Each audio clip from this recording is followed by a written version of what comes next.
debate that is happening here in Uganda. It's going to happen at the Kampala Serena Conference Center, Victoria Hall. And we understand, at least according to the organizers, all the 8 presidential candidates will be at this debate. So we are looking forward, and even as we look forward, as we continue to get set, we just keep chit-chatting about one or two things, the expectations, what the preparation is like. A debate such as this one, does it in any way change things ultimately when it comes to the election date on February 18th? Now, to try and put a couple of things into perspective, I have a panel here, an interesting panel, a panel that is rich with a wealth of experience, a wealth of knowledge, and it will be interesting to hear their thoughts, their 2 cents on this and a lot more. Let me begin with the lady, Professor Josephine Ahichire. She is the Dean School of Women and Gender Studies, that is at Makerere University. Good evening, Prof. Good evening, viewers.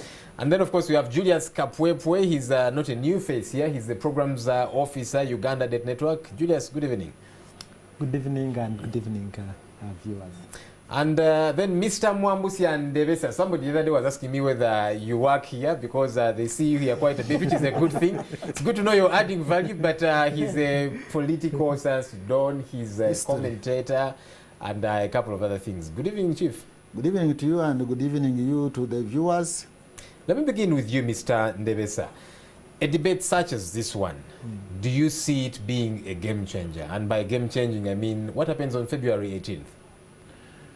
Well, whether game changer in respect of the outcome of the elections as to the candidates or not, it still is going to add some value to the democratic process in Uganda. Because democracy is about participation. And we have had a one-sided participation where the candidates, the presidential candidates, would just be speaking to us. But this time around, we are getting an opportunity where they are also going to be asked questions. So they will be on the receiving end. And since democracy is about involvement and deliberation, it gives us the opportunity also to test these presidential candidates from our viewpoints.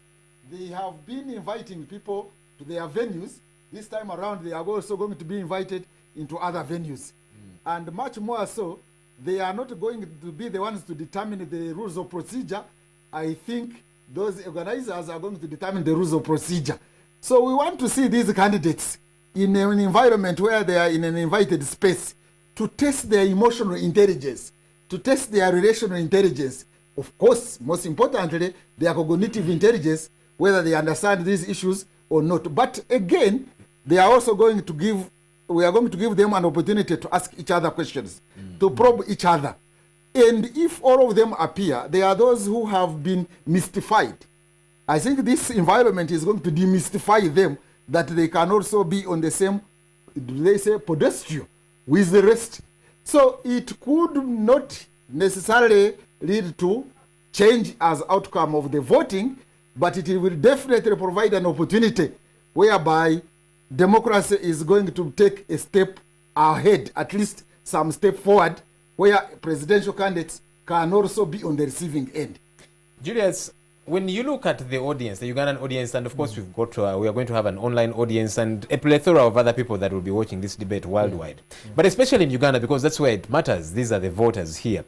Do you see these people ruminating over what these candidates say? They get to hear them and they're like, all right, this one makes sense to me. Maybe I can begin to change my mind. Or is it just excitement? Because many a person are excited. Does this excitement translate into critical listening and maybe putting into perspective whatever these candidates will say, and maybe eventually a vote or a no vote? My views from a perspective or context for that matter, the first perspective being that there are people who argue that Uganda in its official kind of state capacity comes into force in 1986. There are those who argue that it actually comes into force in 1962. And as such, the different discourses over time bring into space, people's spaces, a number of issues to ponder about towards the best democratic dispensation and parameters that we should be looking at now. This particular debate this afternoon is one of such parameters. And for me, to that extent, it adds value. Is it a game changer? Is it not a game changer? Of course, that's a question that perhaps we'll delve into later on, because for it to be a game changer is about what is the message of the candidate, what is the message or what is the perspective of the audience in terms of the questions that will be coming forth. And those come together into kind of a cocktail of what begins to form opinion of some of the people, as the researchers have clearly shown, of some of the people that perhaps up to this point are undecided on which best candidate to go for. And so this makes a contribution, an input into that perspective. The other bit is that, like you correctly say, this particular exercise is not just a Kampala, under normal circumstances, is not just a Kampala affair. It is a national issue. It is a national platform. It is actually a global platform. We have a number of Ugandans who will be coming from South America, from Europe, from Asia, who are Ugandans and will be coming around the Feb 18th to cast their vote. So this presents such an opportunity for them to listen in and then begin to form opinion on the choice of candidates. So to that extent, for me, it is such an important platform and an input into the game changing.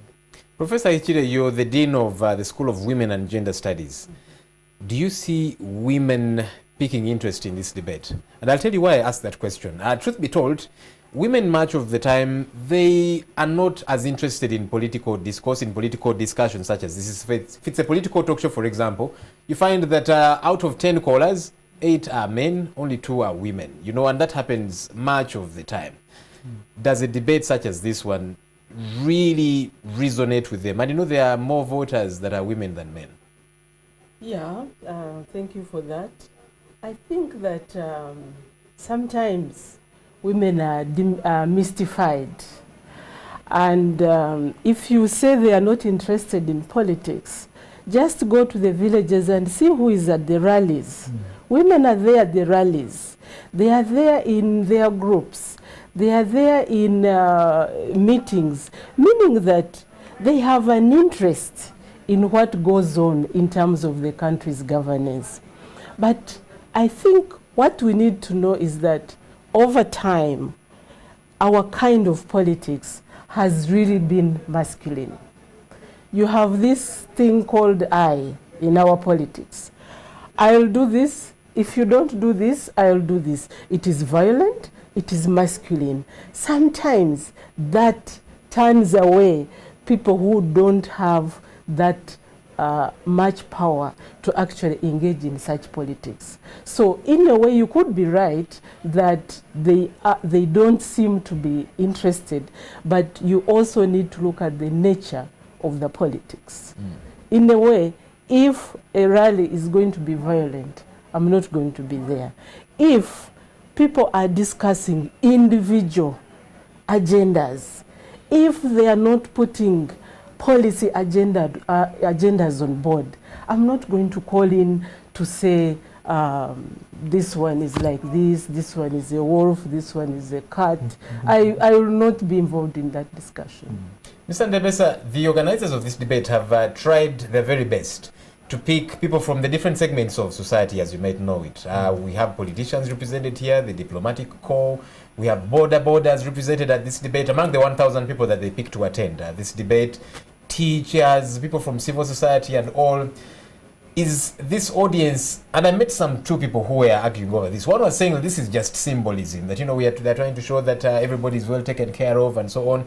Another's argument was that, look, when that is done, actually they've reached out to these people. They're giving border folks reason to watch the debate because 1 or 2 or 3 or 10 of their own are attending. Looking at these 2 arguments, which one do you think holds water? Symbolism is part of politics, and symbolism is part of communication. Actually, the non-verbal communication at times could be as important as the verbal communication. Even when one does not understand English and these concepts that might be spoken by the candidates, the non-verbal communication could be important to the voter. We shall see who is, for example, not respectful to the others. You could see somebody who doesn't have emotional control. You could see somebody who is not steady when he's responding to questions, or he's arrogant. And those ones are also characteristics of a good leader and a national leader at that. So it is good that this good mix was invited here in this audience to attend to the candidates. And you have also mentioned the international community or regional community. I think that even issues that are being discussed here have a regional connection. Take the example, I expect the issue of term limits to be mentioned because it has the potential to destabilize this region. It is destabilizing Burundi. It destabilized Congo. I don't know whether it is not destabilizing Uganda, or it has the potential to destabilize Uganda and South Sudan and the rest of this region.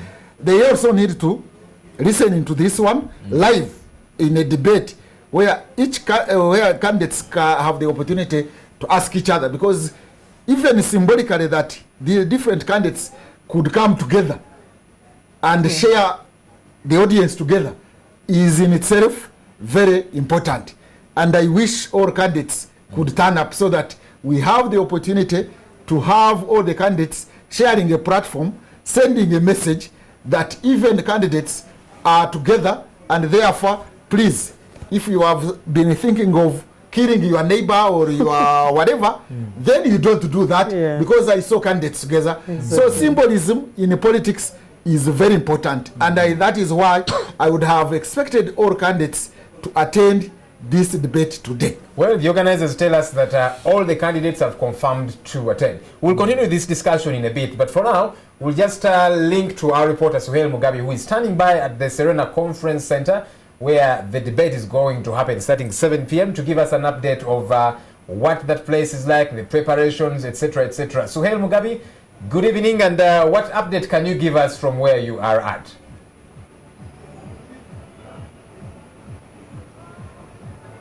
Good evening, Joel. It's just past 5 p.m. and the people are coming in right now for the debate. As you can see, many people are already lining up to take part and also to watch the presidential debate, the inaugural debate that is going to be televised on Ugandan TV. We are expecting all the 8 presidential candidates to come here today to brainstorm and also talk about the issues that are affecting the country as regards the economy.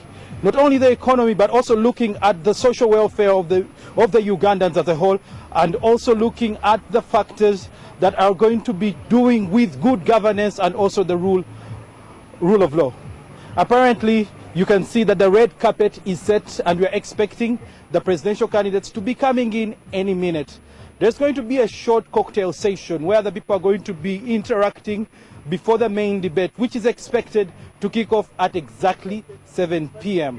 Right now, we are going to be interviewing some of the people who are coming in as the time goes by, and we have already seen the police spokesperson, Fred Enanga, here, and also presidential aspirant Bush Ainebiona, also commonly known as Vix King, who has also come in. We have also seen a few members of parliament, Honorable Ken Luchamuzi, who is also here at this particular moment, and many other people are coming in, members of the civil society, religious leaders are all here. Earlier on, we had gotten information that presidential candidate, the former Right Honorable Prime Minister Mama Mbabazi, was at Chibuli Mosque and is also going to be here. He has already confirmed that he will attend the presidential debate today. Clearly already walking into that. Joel, is there any other question you would like to ask me as per the situation, or if you want, or you want me to tell you about the mood as well? Yeah, the mood, yeah, clearly. But really, I was asking Suhail if you have had occasion to speak to any of those people that I see walking into the hall going to attend the debate. What critical issues are they looking forward to being addressed?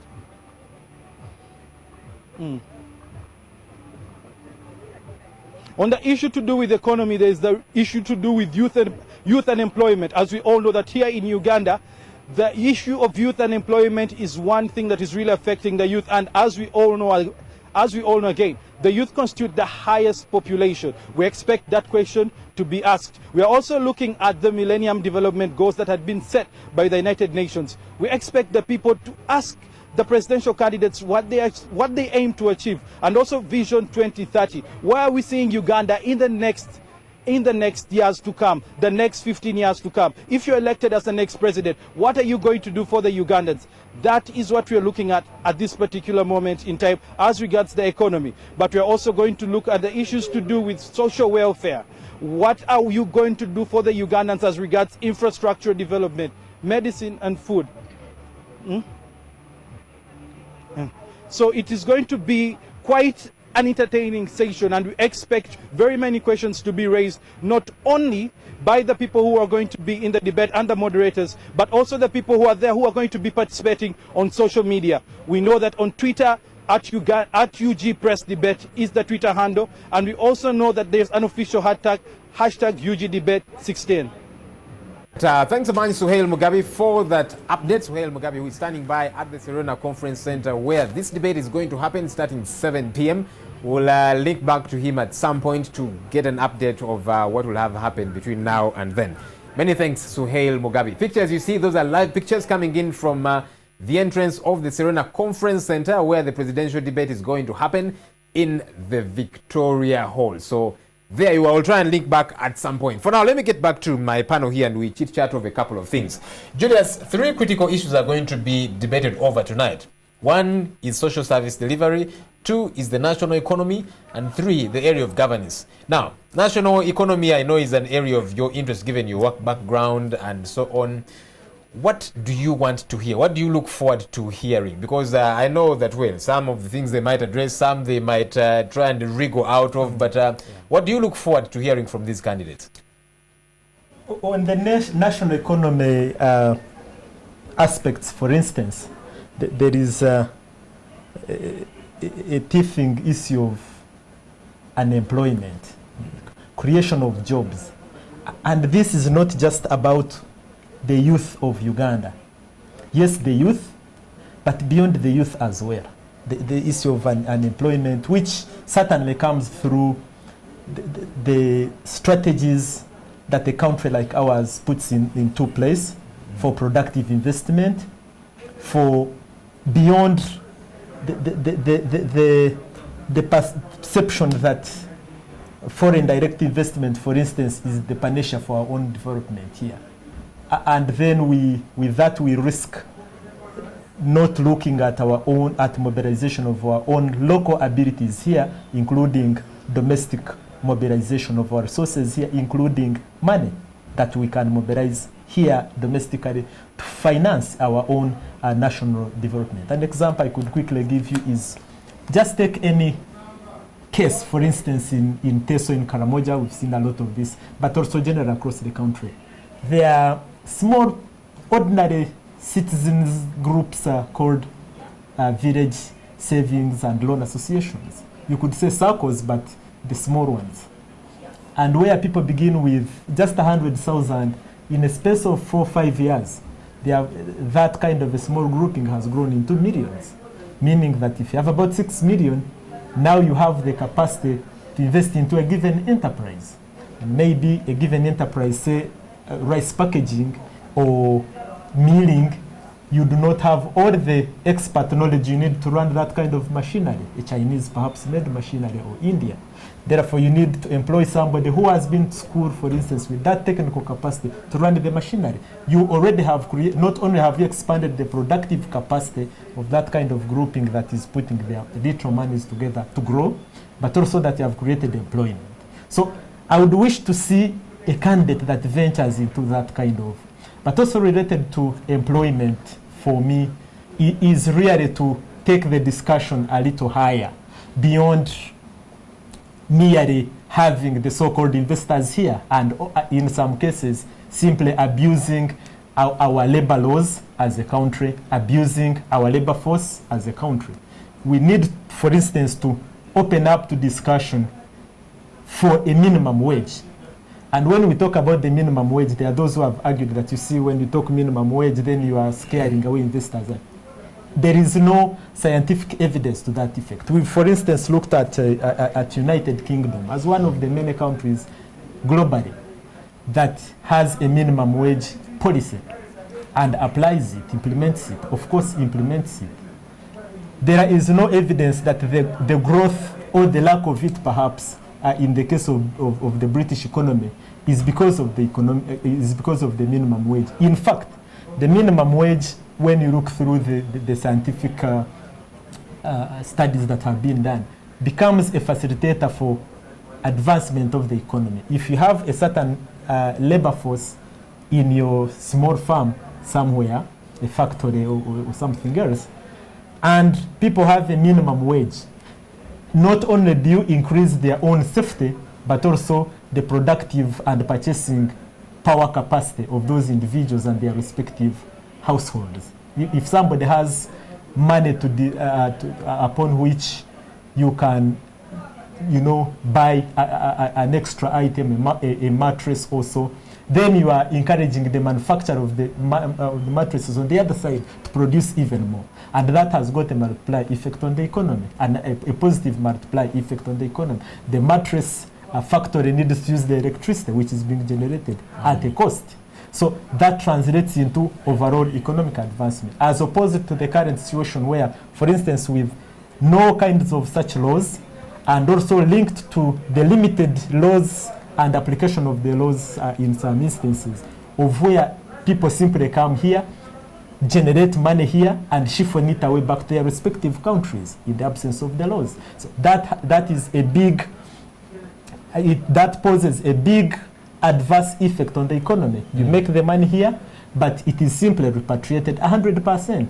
Is it a problem if I've come from India, invested in Uganda? Is it a problem to take back profit to India or China or Britain? The answer is no. But how much of that should stay here, be invested locally, in other words, so that you generate more anyway, and vis-a-vis how much should be taken away? For me, that the candidate that brings to the fore those kinds of protection of the labor force of Ugandans based on laws, labor laws, even in their current situation, but those labor laws that can be implemented to the dot, is critical the type issue of candidate I would wish to see. I hope they will come through tonight as these gentlemen and ladies do deliberate. Professor, some people will tell you that when they listen to candidates' messages at rallies, well, some will just watch them on our news, for example, they say that's different from when they are at a presidential debate like they will be today. They say that the other one at the rally, sometimes they just make these promises that they've not critically thought about. They're not so believable. But whatever it is that they're going to say, that is believable, because why? It is on record a lot more than the other, and they can be held to the account for them. Do you see things through that lens? Yes, I would, because I've attended several rallies, and you see that candidates are just talking at people and giving them promises and looking at them as beneficiaries, as people who are going to receive, as recipients, not really as citizens. But I believe that in such a debate where you have the whole nation watching, the whole nation processing the information that the candidates are putting across, we have more opportunity to actually get the candidates to be a little bit more sober in terms of what they promise. And for me, I find it very difficult to just hear a candidate promising in terms of we are voting governments, I believe. We are not voting individuals. So I would feel more confident to hear a candidate saying that my party or my government will strengthen institutions that will deliver ABC, maybe attack corruption, which is one of our major, I think, dilemmas as of now, address the productive potential of the population so that we cease to be people living on the edge and we start producing, we revive cooperatives. Those are the kinds of things one would like to hear, so that in a way we envisage citizens who have, the capacity to demand. So I also hope that this debate will give us such an opportunity that the candidates will not just fly over promising this, which they know they will not deliver. Mr. Minister, I've heard you quite a bit talk about the issue of governance. It's one of the issues that are going to be discussed tonight, and you seem to have a heart in that area. If you had a chance to ask these presidential candidates something related to that, something tethered to governance, what would that be? Yeah, before I say that one, let me make a comment on the difference between this national televised debate and the countryside rallies there. The countryside rallies there are about what are you delivering? What am I going to deliver? What is my government going to deliver? This one is going to be much more about how, where are you going to get the means to deliver? And how are you going to get the means to deliver is a question of policy issues now. And this is where we need to get to grips of the policies that are going to deliver that, what they want to give out to the people. We are talking about issues of national policy, of economic policy, of governance policy, etc. Maybe we shall have the opportunity to talk about the policy question. Coming back at the governance question.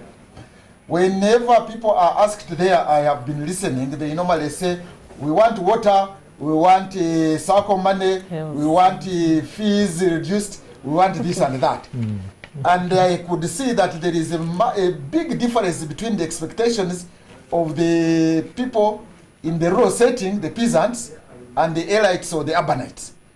If they asked me, as you have asked me, the first, there are very many things I would say, but the first one would be, I want, for example, how you as a candidate, you are going to make us transit from individual rule to institutional rule.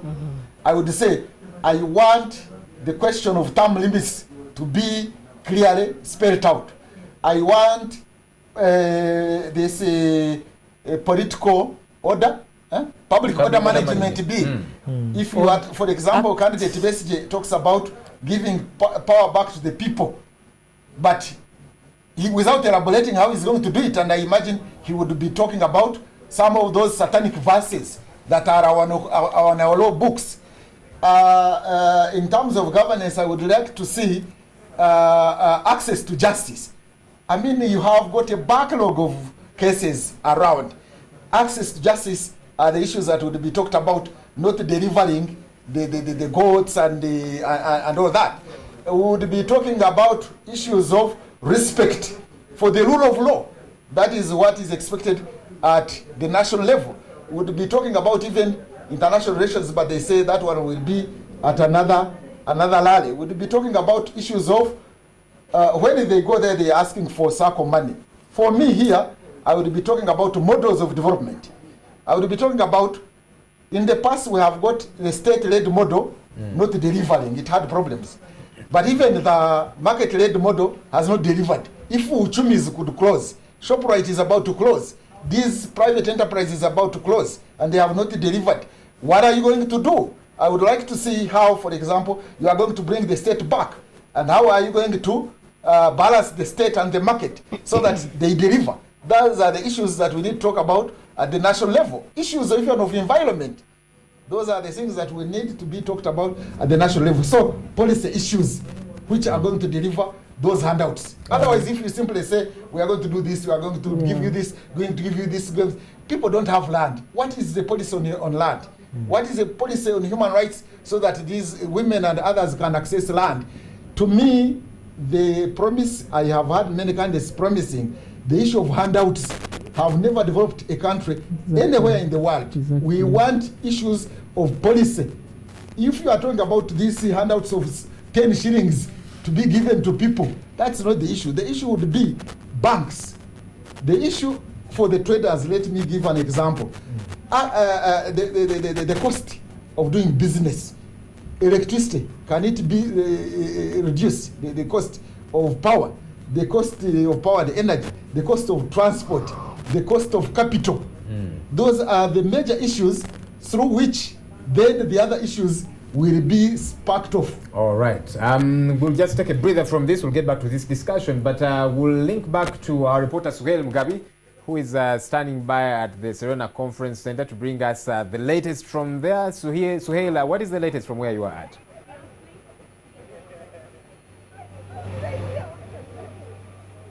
Suhail Mugabi, can you hear me? Yes, we are outside the Serena Conference Center, the venue of the first inaugural presidential debate that is going to be televised live today on NTV.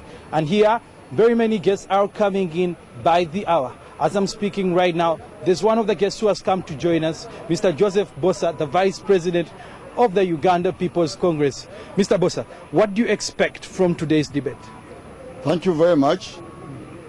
This debate, which is the first ever in this country, is going to be a conversation between the presidential candidates and the people of Uganda. I expect the candidates to tell Ugandans what they plan to do for the country if they win the election. I also expect the candidates to tell the country, to tell the citizens of this country what they expect the citizens of these people, of this country, to do for the country to make Uganda a better place. Mr. Bosa, we have seen everything that has been happening with the political party that you subscribe to, the Uganda People's Congress. Would like to know, you are here in what capacity? As a concerned citizen, or rather as an official from the Uganda People's Congress? I'm here in both capacities. I'm here as the Vice President of Uganda People's Congress because less than 4 weeks ago, the High Court of Uganda pronounced itself in a case which I filed, and they said the Uganda People's Congress is under the leadership of Mr. Olaro Tunu, and I'm Vice President of Mr. Olaro Tunu. But I'm also here as a concerned citizen of this country. I want to know, I want to hear, I want to see the presidential candidates and what they promise the people of Uganda. The whole country, as we are seeing right now, is going to be observing the presidential debate, and we expect all 8 presidential candidates to attend. But what are those critical questions that the 8 presidential candidates should tell Ugandans, and the critical key points as regards the economy, the social welfare, and also on the issue to do with governance? About the economy, it's a broken economy. The inflation, the exchange rate with the foreign currency is down. The education, you have just seen what the results from UPLE have just come out. The big gulf between the students from rural areas and those from urban areas, those from private schools and from government schools. The health sector is broken. Uganda is a broken country. But above all, we have got a situation which one journalist described as follows. He said, when this government of NRM gets out of power, and the country is able to know what has been going on, people will shudder. So we would like to know what these presidential candidates are offering to this country, which is completely broken, where institutions are broken down, where we are reaching a situation where there's no difference between what is wrong and what is right. The people of this country no longer know what is wrong and what is right. And above all, the people of Uganda have lost trust in this government. Okay. We like a government which will build trust between the people and the government. Okay, ladies and gentlemen, that is Mr. Joseph Bosa, the Vice President of the Uganda People's Conference, who's also among the guests who are going to attend today's presidential debate. Also joining me here is the spokesperson of the Forum for Democratic Change. And Mr. Samujunganda, what do you have to say about this debate, and what should Ugandans back at home expect to see? First of all, this debate is not so much about what the presidential candidates will say, but about a culture that even black people, Africans, can have a dialogue. What the Europeans do on a round table, for us to resolve it by firing guns at each other. Once you have established a culture of speaking to each other, of listening to each other, then the rest of the country will follow suit. There are many other issues for which you can sit down and find a solution together. That's what has been lacking in this country. And for me, I think there is more value in us having this dialogue in more than in what we will say. Okay. We are saying that Uganda is one country that has not had a peaceful transition of power.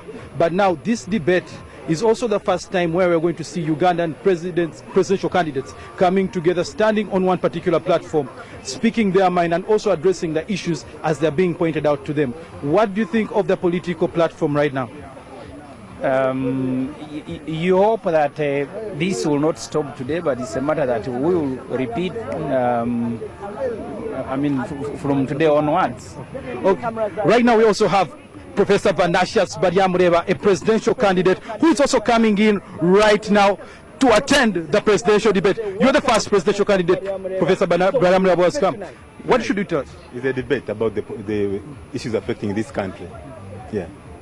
Are you ready for the debate, and how have you prepared for it? I'm ready. That's why I have a manifesto. That's why I've been traversing the country. I know the issues on the ground because I know every part of this country. I've met the people. I've seen the region. So, yeah, I'm ready for that. Professor Baryamureba, you're the first person who came out as a presidential candidate and said that you want all other 7 presidential candidates to stand on one particular platform and to also raise questions as they're answered on a presidential debate. Would like to know, are you ready for this debate, and what do you expect to hear from your other presidential candidates? Well, I'm very ready for the debate.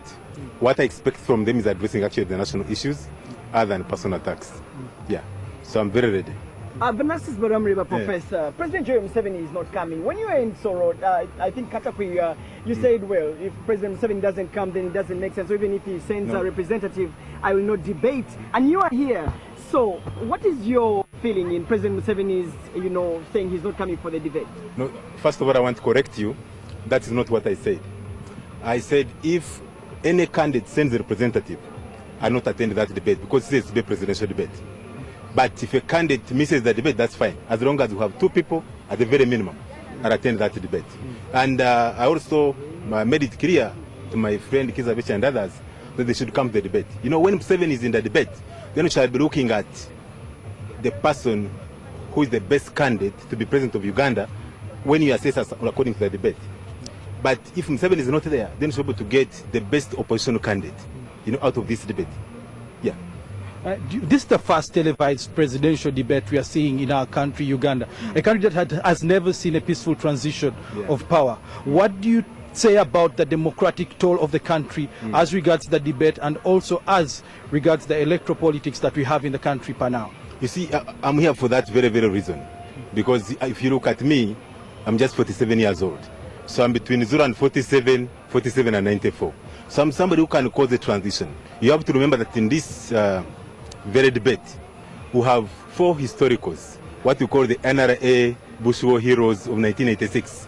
That is President Museveni, Mama Mbabazi, Kizza Besigye, and Biraro. So we need to move away from the past. I think we need another generation of leaders, as Amamba said, to really take on the leadership of this country and provide a peaceful transition, and that's what I'm going to do. Barack Obama prepares, Uhuru Kenyatta, Raila Odinga prepares. How did you prepare for this presidential debate? How did I prepare? For me, I prepared with the people. When I went to the districts, the counties, the villages, I did understand the issues affecting Ugandans. But I didn't go for this stage thing that I'm going to prepare how I'm going to debate. I've been debating, I've been presenting at conferences, so that's sufficient for the Ugandan debate. Absolutely. We'll okay, ladies and gentlemen, that is Professor Vanashas Baryamureba, a presidential candidate standing as an independent candidate who is the first to arrive for the inaugural presidential debate. Okay, Joel, you have seen the people now coming in, even presidential candidates have now started even coming in as well. Joel, back to you in studio. All right, interesting update there coming in from the Serena Conference Center where this debate is going to happen. At least we can be sure that one presidential candidate has showed up, that is Professor Vanashas Baryamureba. Let me get back to my panel here. Professor Barya raises the issue of age, and he keeps raising that, and there are, if you look at, for example, Mr. Mabirizi, he's 40 years old. When you look at Maureen Chalia, she is 41 years old. Of course, the others basically should be about 58. Mbabazi, 67. President Museveni, 70 plus and all. Julius, do you see the younger presidential candidates jumping onto this as they debate? That look, you other folks are Jesus. You are old people. You are out of touch, and so you are antiquated. It is time for the young blood. Do you think that will come through? For me, that question has been resolved by the 1995 Constitution of Uganda. It gives the lower limit on what age one can qualify to be a presidential candidate. Of course, with attendant qualifications beyond age. Age at times is numbers, and at times it comes alone without wisdom, for instance, and a number of things. But the lower limit on when and under what qualifications, as well as the upper limit. So I think for me, the age bit is perhaps immaterial. It is about the capability, the demonstration or demonstrable capability of a given person in regard to leadership qualities, in leadership to the aspirations of this country. Maureen Chalia has always tried to pull out the women card. You know, when she goes around campaigning, she says, well, besides the Busoga issue, she keeps saying that, I'm from Busoga and all, but away from that, she uses the women card, telling the women that, look, vote for me, I am one of your own. Do you see that come through tonight? And is it palatable to the women anyway? At the School of Women and Gender Studies, we've asked quite a number of people. We are now at 400 voices. And the voice of the women is that Maureen Chalia, yes, is a woman, but is a product of a system that they don't like. So it's not just a woman as a biological being, but you want a woman, as Julia says, there is content to it. And the argument is Chalia comes into the race by espousing a certain resentment. She hasn't been paid certain amounts, and so it's an individual kind of agenda. She hasn't really come out to articulate the women's agenda. So in a way, a woman, yes, is a woman biologically, but beyond that, you have certain identities that will bring the woman question to the fore. So Maureen, yes, is a woman, but could have been produced by a system that is actually anti-women. Mr. Ndebesa, when do voters make up their minds? Is it when people declare their candidature or their aspirations? Is it when they get nominated? Is it after a little bit of them moving around, campaigning around the country? Is it after a presidential debate like this one? When you say when do the voters make up their mind, it is as if voting is dependent on the mind. What is it dependent on? Voting is not sometimes, it is sometimes dependent on the stomach. When do they make up their stomach? Okay, Mr. Ndebesa, I'm sorry, I'm just going to cut you short. Another presidential candidate has come. Let's try and listen into that. We'll get back here. Employment, everything.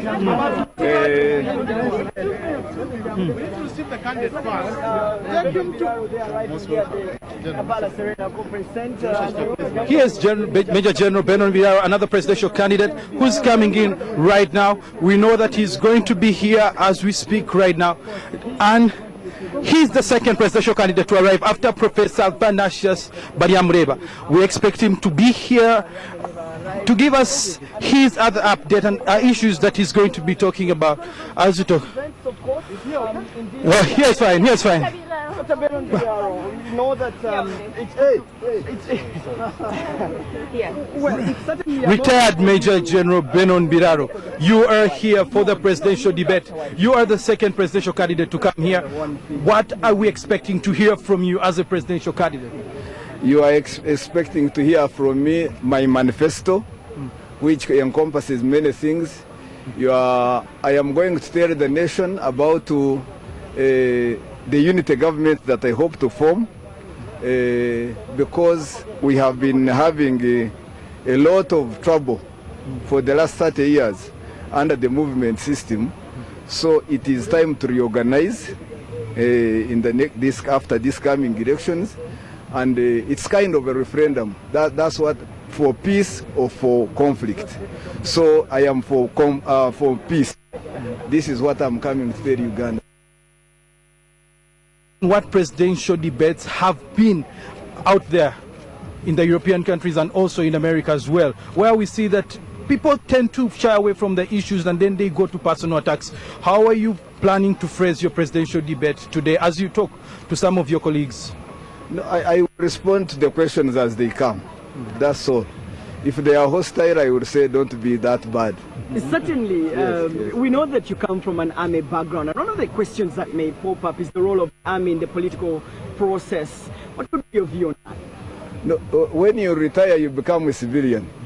You go back to you are competent in any way. Stand for, but the army, I wouldn't want them again in parliament. Yes, as UPDF, no. They should be professionals and they stay out of parliament. Retired Major General, you are representing the Farmers' Party of Uganda, and what your doctrine actually portrays is that you are representing the layperson down there who's trying to earn a small buck slowly by slowly. How are you going to push your agenda amongst the many questions that are going to be raised, and how are you going to represent the views of the farmers down there? It is simple. Tonight I'm going to tell the farmers that they are the majority in this country, about 82%. It is within their capacity to get it by voting, to get what they want by voting. That's all. Okay. That is retired Major General Benon Biraro, who's representing the Farmers' Party of Uganda, the second presidential candidate to arrive here today for the presidential debate. 6 more presidential candidates are expected to also attend the presidential debate. And as we wait, we are going to be seeing what they have to tell us before they go inside and tussle it out with their other colleagues. I'm Suhail Mugabi. Back to you, Joel, in studio.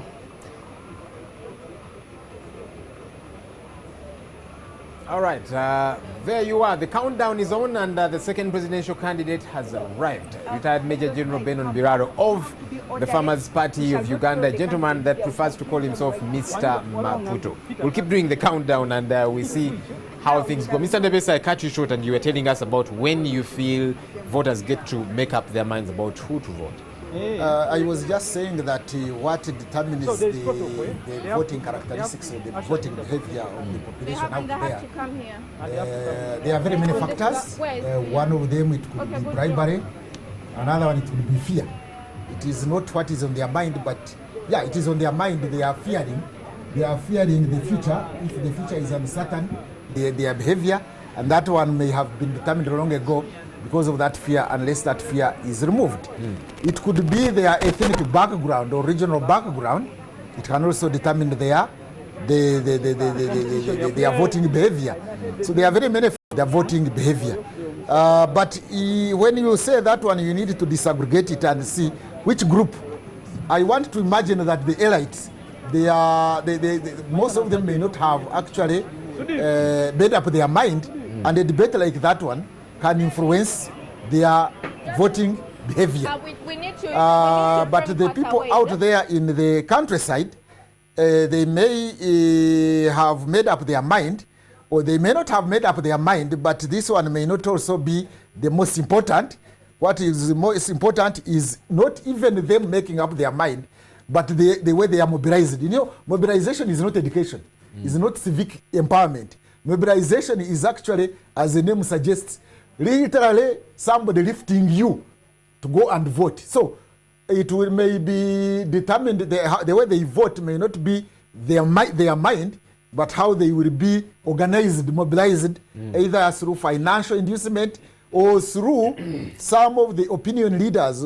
Sometimes we call gatekeepers, the political gatekeepers who are out there. The way they will direct them where to vote.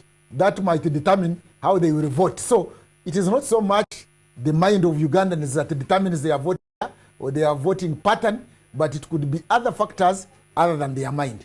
Julius, if you were a presidential candidate, well, maybe you will be sometime, I don't know. But if you were one, how would you prepare for a debate such as this? Yeah, that one is no problem. First of all, I would turn up. But before turning up, how would you prepare? When to turn up? As I prepare to turn up, therefore, I would come with a message, for instance.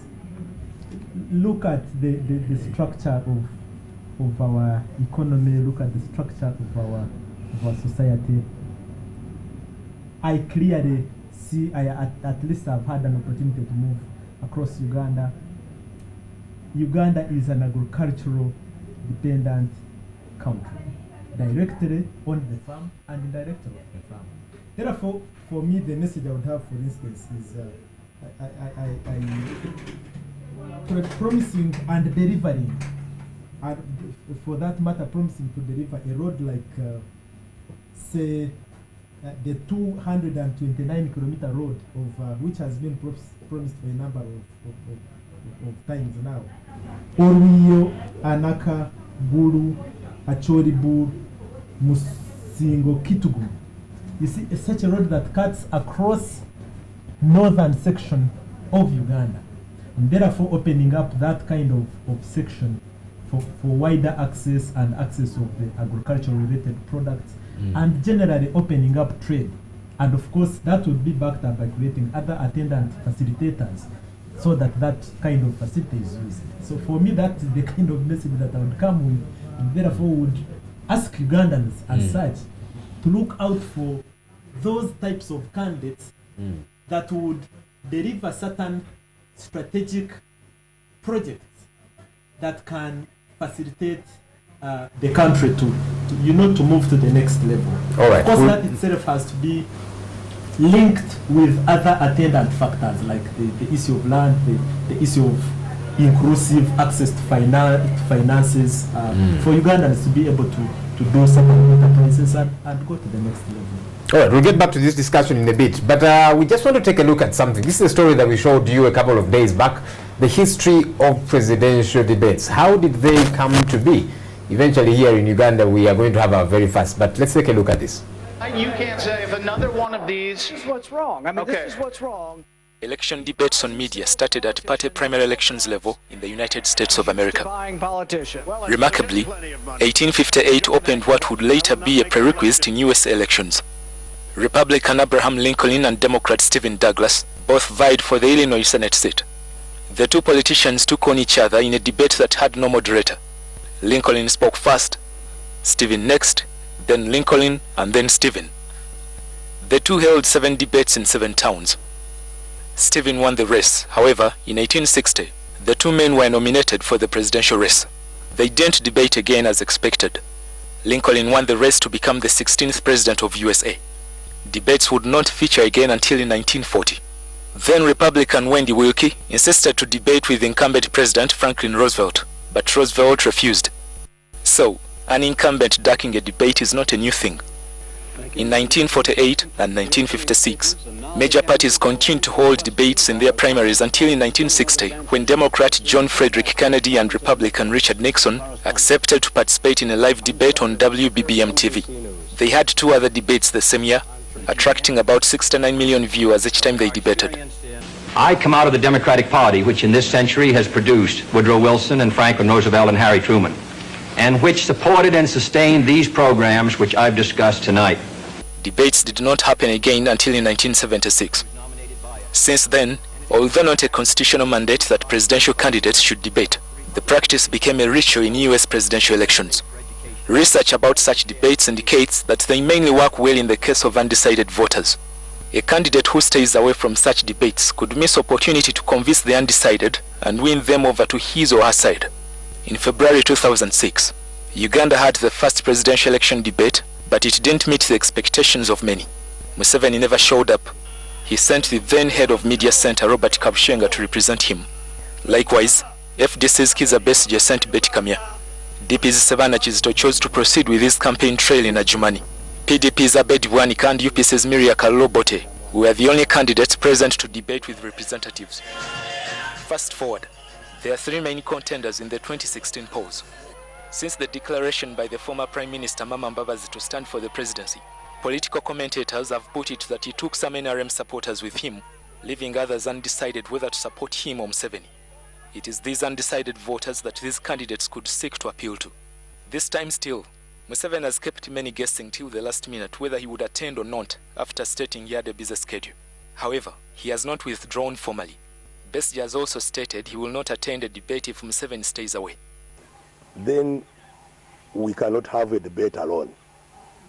This manifesto! Kenya probably hit the mark when it comes to presidential election debates. In February 2013, 8 presidential candidates, amongst them one woman, Martha Karua, debated with a spirit of sincerity. Each one of them told Kenyans glued to their TV sets why they wanted to be 4th president of Kenya. The debate was also relayed on 42 local radio stations and YouTube. The verdict after the event was that the two front-runners, Kodzi Raila Odinga and Jubilee's Uhuru Kenyatta, emerged out of the debate with their support base intact. The debate, whether it helped each of the candidates to win new voters or not, observers concluded that it raised Kenya above countries with a deficit of democracy.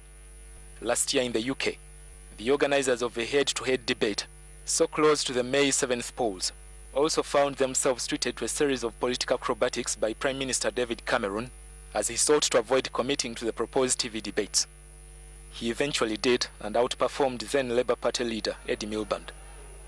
Some analysts have argued that a debate that comes so close to an election, even if it releases new information, only serves one purpose: entrench views. Franco Alisimbi, NTV.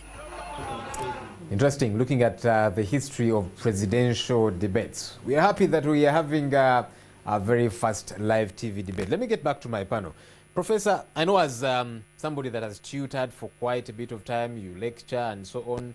You are in your formative stages of learning how to tutor. You taught about body language when you're before people and so on. It tells a lot. Bringing it to the presidential debate, what kind of body languages, so to call them, should we look out for? What means what, when, and where?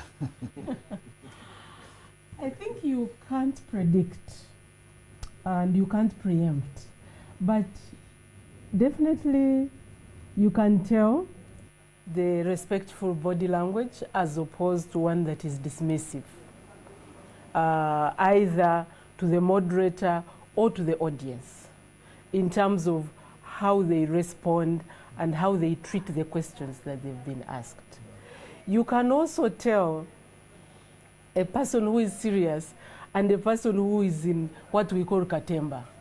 So if it is a katemba, you'll know that this person is taking us for a ride and is not serious. But I don't think we can preempt and say, this is the body language that we will not accept.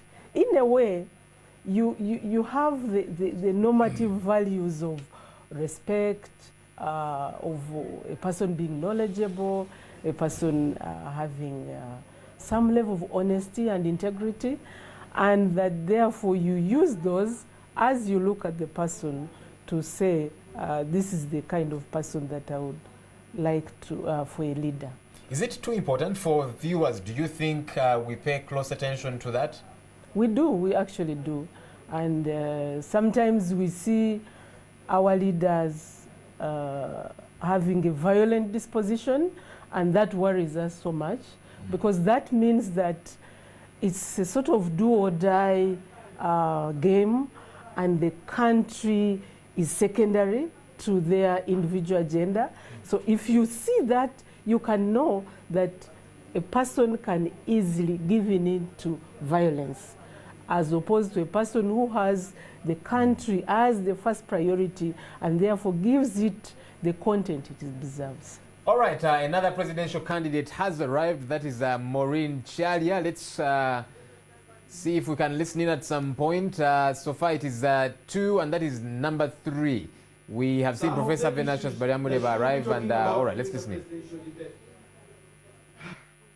You are here to attend the presidential debate. We'd like to know, what do you intend to talk about and what issues do you need to be answered as you stand and also debate questions with your other competitors? Maureen Chalia Walube. I intend to speak about my manifesto. I intend to share it with Uganda, and I'm really hoping that the nationals of Uganda will understand it. I also intend to learn from the other presidents why they think that they are better than me at being the president of this country, because I feel where Uganda is, we need to be transiting from a military state to a welfare state, and I'm the only qualified candidate to actually handle that decision. So I would love to learn from the others why they think they can do a better job than me. I'm also hoping everybody will be here so that we get to fairly share with the public what we're going to be doing for them, and also we get to the same level, because their playgrounds, the leveling ground is not fair at the moment. There's some people who are way up. For instance, one of the candidates is a current president of the country and an aspiring candidate, which is against the laws, because the laws say he should have resigned before standing for office, but that is the situation. So I am hoping that he will come, although there's indications he's not coming. Uganda. You're a woman and a mother of this nation, like you portray yourself. Issues of gender emancipation, gender, and of course lifting up women could be one of the issues to be discussed. What are your views on the gender issue? There is a very, very big disability. Said we presidential candidates should pay 20 million. I was shocked because the Speaker of Parliament is actually female like me, and the law of Uganda does not allow us women. We are not privileged, we don't have wealth. If you asked how many women in Uganda have 20 million on their account, the answer is 0, and it was literally saying you should not take part in this campaign, which I thought was direct gender discrimination against me. And I faced so much discrimination, but I feel the time has come for this nation to be led by a mother, because there is so much bloodshed and we are way off focus in terms of prioritizing the needs of the people of Uganda. So I feel regardless of what happens, we have to fight the fight until we actually put Uganda on track. You're putting on a Gomesi. It looks good on you. Okay, ladies and gentlemen, that is Maureen Chalia, the female presidential candidate, who's going to stand on a podium with 7 gentlemen. She will be tussling out issues, and she has said that one of the issues that she's going to be talking about is the issue to do with gender balance and equality. Suhail Mugabe, back to you in studio. All right, thanks a bunch, Suhail Mugabe, for that update. The countdown continues. We've had Professor Vanessa Bariamureba arriving, then of course Major General Biraro arriving, and that there is Maureen Chalia, another presidential candidate who has arrived for the presidential debate. Clearly, we are in anticipation. Gentlemen and lady, we need to wrap this up, but let me just hear your final remarks on what do you expect tonight to be like, and what you think should not happen. Let me begin with you, Mr. Ndebesa. I will respond to that one, also connected to the question you asked him as to if he was a presidential candidate, how would he prepare? What I expect tonight and how people should have prepared. One is that they should give us what informs them, what informs you philosophically, because this is a national debate. It's not the one in the countryside. Are you for social justice, for example, or are you for environment and ecological whatever? What is it that informs you, so that you prepare knowing that I am informed by social justice, I'm informed by the Ubuntu philosophy. I'm not saying that is what should inform them. I'm just saying, for example. And 2, before you prepare to come, you should reflect on the challenges that the country has had and think out, sieve out the methods, the programs, and the plans that you'd tell people that you have that would prepare the country forward. I'm not talking about to go forward. Therefore, what I expect tonight is people to tell us their philosophical grounding. If that is complicated, their value system, the value system that informs their actions. That one, I expect it from them. All right. Number 2, I do expect them also to tell us why they think they are the best candidates to be in charge of the destiny of this country. I am talking about issues like your character. Do you have the passion? Do you have the experience? Do you have the knowledge? Do you have the connections in this country or global connections? That is what I expect from them. Mainly issues to do with their value systems and their policies, rather than because everybody will say, I want the development. But what nature of development are you talking about? You want specificity. Philosophically. All right. What kind of development do you want? You are talking about good governance. Governance steeped in what value system? If you are talking about social justice, based on what? Something like that. But otherwise saying, everybody can say, I will deliver goods, I will deliver roads, I will deliver heads, I will deliver this and that. But informed by what? Actions informed by what philosophical grounding? All right. Your final remarks, Julius. Yeah, similarly, I would wish to see the candidates first articulate their ideological clarification. For instance, a Pan-Africanist, and that drives my inner self and part of what I do or do not do as a starting point. Then, of course, on the basis of that grounding, as Professor Nderis has said, the strategic investments for Ugandans, and more so in dealing away with some of the exclusive and versus inclusive kind of development models that we have seen in this country. All right, and your final remark, Professor, and maybe as you give me that, you're a mother, and some would like to think this actually plays to the viewer, the voter out there when Maureen comes with her child. I saw the Kenyan presidential debate, you know, some candidates actually introduce their families, ask them to stand up and so on. Does that give them some political mileage, you think? I doubt it, but it's a good, it looks good, it looks human. And for me, actually, a debate like this one is not just about the electoral outcome, but rather the democratization process. Because most of the times we focus on the outcome at the ballot, the counting. But these processes improve us as citizens. They improve our systems. They improve the way people think and the way people take governance to be. So for me, I'm hoping that from this debate, we can actually be better citizens. We can be, in terms of looking at what we need and what we want and the ability for us as citizens to demand.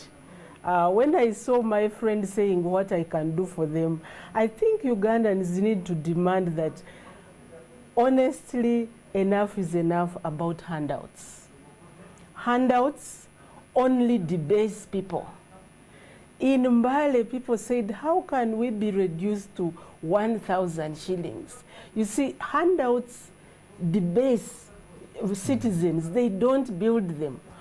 I would like us to borrow maybe a leaf from our neighbor, Magufuli. His rallying motto was not about, I'll give you this. It was hapakazi, to give them the reality that actually the population has to work to increase its productivity. So for me, I think if I can see that energy coming along, I would be very happy as a Ugandan. Let's look forward to that energy. The candidates promised. And finally, I would want to say we remove militarism in political competition. Well, hopefully that will come through as well. Gentlemen and lady, many thanks for sharing your 2 pence as we anticipate this presidential debate. For now, we'll take a breather, but a lot more is coming up, all in anticipation of the presidential debate. Do stay with us.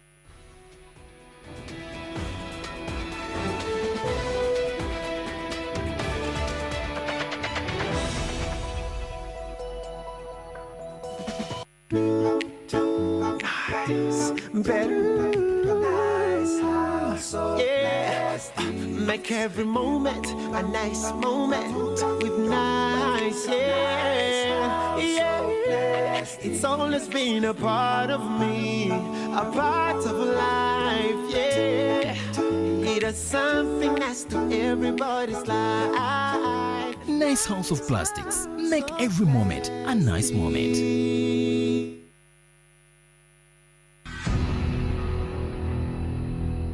Onyumirwa ebyemizannyo jangu nkulage. Does! And Adam Johnson, the boyhood Newcastle United man, historic, flying in the face of all football.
use the 500 shillings daily bundle. I use the monthly bundle with 1 GB data. Wait. AfriCell has all internet bundles. Really? Yes, all internet bundles from 10 MB to 100 GB from 1 hour to 1 year on the widest coverage at the cheapest price ever. Wow! Dial *133# now and select the bundle you need with the fastest speed and the best quality. So AfriCell is really the king of the bundles.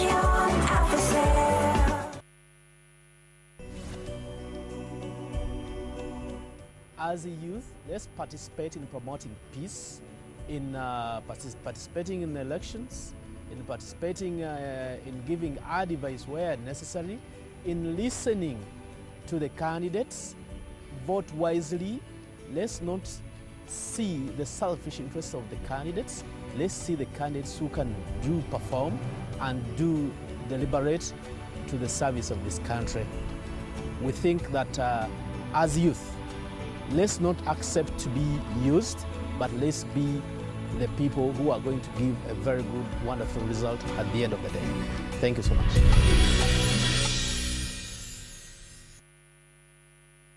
InfoBite is brought to you by NSSF, a better life.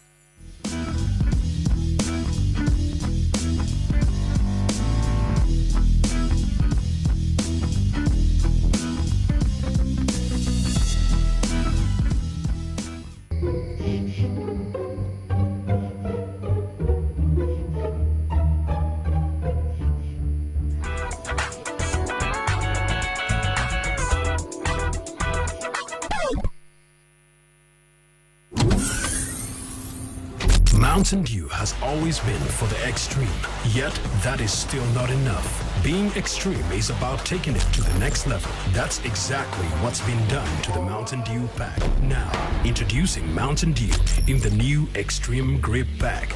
Mountain Dew, do the Dew. Ariel claims better stain removal in one wash. We've come to see if it's true. Many food greasy stains are difficult to remove because they stick to fibers, like glue. Now I'll show you how a new Ariel with greasy removes tough food stains better than the competition. So the claim is true. Ariel removes stains better in one wash. Stand up, start your day. Stand up, I never give up.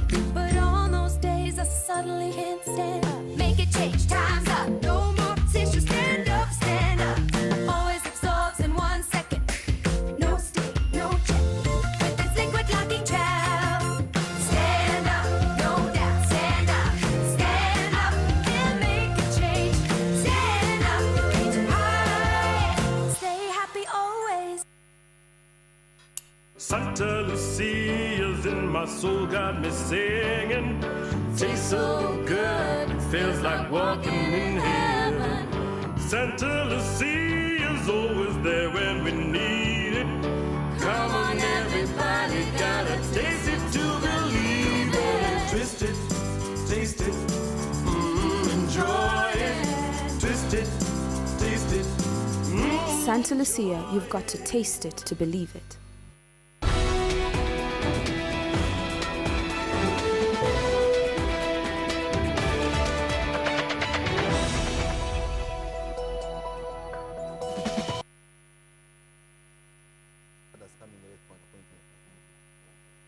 You know where I was at 4 p.m.? I knew the traffic was going to be bad. Did you know? So by 4 p.m. I was here. You know where I was at?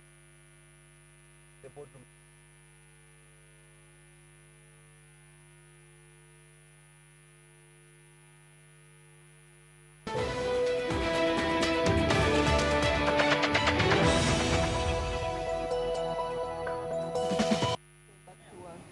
And in the evening. A very good evening and welcome to this edition of the first live presidential debate in Uganda. It's 15th of January, the most anticipated day as we go through the political gymnastics, as it were, gearing up for the February 18th general election. My name is Simon Kasiate. This evening before the big do commences, we are out to give you what we believe should be those salient issues that the presidential candidates will discuss. And I'm sure you've had a bit of the mood and feel of what's happening here at the Serena Conference Center, where this first presidential debate shall take place.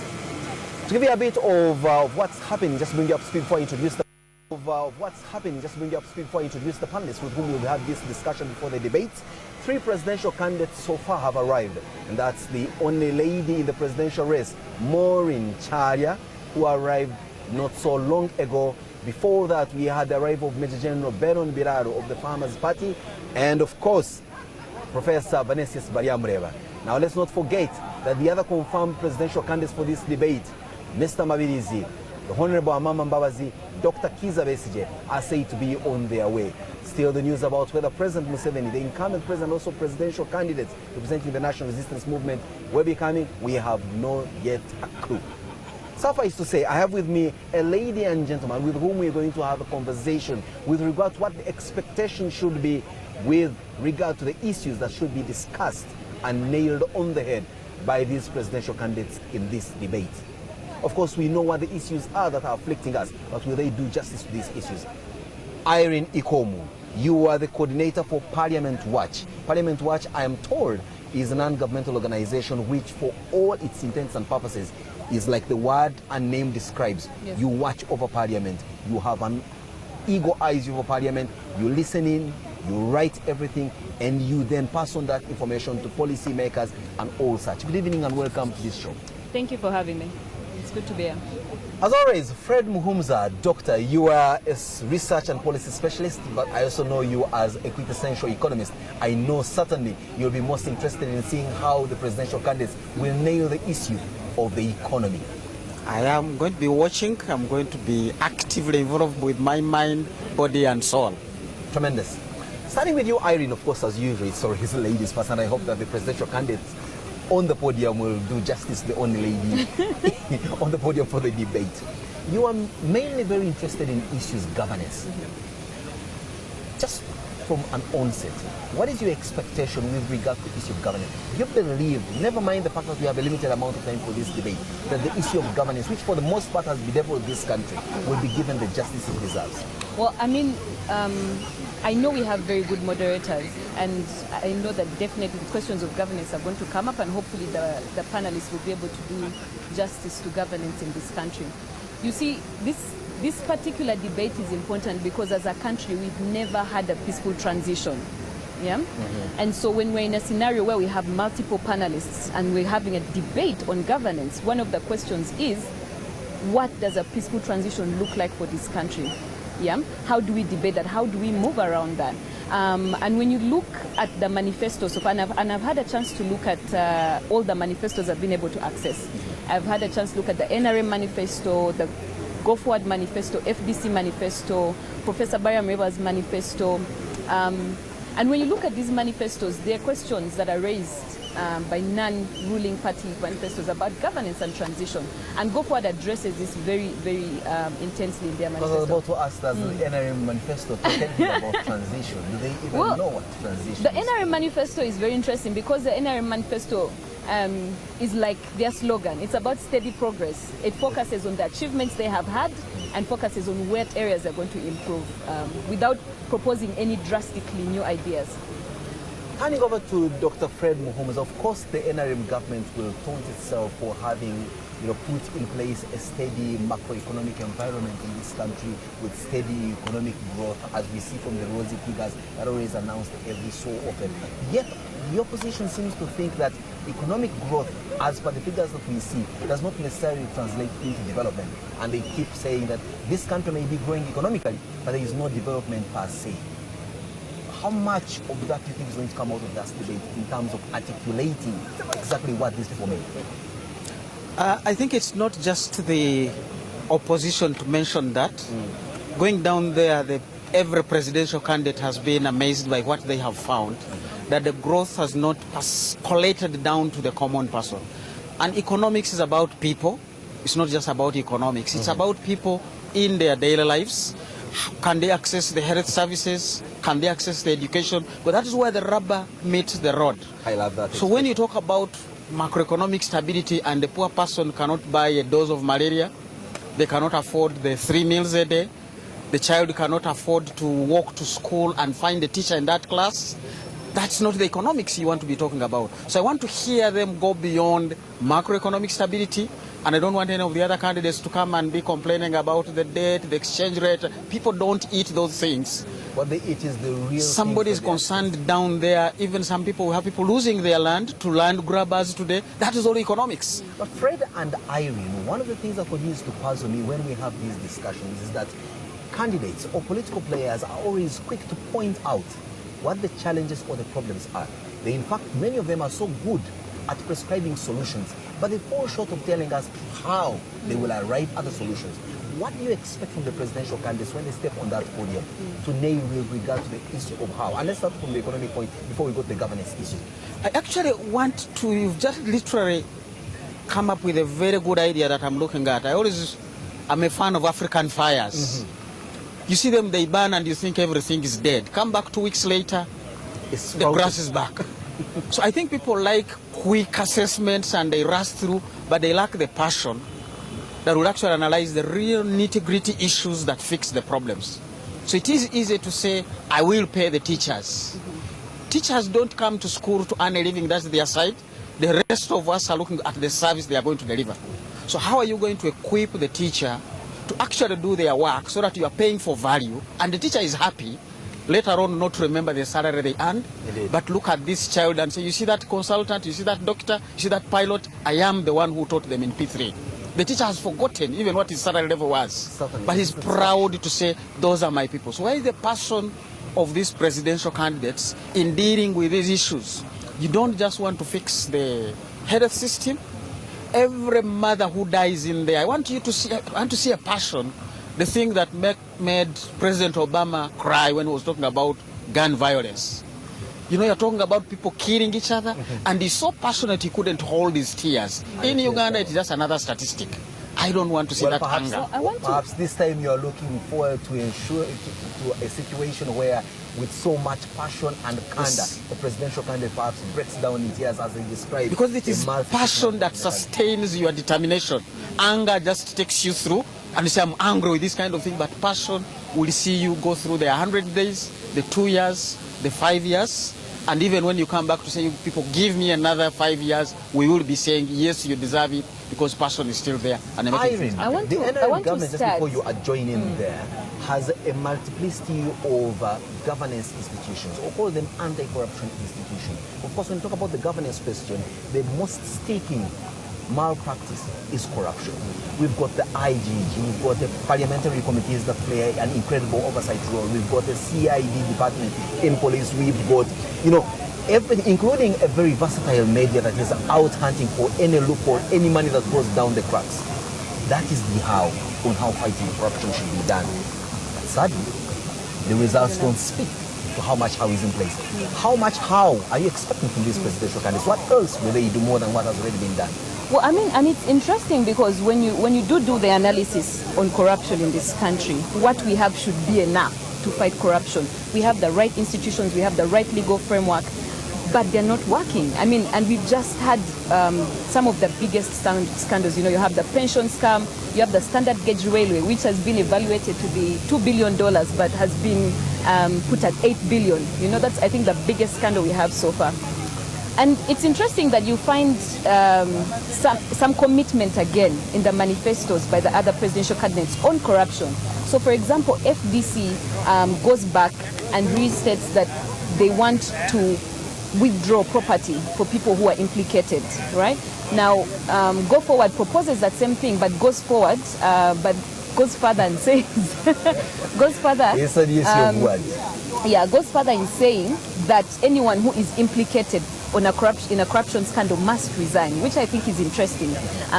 So the question then around governance really is whether these things are going to be implemented, because Go Forward is saying, okay, if you're implicated, you should resign. But Honorable Mama Mbabazi himself in the past has been implicated in certain Auditor General reports. So, Irene, in other words, you're saying that some of the presidential candidates on that podium will certainly lack the moral authority to face Ugandans in the face and tell them this is how I am going to tackle out the issues here in governance, when they themselves, having had the opportunity of being in government, faced with similar challenges, have not acted. So then breaking it down then, at the end of the day, what are we going to see on the podium? Are we going to see people speaking for the sake of winning, hard-through grandstanding and being, demagogues of some sort? Or we're going to see honest, and it has to use the word used by Dr. Muhumuza, passionate people who we can hold on to with regard to their work. Well, and you see, the most important thing about this debate is about what the voters think about the debate. The questions ideally are going to give the voters an opportunity to understand, where the presidential candidates stand on a number of issues, and to gauge whether that option is a good one. And I want us to go back to the issue that the professor had brought out about the practicality of some of the things that are being proposed, right? So we have proposals about raising teachers' salaries, with a primary school teacher getting 650,000 shillings and a secondary school teacher getting 1 million shillings. But how are we going to do this? We want a nurse to get a minimum of 650,000 shillings. How are we going to do this? Are we able to finance some of the proposals that we are putting in? One of the biggest complaints or criticisms of the NRM government has been that they spend so much, and the question of debt can't be avoided. Absolutely. Right? So we've gotten a lot of debt to focus on infrastructure. But when you look at the developmental approaches that all the manifestos are taking, infrastructure still plays a critical role, right? And so we can't ignore the question of debt. In the 2015-2016 budget, debt was 27% of our budget. And so you have a debt of that magnitude staring at you. You've got the inherent needs of these different civil service or social service providers who you're promising, a cherry garden. And at the same time, of course, you have a tax base that does not substantially increase. And then, of course, you have a lot of the public fund filtering through the cracks through corruption. All these, of course, pose a huge challenge. But let's get a bit gossipy and talk about the presidential candidates in their persons. Okay. I'll start with you, Dr. Muhumuza.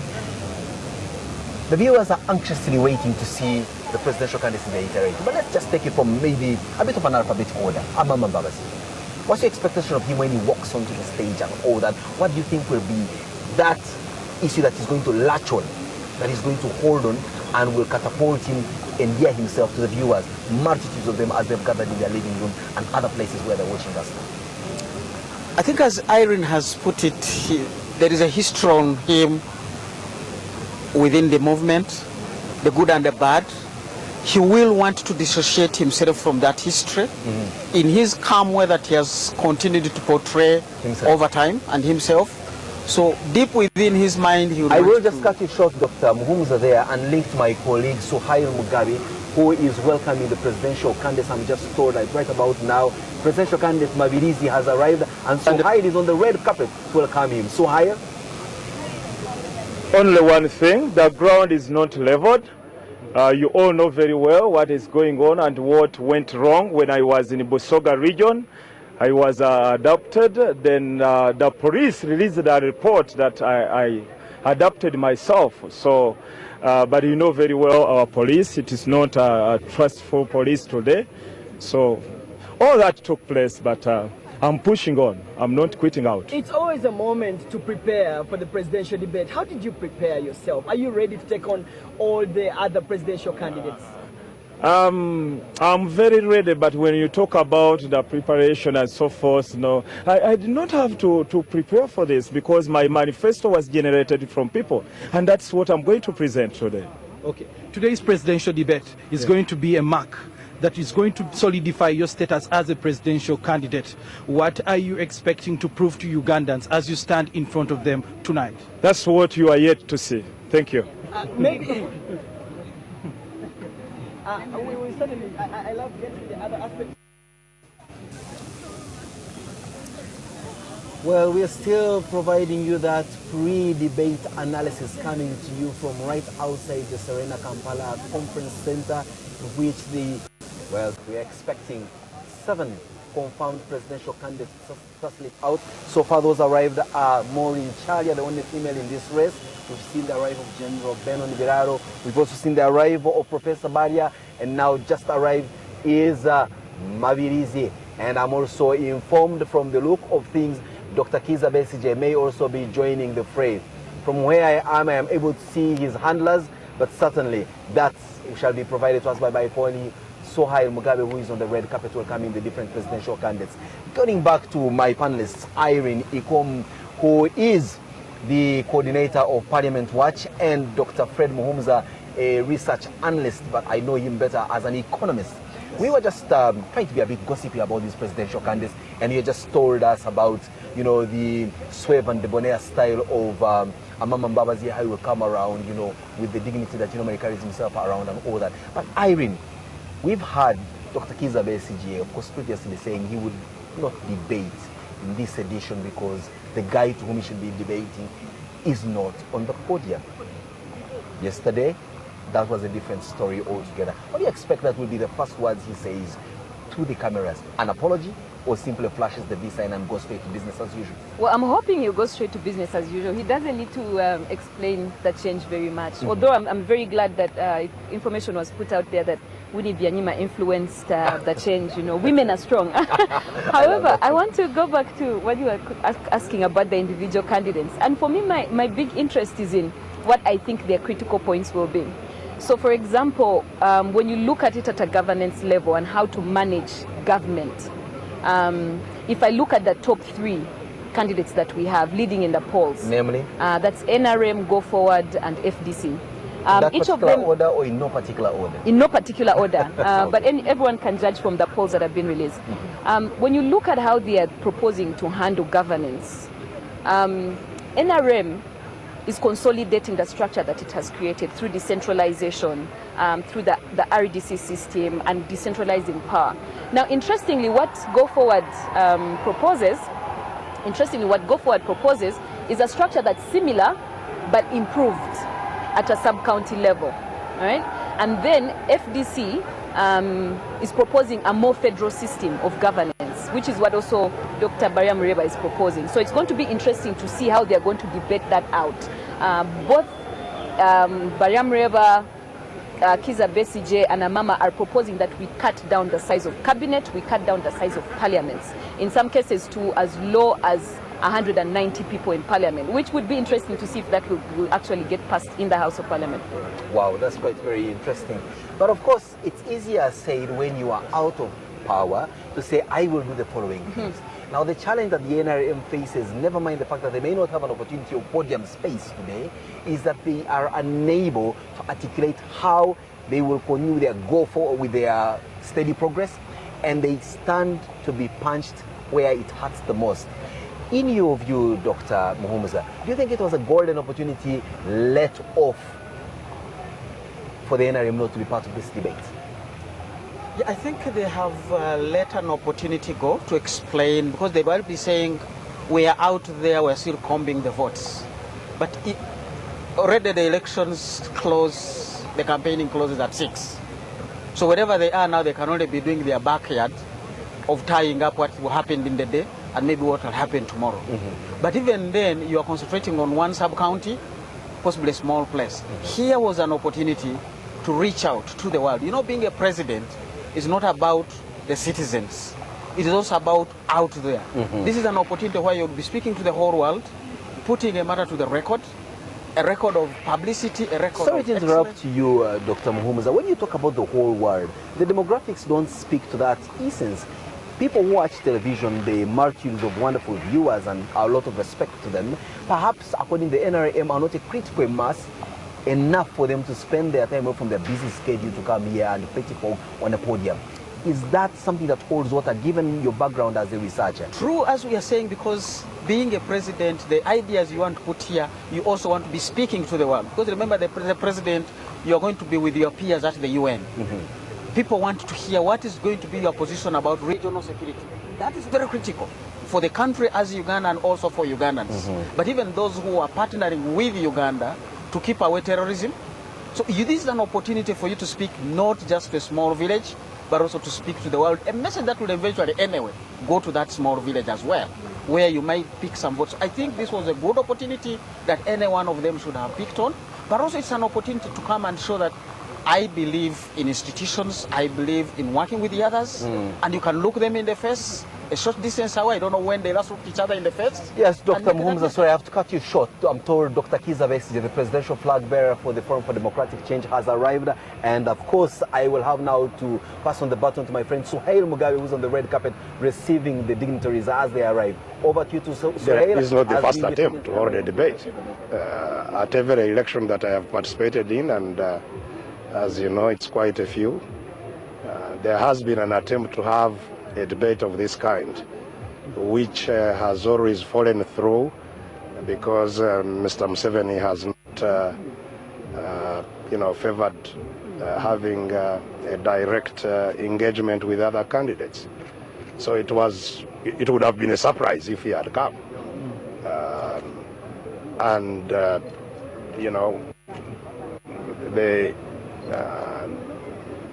What it takes away from such a debate is obviously huge, because for more than half of Uganda's independent period, Mr. Museveni has been the president of this country in very controversial situations also, and so having the first debate when somebody who has impacted on the country for 3 decades, more than a half of our independent period, is not present is obviously something not helpful to the debate. And I've been rather, surprised that when I indicated that I will not be happy to be in a debate where I'm debating, where we are on one side, those who want change, where there is nobody who is for no change,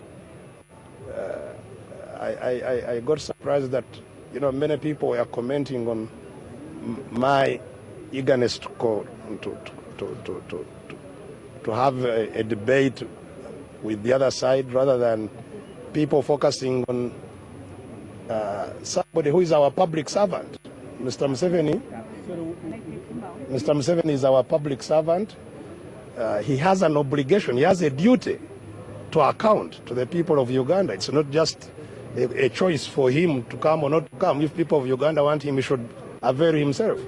And so I'm rather surprised that not sufficient pressure has been placed on him to account for the office he holds. That is Dr. Kizza Besigye, the 5th presidential candidate to attend and to arrive for the presidential debate. We're expecting 2 more presidential candidates to come. And we're also expecting the former Prime Minister, the Right Honorable Amama Mbabazi, who will also be coming in to take part in today's debate.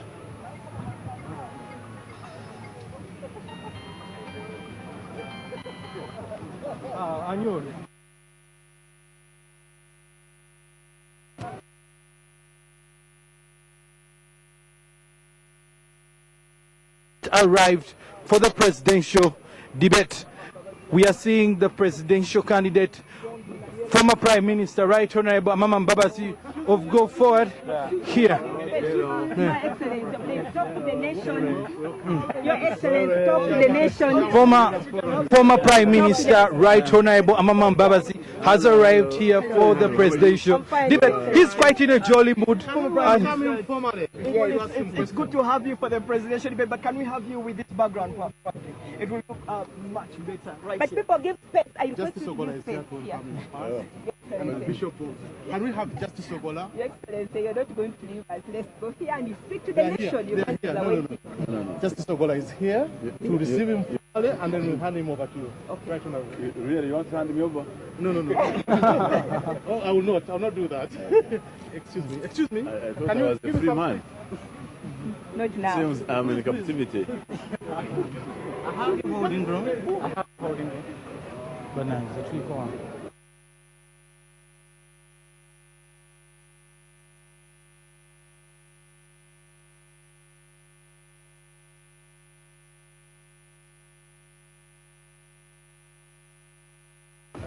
Okay, I could join you and we go forward or something. Yeah, that's right. Yes. Most welcome. Okay, Now you can now give a lead we are and taking you take to the holding room. Okay, so What can I do for you? Right Honorable Prime Minister. Why do you want me to go there? It's a good background. It's the official background, but we can as well hold the interview here. It's okay. Can I make a suggestion? Yes. Spread out so that each one has an opportunity to speak. Isn't it? And I'm ready to go there. Right Honorable Amambabazi is quite... Give us space. Okay. Okay. Yes. Can I ask you a question? Supposing you are organized, everyone has an opportunity to ask a question. That's what Go Forward is all about. Equal opportunity. How about that? Okay. Okay. Okay. Right Honorable, we are seeing you today. You have come here for the presidential debate. We are going to tussle it out with probably 7 other presidential candidates. How have you prepared for this presidential debate that looks to seeing issues of the economy, social, as well as the welfare and governance of this country are concerned? I will simply give the people of Uganda, the viewers generally, our view of the situation in Uganda and what we need to do to change. What are your expectations in Given the platform, the opportunity to speak out, and I intend to do so. Okay, Right Honorable, you have been about the candidate you are contesting against President Museveni for this important debate? My debate here and my campaign is not about individuals, it's about issues. His presence. Honorable traversing the someone else? Right. Allow the Prime Minister. Yeah. Right Honorable Minister, you're traversing the country all this time, and now we are seeing that the campaigns are drawing towards the near end. We would like to know, what have you seen and that you think that is out there on the ground that should be... We are gaining momentum, moving on, going forward. That is the Right Honorable Amama Mbabazi, the former Prime Minister, who is here to attend the presidential debate. So far, we have seen 6 presidential candidates coming in, and we are now expecting 1 more presidential candidate as we wait for the presidential debate to take off live on NTV. Back to Simon Kasiate. Yes, welcome back. Now what you just witnessed is the arrival of Honorable Amama Mbabazi, the candidate for Go Forward, who's just arrived to take part in this first ever live presidential debate. I'm happy to inform you that NTV, to where you are tuned, is the official broadcaster of this debate. My name is Simon Kasiate, and for now, before the presidential debate can kick off in earnest, we are going through the pre-debate analysis, discussing what are some of these issues that you believe will be nailed by the different presidential candidates. We're expecting 7 of them, at least from the confirmations they've made, and that is Maureen Charia, who has already arrived, Mabirizi, who has already arrived, Professor Bariamureba, who has already arrived. Well, we also have seen the arrival of Dr. Kiza Besje and Amama Mbabazi. Yet to arrive is Dr. Abed Bwanika. With me are 2 interesting panelists, Irene Ikomo, who is the coordinator for Parliament Watch, and Dr. Fred Muhumza, who is a research policy analyst. Now, I have to inform you that as we go through this, could I call it prediction, or should I say speculation of what will be on the floor of the presidential debate? I'm happy to inform you that in about May 2015, there was an Afrobarometer research that released a report where they asked Ugandans what the salient issues are that the presidential candidates who vie for the next round of elections should address very clearly. And this is what Ugandans said in order of importance: health, education, water supply, corruption, infrastructure/roads, as well as poverty reduction. 7 months later, the Daily Monitor, one of the most credible newspapers in the land, did hold an independent research from this one. And in there, Ugandans indicated the following issues as most salient to them in this particular order: infrastructure, education, youth empowerment, unemployment, health, corruption. Now you realize that about 90% of the issues raised by the Afrobarometer report and that of the Daily Monitor are cross-cutting. Yeah. What do you think is the issue that will determine who becomes president of Uganda in the hearts of those that will watch tonight's debate? I'll start with Irene. Well, that's a tough question because, you know, at the end of the day, people make decisions or vote for different reasons. But if you come down to the issues, I think let's start with health. We can all agree that our health sector has a lot of problems and there are so many concerns that we have. And you know, if we are reviewing and we're looking at the discussion about what needs to be done, we can start with what we have. So the NRM has created a structure where you have health centers, 1, 3, 5, you have regional referral hospitals, you have national referral hospitals. The question and the concern for a lot of people is they are just not able to access the services, most because they can't afford them. Where they can afford them, there are no attendants to take care of them. There are no drugs. We have drug stockouts. This most recently, we just experienced an HIV/AIDS ARVs drug stockouts when we have a lab right here, right. a pharmaceutical company in Louisiana. That's something we should not be experiencing in 2015. You see, Irene, that is easier to point out if you're not in government, and the NRM certainly will take flake for that. But you see, we have 2 other presidential candidates on the podium that possibly may not have as much moral authority to discuss something like that. We have Amama Mbabazi, who has been in government for the last 30 years. He's only been out of government for a matter of months. What is he going to say with regard to what he will do to ameliorate that situation that he was unable to do while he was in government? The same applies to Bessie in as much as you can extrapolate that over 2 decades. And of course, when it comes to the other presidential candidates, I mean, it would be so unfair to Maureen Charia, for example, to ask her with any form of pedigree that she holds with regard to ameliorating such a situation. All the manifestos that I have had a chance to review propose a national health insurance scheme. The details may be different, but all of them are focused on the fact that Ugandans just cannot afford health care. And the health care that's available and free or subsidized is not good enough for a lot of Ugandans. You raised 2 issues here, Ms. Ikomo, and I wish to come in there. There is affordability of the service, and then there's the availability of the drugs for the service. Which of them is most biting to an ordinary Ugandan watching us right now? I think both are. Both are, because you see, different Ugandans have different problems, right? If you're going to discuss HIV/AIDS, it's a question of accessing drugs, but it's also a question of how close is the health center to you? Because policy-wise, ideally, health centers should be within a 5-kilometer radius. Actually, I think that's even for referral hospitals as well. 5 kilometers is a bit too close. I mean, we'll be having so many referral hospitals in a short distance. Ideally, yes, that's the ideal we are trying to achieve, but we haven't achieved that. But again, the alternative that the candidates are proposing is a national health insurance scheme where Ugandans will be subsidized in accessing health. And in one manifesto, I think this is Go Forward, they're even proposing that persons over 65 who do not have a pension scheme access health care for free. You see, then it comes back to the question that we had brought earlier is how is it practical? Are we going to be able to do this? And yet this is a very important thing. And I hope that health is one of the issues that is tackled widely in this debate where we can come up with a concrete solution to help Ugandans access Medicare. That's a good one there. And I must inform you, our viewers, that today's round of the presidential debates will largely tackle those issues that are salient to us from a domestic point of view.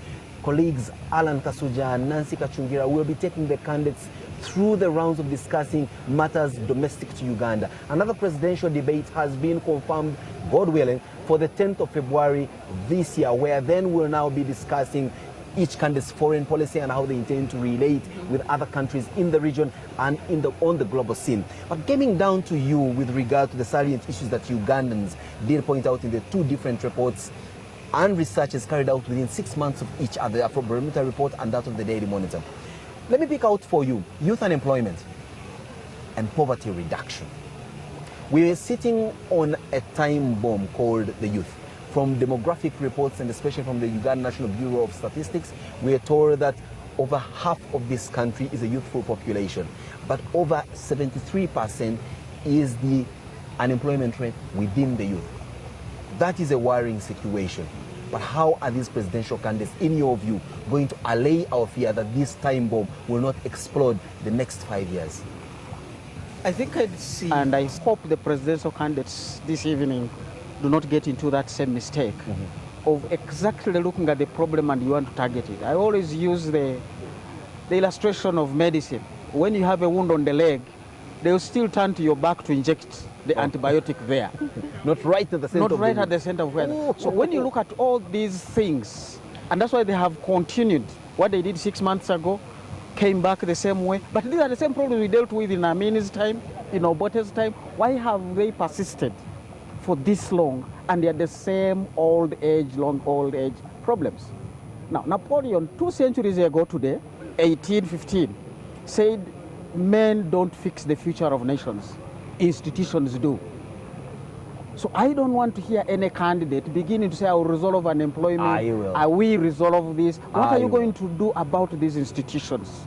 Because it is institutions that actually provide all these frameworks. That's why we have a problem. You get into the health system, some people, when they fall sick, they are flown abroad. These are the rules of the game. So what is the policy within the health sector? Do you want to spend 1 billion treating 5 people or 1 billion treating 10,000 people? It's a decision taken by the institution within the Ministry of Health.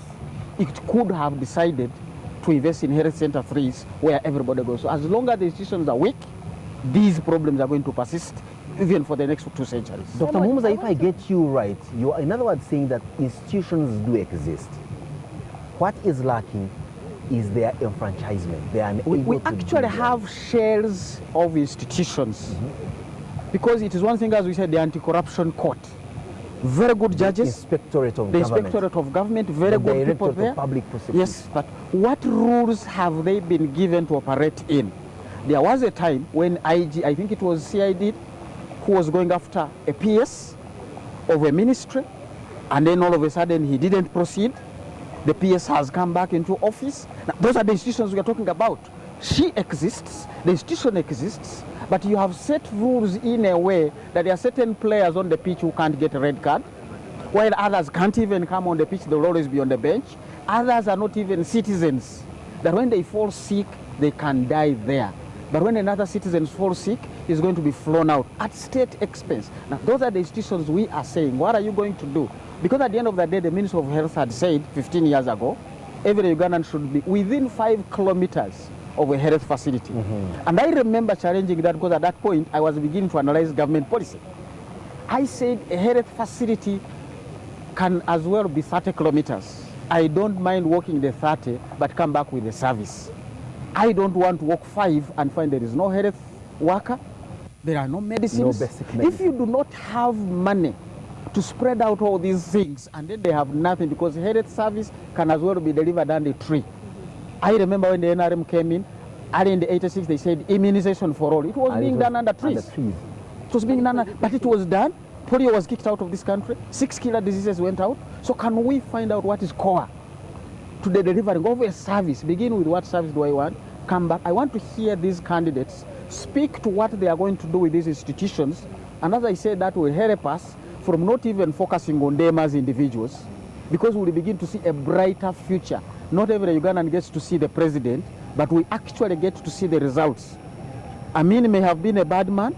I have written I got wounds when I was in primary 2. Your life story is well documented. I was treated from within the very health facility that was close by. Every time I went there, I found a health worker, an antibiotic, and I was treated right there in the dead, and you recovered bad times of Idi Amin. So tell me about the badness of Amin. I never got to see the man, but I saw the services. I was in primary then. I came through there. Today there are people in primary who cannot come through. How many schools didn't even get a first grade? We've just been reading the papers. Dr. Fred, you make a very important assertion, but let's get down now to the presidential candidates.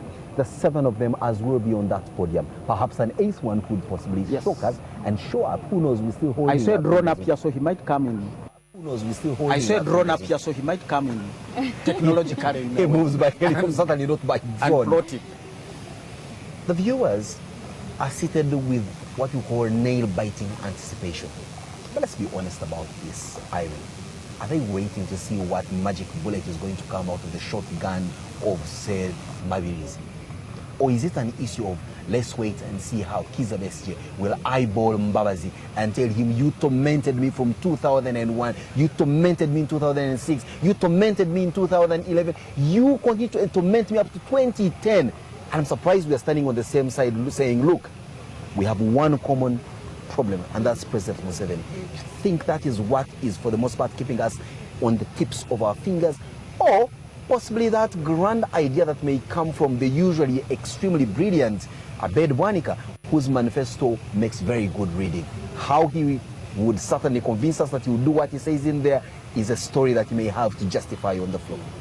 I think you see what this debate offers for a lot of Ugandans, myself included, and I'm happy to be here, is that it gives us a chance to be part of a process, all right? Because Uganda is a young democracy. We're about, what, 50 years old? And we're developing. And as we go ahead and we develop, regardless of what people may say for or against the debate, whether it's going to have value or not, the question is, have we reached that stage as a democracy where we can have a civilized discussion by presidential candidates over issues in this country? Can we interrogate them? Can we cross-examine each other and see whose policy is the best? Now, there may be questions. I mean, analysts will poll later and find out whether this debate has actually had any impact on the voter. But I, as a person, believe this is a very good starting point. Let's have the panelists up there and let's have this discussion about what are they offering this country. And, you know, as a country that doesn't have so many national dialogues, this is a very good opportunity for us to look at the issues that are affecting us, like we're discussing health and jobs. How are we going to create jobs, you know? And even though you may not vote for the person who offers the solution, it's a good starting point for us to start to have these conversations over the next 5 years until the next election. Well, of course, Irene here talks about civility on the podium, and she is ecstatic that at least we as a country have come to such an extent that people who previously held very divergent views, perhaps so repugnant that they could never imagine seeing themselves face to face, and are going to be on the podium. And it's important for us to interrogate them and have a conversation with them. But of course, in that room too will be hundreds of spectators that will be seated in there listening keenly. Dr. Muhumuza, do you expect a civilized audience, one that will not echo, that will not boo, that will not chant, that will not do all the uncanny things that would otherwise pour cold water on this, a wonderful idea?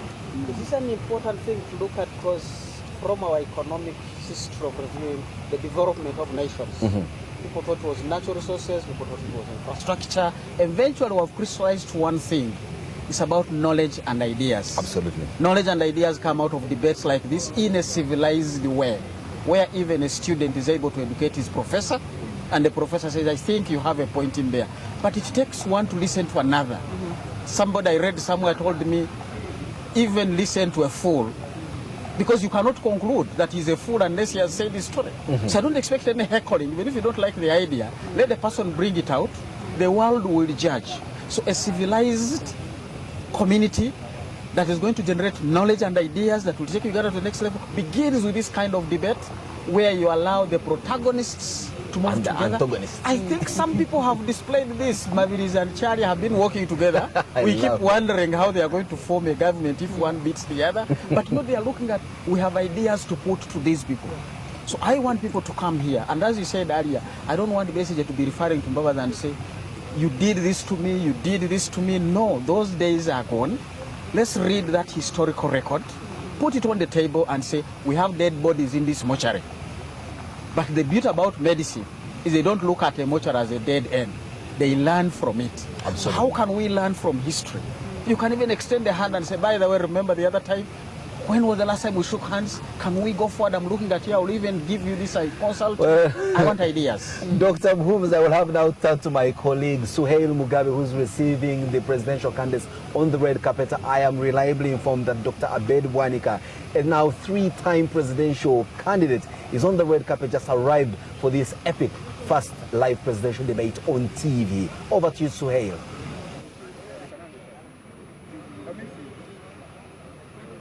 Yes, sorry.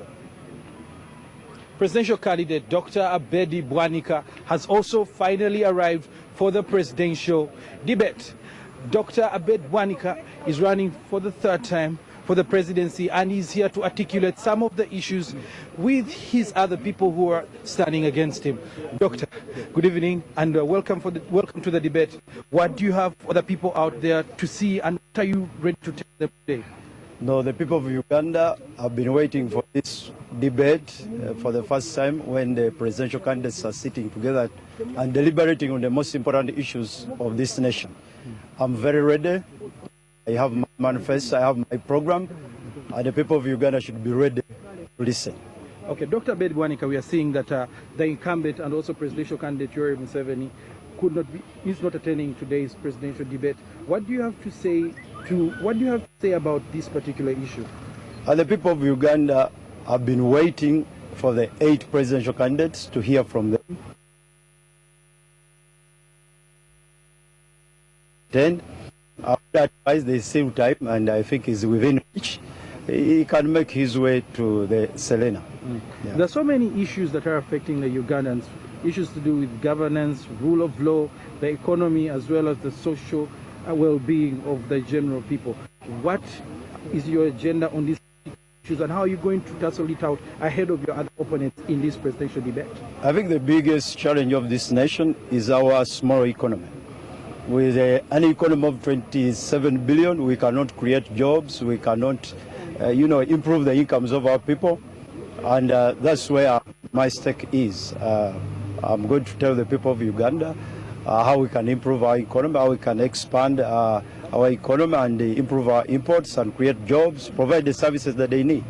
Okay. Yes. Ladies and gentlemen, that is presidential candidate Dr. Abedi Bwanika, who's the 7th to arrive here for the presidential debate. We have gotten hint of information that President Yoweri Museveni might not attend tonight's debate, but Dr. Abedi Bwanika is here, and anytime the debate is going to kick off, where all 8 presidential candidates will articulate several issues and will answer to questions that will be asked by the different people and also the people there on social media. Suhail Mugabi, and back to Simon Kesate.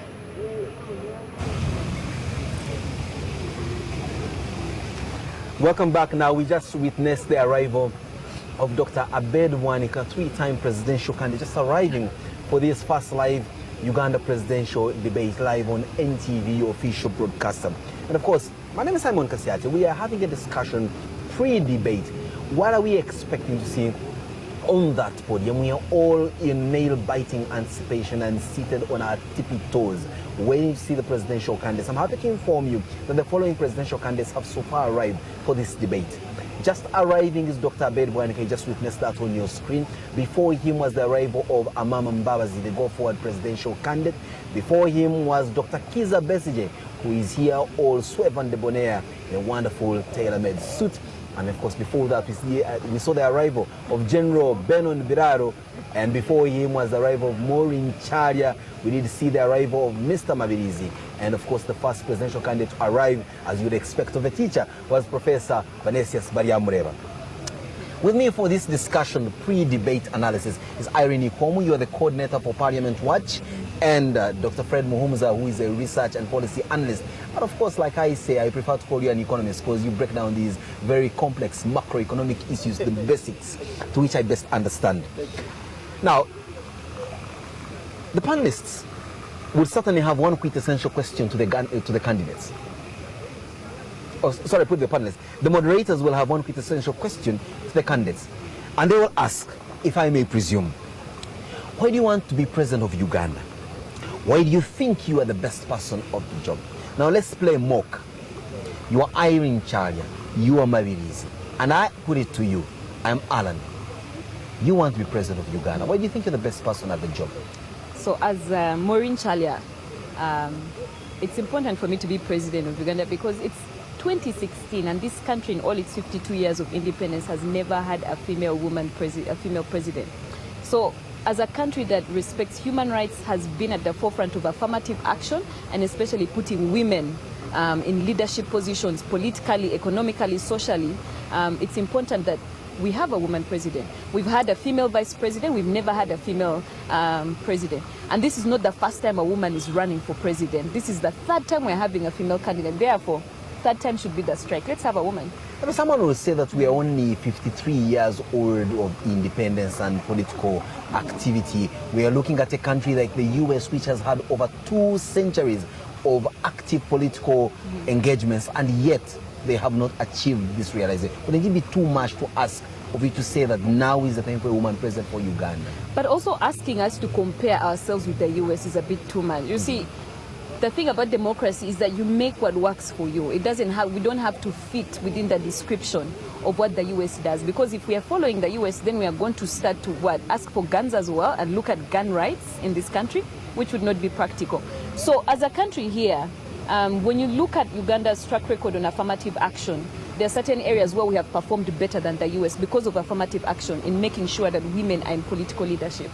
And what better way than to look at it at a presidential level? Perhaps then the person to take credit for that will be the presidential candidate that has not yet confirmed their attendance, who says in the last 30 years, we have ensured that now you have female presidential candidates, we've had the vice president, we've had designated seats in parliament, which you're proud to watch over and all that.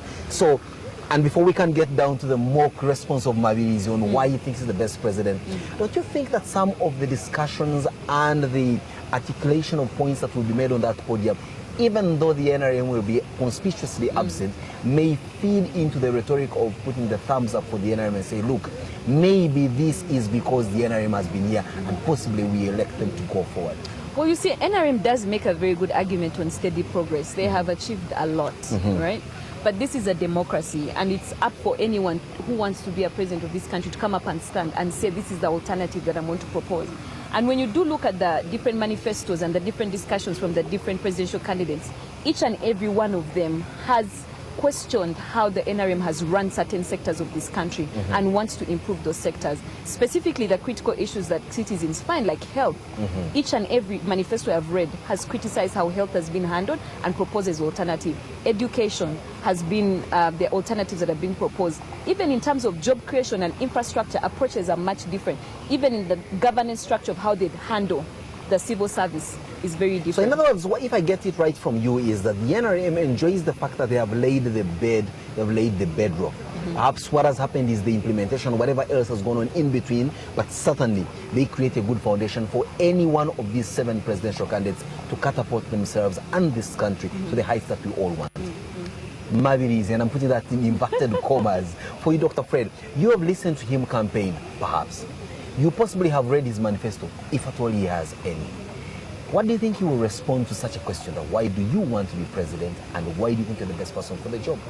If I were him, I would want to begin with my name, so let me own the name Mabirizi. From where I come from in Western Uganda, that's Mbirizi, that's basically the rib.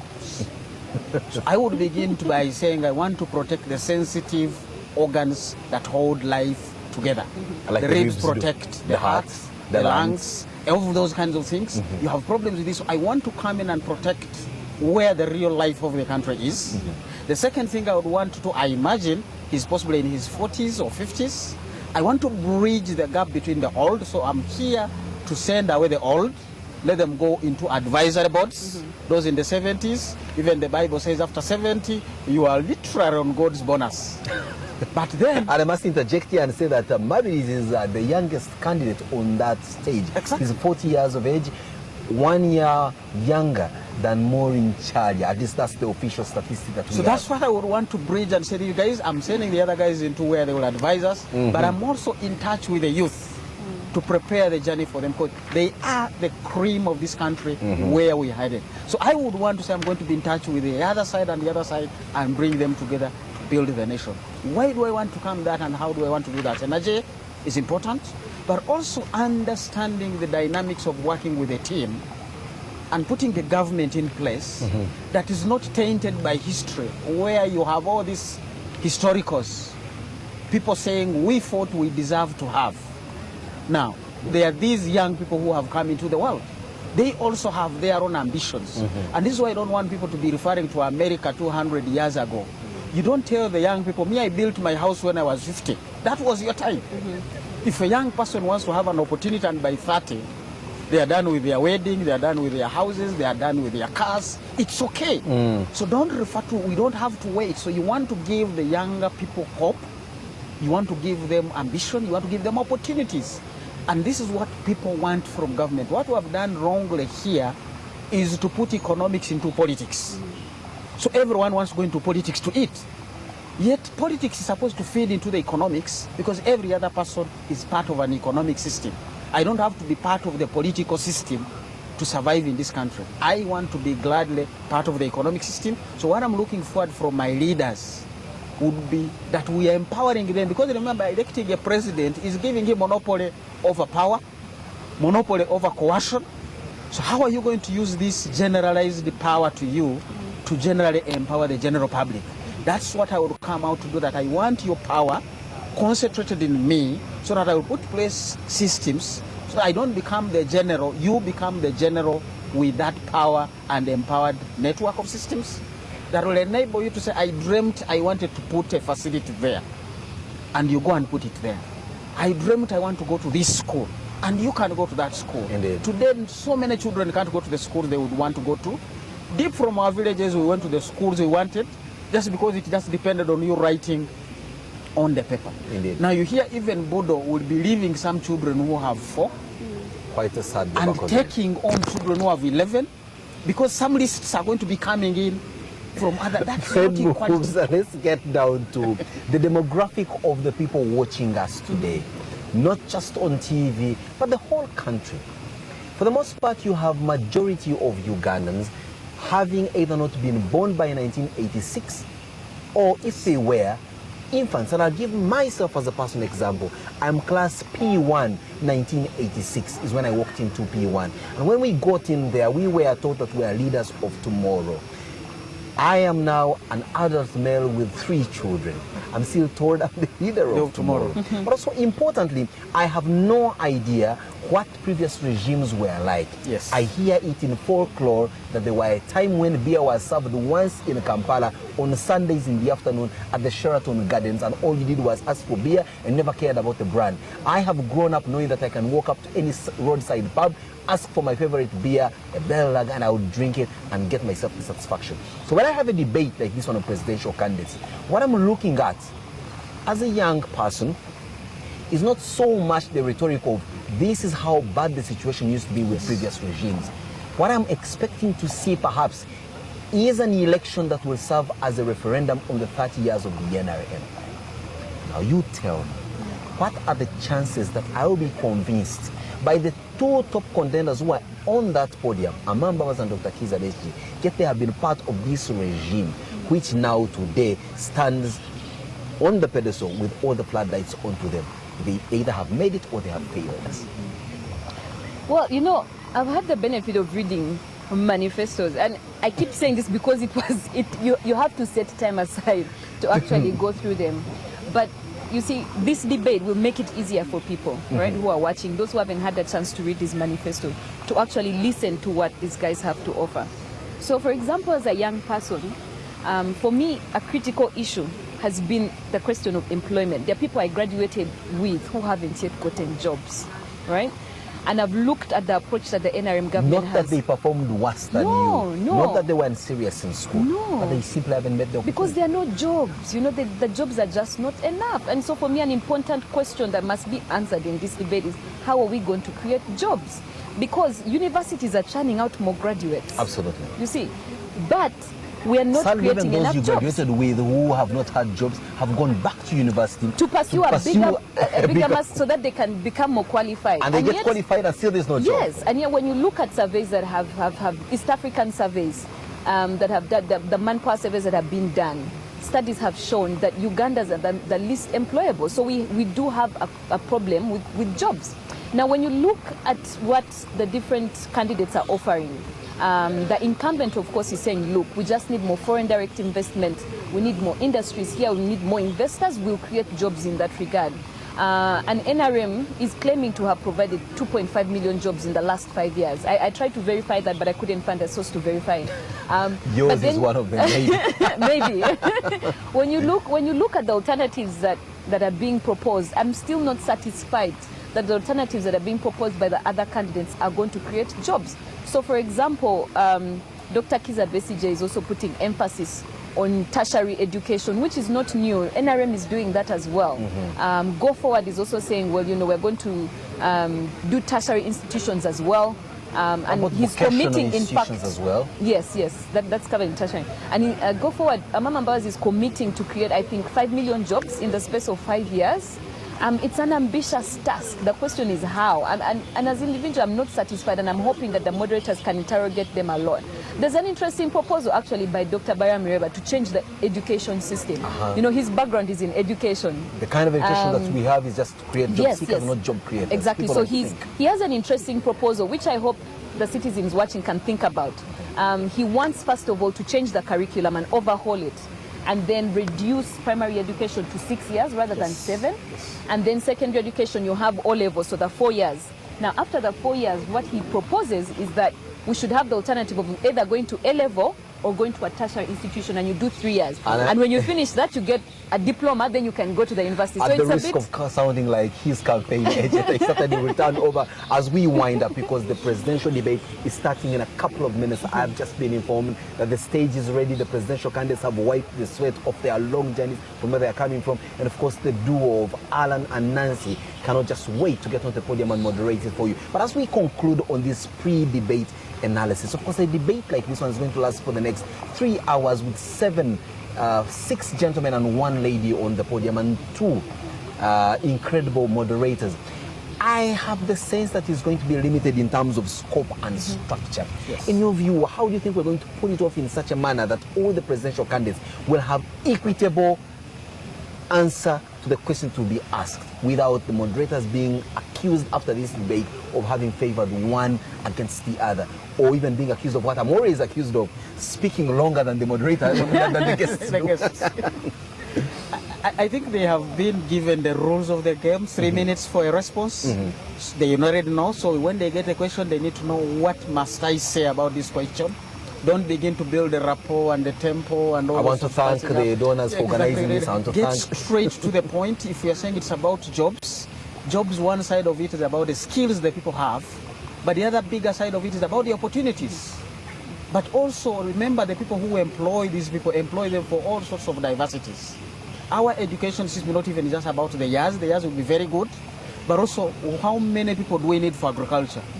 I'm afraid without even being so serious about these issues. Of course, now, for the benefit of the viewers who may not necessarily interrogate the figures and the statistics, we're looking at just the form. Forget about the substance, the form of the debate. What do you expect? And I'll come to you finally, but from your side, are you expecting a body of panelists who are well composed, who are going to be attending to these questions with the precision of accuracy, being concise and precise without fumbling and all that? Do you think, as a country or Ugandans, we take time off to attend to some of these intricate but otherwise mundane issues like self-presentation and the like? I think what is biggest test on them now in this small time is the ability to communicate.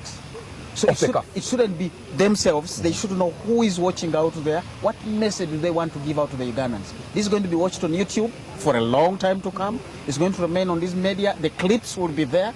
So it is not about them, and I would rather they focus on that audience. What do the people want to hear? Yeah. Not in generalities, because you can speak so many words, but there is one word that will stick to a person. That mother who is trying to deliver, you want to say every child conceived should have an opportunity to live to 70 years and plus. That is going to stick longer than what you want to say about the health system. Irene, sorry, but we have to run quickly to the other side, but nonetheless, you'll have your last word on this one. Let's talk about the fashion sense. What are you expecting to see on the podiums? I mean, I'm not saying you're a fashionista in any case, but in your view, don't you think that it's important also, like I always tell folks, that you are addressed the way you are dressed? Is that something spectacular you're expecting on the podium with regard to a good fashion sense? I'm the absolute worst person to ask about fashion, but I think just like, you know, he said that be decent, respectable and dressed. And for me, the most important thing is really about what they're going to say in terms of the issues and how they plan on changing this country. So I hope they're able to convince voters to be able to swing their votes, if not, a lot of and to things be able that to convince engage. voters sometimes is how you look like or how you are dressed. Of course, the wonderful people that have taken time off your otherwise very busy schedule to be a part of this discussion, and by extension to be a part of this, the first live presidential debate on TV, on NTV, we can thank you more. We certainly are going to be glued to our TV sets as well, and we are going in there to follow the candidates with whatever they have to say word for the word. Because after the debate from the presidential candidates, we'll be right back here to have a conversation regarding what exactly they said, the post-debate analysis. That way we'll be able to put what we discussed here in terms of anticipation to exactly when the rubber hit the road, and see how much of what we anticipated has actually been seen. And of course, we'll also be following closely and also creating what we may call a truthometer to interrogate some of the answers by these presidential candidates on whether they actually gave the right figures that will speak directly to a convincing narrative that will decide whether or not they are selected as the flag bearers to carry this country forward as presidents in the next 5 years. Of course, we continue to give you the best quality in terms of programming. Stay tuned. And of course, now I'm handing back to studio, which will then take us into the inner sanctum of the Serena Kampala Conference Center, where the debate shall start in earnest. Good evening.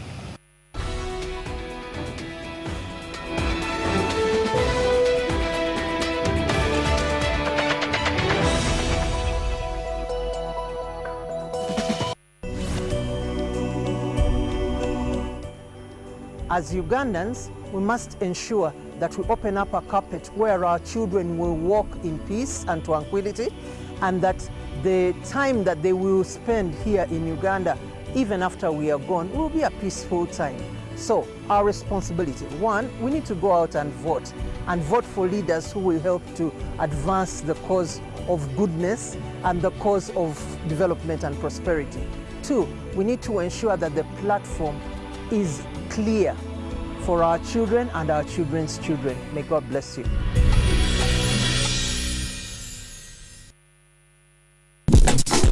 Street Live is brought to you by Share a Riham Soda today. I did a part of drawing. Right now, actually, I was just trying to come up with a drawing of bobbed wine, but mainly I will start with a sketch, just like you can see in the middle here of the nose and the mouth. When I look at the picture, then that's going to make me actually draw the actual thing and then put the taste of the tune that I want. This is Gashumba, then Pastor Gary, and Babaluku comes in the Africa. This is Bill Clinton. It's bigger, better, and refreshing than ever. Riham brings you the bigger, better 600 milliliters. Enjoy the thrilling taste of Riham soda for only 1,700 shillings. Wow! Share a Riham soda today. Insurance tips Is brought to you by ICEA Group.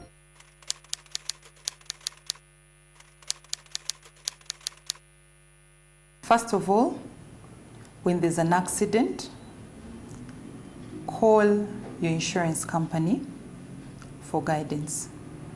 If your accident involves another driver, park on the roadside, share your contacts, especially your insurance details.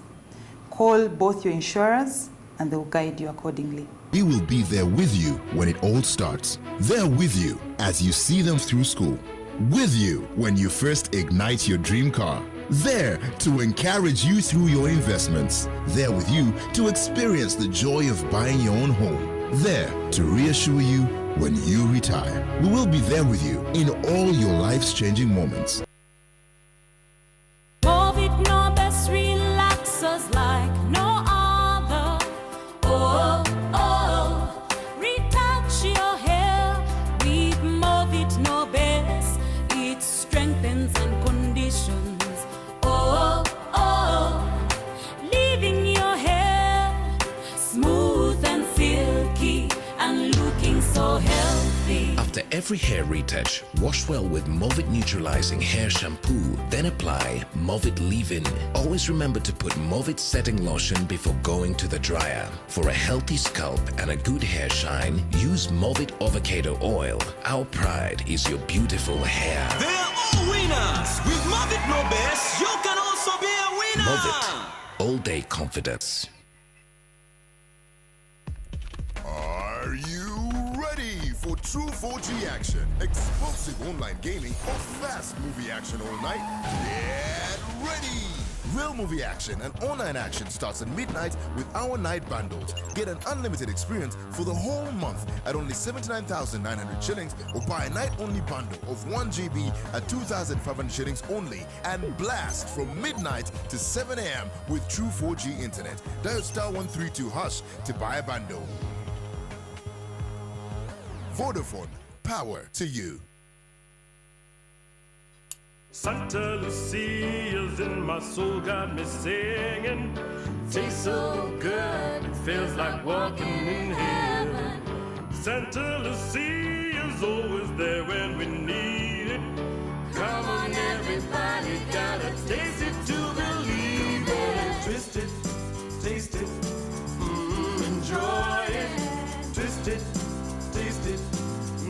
Santa Lucia, you've got to taste it to believe it. Victoria University is a state-of-the-art, world-class university. Our first-class facilities include state-of-the-art clinical skills lab and simulation center. We offer job placements, and internships can be arranged for our students. Every student gets a free laptop. Enroll now. When we say our promise to support you will never change, we mean that we will be there with you when it all starts. There with you as you see them through school. With you when you first ignite your dream car. There to encourage you through your investments. There with you to experience the joy of buying your own home. There to reassure you when you retire. We will be there with you in all your life's changing moments.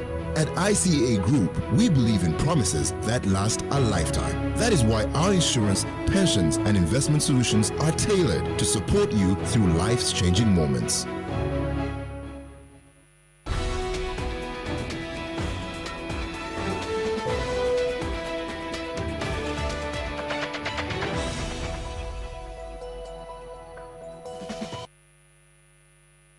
The presidential debate is happening tonight, the long-awaited presidential debate, the first of its kind here in Uganda. In a couple of minutes, we should be going live. All is good to go. 7 presidential candidates have showed up, so we are waiting for that to happen. My name is Joel Senyonyi, and as we wait for that to happen, I just thought that I would just run through a couple of things. Of course, the hashtag that we are using for this debate is UGDebate16. That's UGDebate16. There it is on your screen. So tweet away throughout the debate as the different candidates ask different questions and all. You probably want to react and so on, see how you take that away. And of course, people are tweeting away already. Let's see what some people are here are saying. There's somebody here who says, full house, UG debate 16. The historical moment is here for Uganda.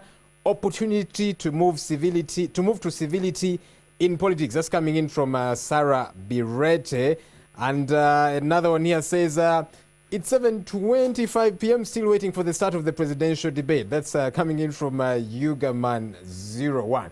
The debate should start in just a bit. Just trying to make sure that all the T's are crossed and all the I's are dotted so that all is good to go. And somebody here says, seems like tonight Umeme resumed supply of darkness as Ugandans await UG debate 16. That's Rosebel Kagumire. We understand a couple of places are out of power. Some people are insinuating that it could be sabotage and all. We don't know, but we hope you can catch the presidential debate. You can also catch it online if you have good internet so that you do not miss out on anything. All right, let's see what some people here are saying. Well, some here are tweeting and talking about the fashion. What these people, the presidential candidates, were dressed in, what they came clad in as they made their way to.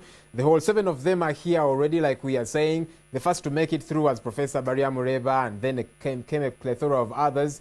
General Biraro, and then we did Sikiza Besigye at some point, Amama Mbabazi, Maureen Chalia, and the last one to make it was Abed Bwanika.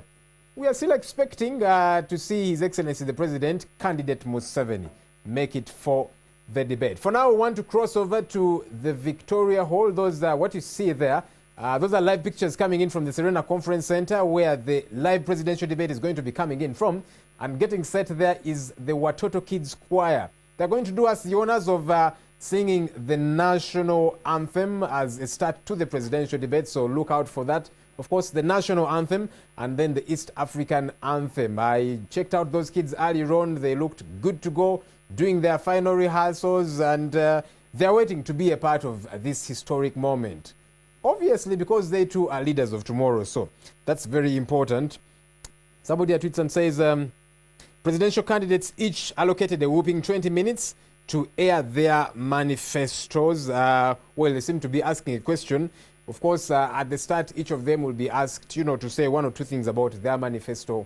Why exactly they want to become the next occupant of State House of Uganda. So that's very critical, and I know not many a person are able to attend political rallies when these people go out and they're moving out to the different places to campaign. But such an opportunity is an incredible one for you to get to listen in, excogitate over whatever it is that they are saying, and then you can tell, is this message palatable? Does this message resonate with my concerns? as a youth, as a woman, as a man, as, I don't know, whatever facet of society you do belong to, but most importantly, as a Ugandan. So let's keep watching and see how things do turn out. Of course, some tweeting away, talking about the earlier people that kept coming in, dignitaries, etc., etc. And then, of course, the presidential candidates, as they kept coming. It's interesting to see that people have kept tabs with this, so keep tweeting away, and we get to see how things go. Somebody here was tweeting and saying that all that noise means Kizza Besigye has arrived. See everyone run. That's the time that Dr. Kizza Besigye made his way to the Kampala Serena Conference Center to be a part of the presidential debate. Of course, about a week or so ago, Dr. Kizza Besigye said that, look, if candidate Museveni is not making it for the debate, I have no reason to be there. But he seemed to have had a change of mind when he got a visit from the chairperson of the Elders Forum. That's the Justice James Ogola, who visited him and gave him assurance and asked him to turn up. But I tend to imagine, and now that we talk about social media and so on, people took to social media and they lambasted Kizza Besigye. They were not too excited. Some thought, wait a minute, was Dr. Besigye going to debate with candidate Museveni? Or was he actually just going to tell Ugandans his agenda, his plan to ameliorate Uganda? And maybe he heeded your call, so it's a good thing to keep tweeting away about some things that are of importance, if you like, to the betterment of this country. And there you are. Those are live pictures coming in from the Serena Conference Center. That is the outside of it. Watoto Kids Choir warming up, getting set to do the national anthem and the East African anthem at the very start of the presidential debate, the very first of its kind. Looking forward. Let's see what some other tweets here are saying. Keep tweeting away. The hashtag, as we say, is there. That is UG Debate 16. And you could tag at UG Praise Debate. There you are. That Twitter handle is right there. Use that to tweet away. Share your thoughts. You know, as the presidential candidates go debating away, what do you make of what they are saying? Is it in tandem with what you see on ground? Do the promises that they make, you know, are they plausible? Because I've seen on social media some people, you know, commenting on promises. Some promises that have been made by some presidential candidates saying, look, wait a minute, when you promise this, that does not seem, it is not cogent enough. It does not seem to augur well with we Ugandans. Maybe that's not what we need, or whatever the case might be. But anyhow, keep tweeting away, and we see how things go. Of course, I see some people here castigating candidate Museveni for not making it to the debate. Well, you just might be in for a surprise. The debate is yet to start, and keep watching to the very end. Who knows?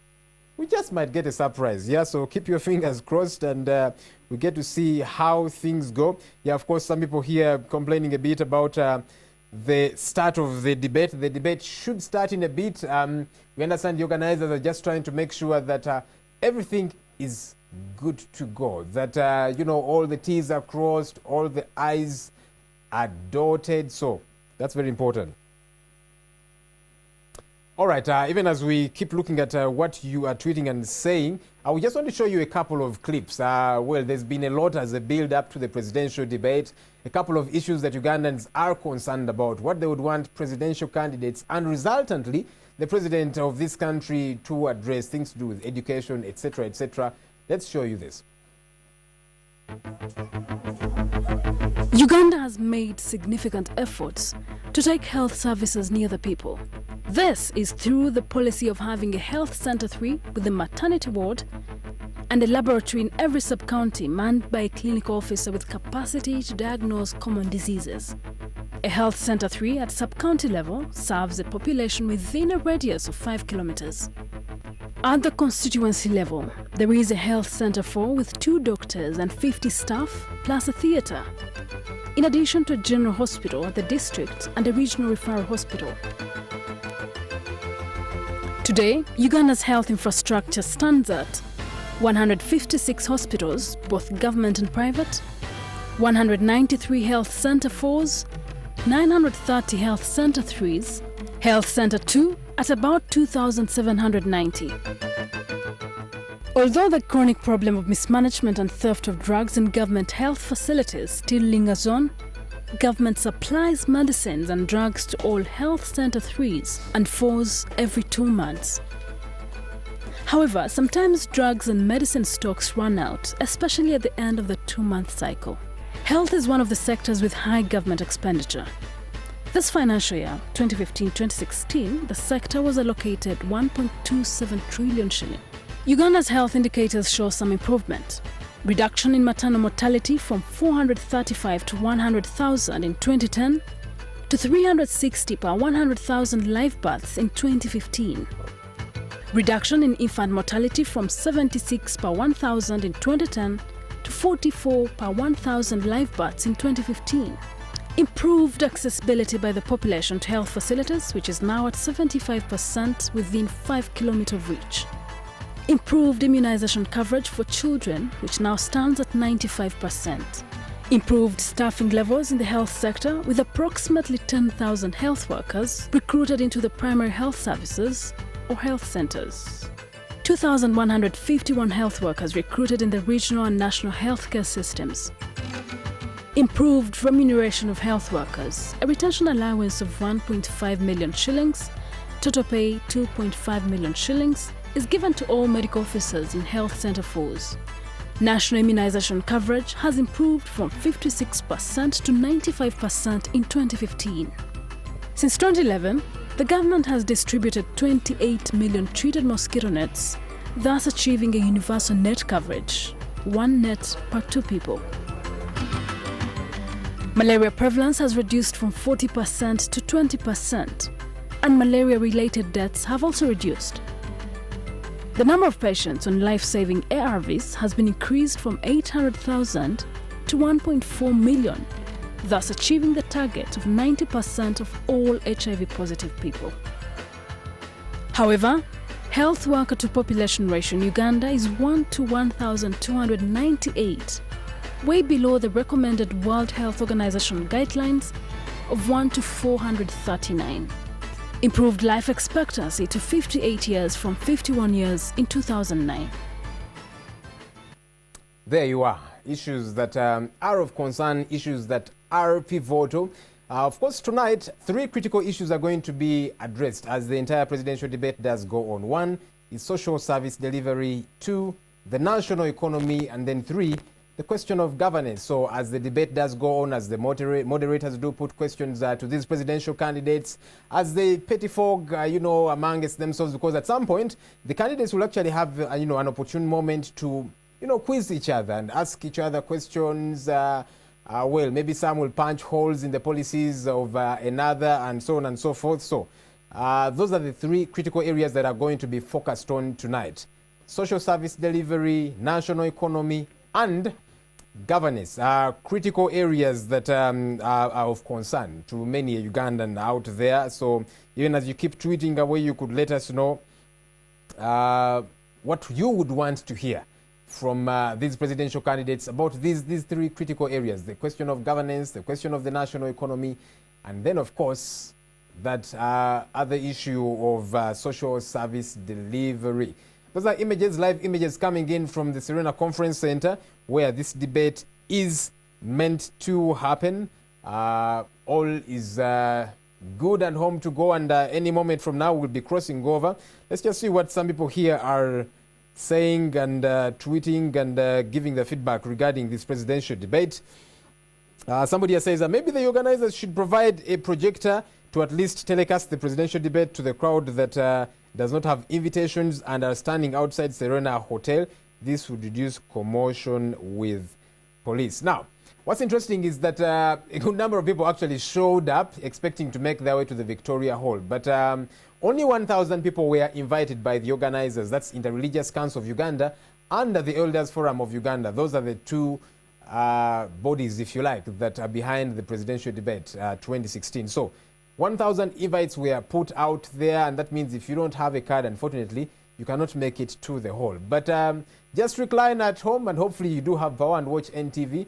We bring you this debate live. Maybe to talk about the facets, different people that were invited among the 1,000, they tried to balance it up to see that many a facet in society is represented. That's why we have civil servants therein, we have the diplomatic corps, We've got politicians represented therein. We've got representatives of borders in Victoria Hall, representatives among the teachers, every kind that you can think about, doctors and the like. Very important that they get to be a part of this, listening and see how, if at all, the messages, the aspirations, the agendas that these presidential candidates do have in a way or another resonate with their place, with whatever it is that they do, and that they would want to see change about their situation, probably change about their profession for that matter. So there you go. Let's see what some other people here are saying. Of course, others here are commenting about each of the presidential candidates that did come. Somebody is saying, the Right Honourable Mbabazi is the real meaning of a leader. I love the fact that he has given equal opportunity to all journalists. This gives equal opportunity, unlike what other leaders have done. So thank you, my president. That's coming in from somebody called Rebecca. Well, you can't entirely blame all the other presidential candidates because, as you could see, the organizers were, trying to take them away to get them to the hall. So journalists did not entirely get the time they would have wanted to, get to ask these people questions, etc., etc. But at least what's important is that you will have a chance to listen to them, as questions are put to them. But also, as you keep tweeting away, who knows, some of these might come through. We hope that we can have follow-up discussions with each of these presidential candidates. At least here at NTV, we have had a couple of them coming through this week before this debate. And hopefully after this debate, we can get to pick on some of them. But there will also be a second presidential debate, and that will be happening on February 10th. So look out for that. Of course, focus of that will be majorly now away from Uganda. For today, focus is on domestic issues. That's why we're talking about the national economy, social service delivery, and governance-related issues. But the next presidential debate that will be happening on the February 10th will be focusing now on foreign policy. What do these presidential candidates have in plan for, say, the region? As you should know, Uganda has for quite a bit of time been a big player in regional matters. We have placated many a neighbor and so on. So what plan do they have for, say, Sudan, for Somalia, for Congo, Burundi, and the happenings around us, So that's very important. Look out for that debate. So as you can imagine, there will be a lot more engagement with these presidential candidates. The other bits that I see here on social media, it's interesting as people tweet about their preferred presidential candidates and others, of course, going on to lampoon the candidates that they don't quite support. We just hope, unlike we are calling on presidential candidates to be euphemistic, we hope that the same can be reflected on social media. You might not like a particular presidential candidate. You pour praises on the one that you love, but it's not palatable that you come out vitriolically and abusive to whoever it is that you do not support. I think it's Plato that once said, I may disagree with what you say, but I will defend to death your right to say it. So that's very important, even as we tell that to candidates, that look, we can disagree, but let's get to the same table and be able to talk and discuss. Hopefully, the same can get to be reflected among the supporters, be it on social media, at campaigns. You know that we have had quite a bit of violence in the recent past at some campaign rallies. We hope that, excuse me, that this can, begin to be a thing of the past. That if different presidential candidates can get to the same podium and debate, yes, get to each other verbally and so on, but without trying to break each other's necks, hopefully a trickle-down effect will be there to these people's supporters. Some of them very ardent supporters, I must say. Let's see what some people here are saying. Somebody here is saying, I would like to hear a question to Museveni and JPAM. What prompted them to mute term limits? And don't you think this has affected the takeoff or slowed East Africa integration? That's coming in from Mosi here on Facebook. And another person here says, this goes to President Museveni. You always say no one has a vision. You again stood up and said that you don't want to see people misusing oil money. So are you saying you're the most competent of all these 8 to lead? Of course, people here are shooting through questions that they would want to see put to the presidential candidates. And hopefully the moderators will get to catch some of these and push those questions through.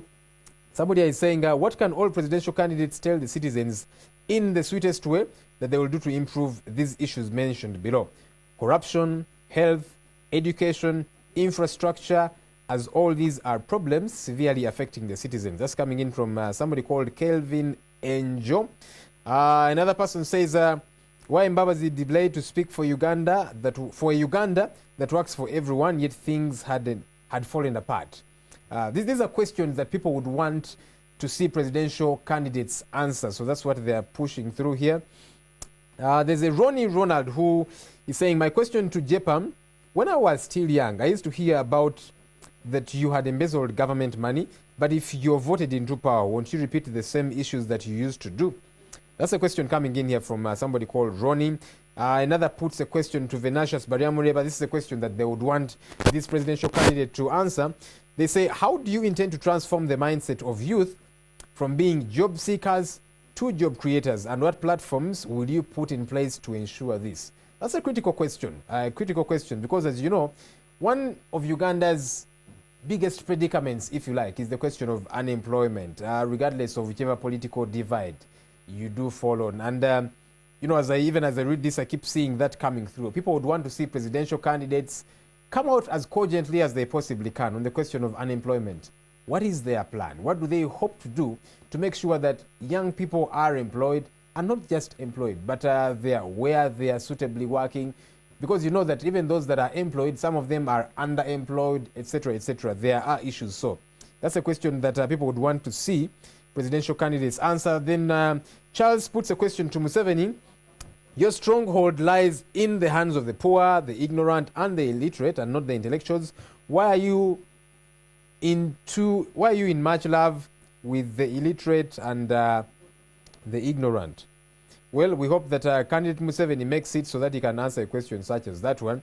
I see a plethora of other questions that are being put to candidate Museveni, and some are saying, look, he's not coming, but we are hoping for a surprise. So watch the debate entirely up to the very end. Who knows? He just could show up.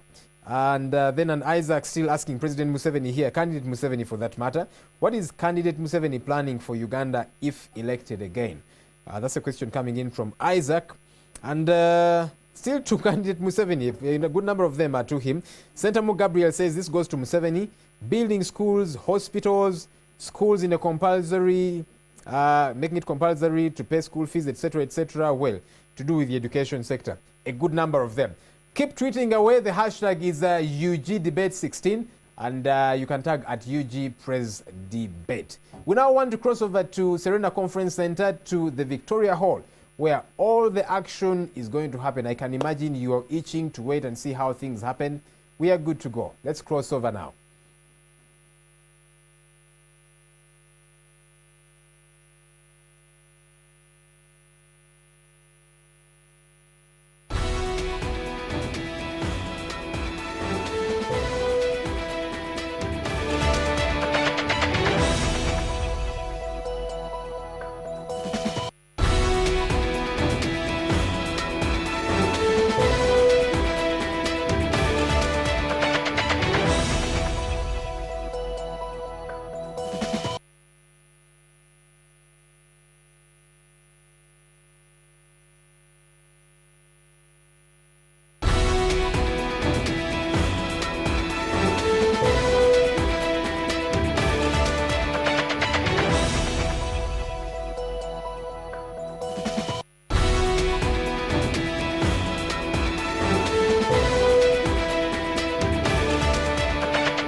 We want to pray for our brothers and sisters who are about to address us, that God, you will give them the courage, you will give them the wisdom, you will give them the ability to articulate the issues.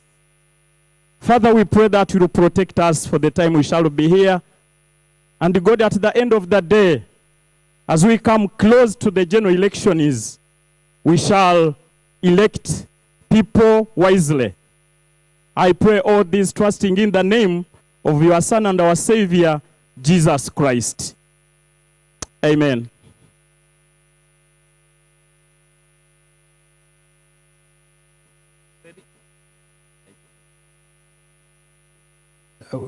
Ladies and gentlemen, put your hands together again for the bishop, and thank you, thank you. For those of us who have joined us on television, you're more than welcome as history unfolds here at the Victoria Ballroom at the Serena Hotel. Ladies and gentlemen, he has served this nation with distinction. He is an old, wise head, and as well, he is the chair of the Elders Forum Uganda. Ladies and gentlemen, put your hands together with myself and join me in making comfortable as well as welcoming Justice James Ogola.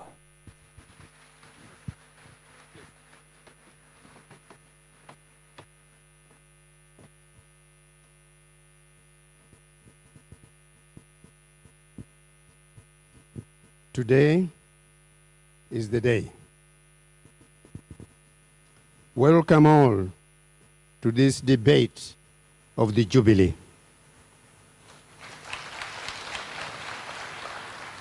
Never in the 50-year political history of Uganda has any electoral event of this magnitude ever happened before.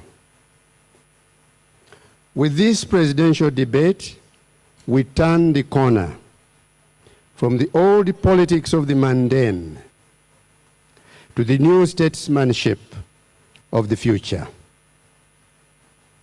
With this debate, we bend the curve from the usual drama and hoopla of the campaign rally to the potent power of sober analysis and cool diagnosis of fundamental issues, all expressed in a deliberate debate of civility, courtesy, decency, and respect for one's political adversaries.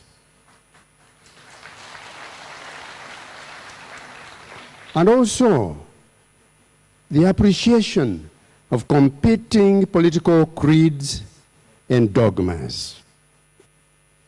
With this presidential debate, we usher in a new and worthy precedent for future elections. Each and every one of you assembled here in this hall, each and every one of you seated at home, and each and every one of all the candidates who are going in a very short time to stand at the podiums that are before us here. We are all immensely privileged to be an intimate and constituent part of the national history that is being made and written here tonight. Our children, our children's children will always look back from the future at this day as the day on which the political fate of the country turned a vital corner. Thank you, candidates, and thank you, the live audience that is before us here. Thank you, all Ugandans, for standing with us on this front line of the reform of our electoral process. The initial steps on the long and difficult journey of reform of the electoral process and systems in Uganda starts here tonight in this Victoria Conference Hall. What a privilege that all of us are part of writing that history. I've spoken all those on behalf of the organizers of this debate, the Elders Forum of Uganda, the Interreligious Council, of Uganda, National Consultative Forum of Uganda, all of whom have been supported very effectively by the United Nations Development Program, UNDP. Permit me now to speak from my own heart about what I feel at this moment. I've condensed it in what you might call poetry.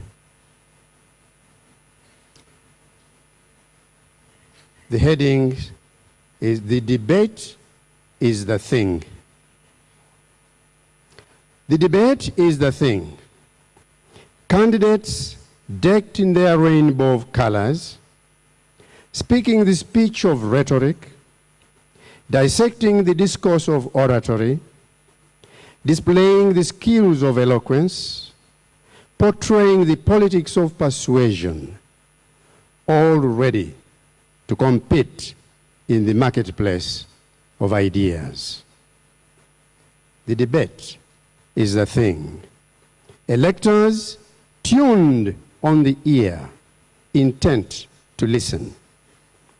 Viewers with a sharp hawk's eye, keenly scouring the screen to judge the agile from the docile, to assess the adept from the inept, to choose the winner from the losers, all sitting in Solomon's chair to do the above. The debate is the thing. Here, no cheap drama of the political rally. Here, no base speech of the idle and the vulgar. No shrill voice or tongue of demagoguery. No mundane politics of the empty pledge or hollow promise. Here, only the nobler ideas and ideals of the mind take pride of place to titillate the political soul of the electorate. On the campaign trail, candidates stand on the shifting sands of populism. At the debate, the candidates stand on the solid platform of fundamental ideals and critical ideas. With firm figures and facts to wow the audience, with wit and humor to charm the electorate. The debate soothes the politics of rancor, binds the wounds of the mundane. Truly, the debate is the thing. Wow, wow, wow. Couldn't have been put better, ladies and gentlemen. We're getting ever closer to the debate proper. Ladies and gentlemen, I see two kids somewhere in Africa 60 years from today.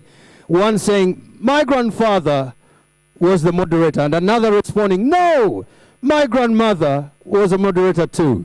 Here in Uganda, we have them male and female when we are etching history in the fabric of our society. Ladies and gentlemen, join me as we welcome the moderators for the evening. Ladies and gentlemen.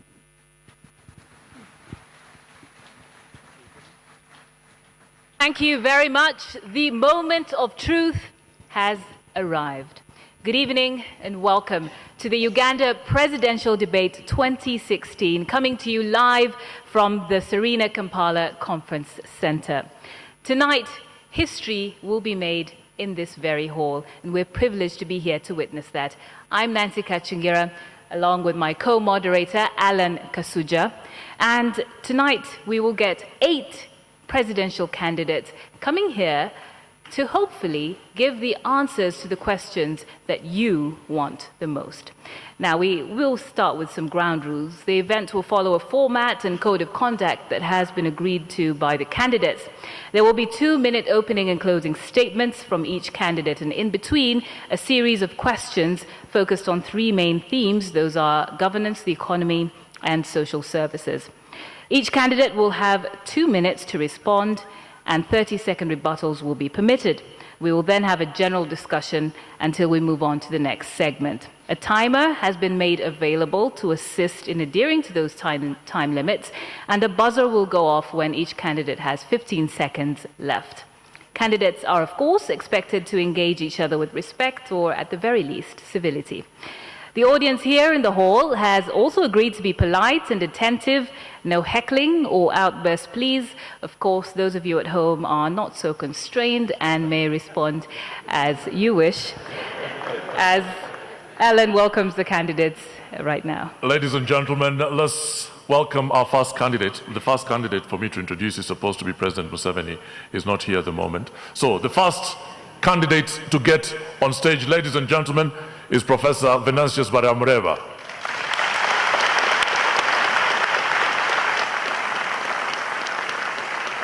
Let's give him a round of applause as he comes up on stage.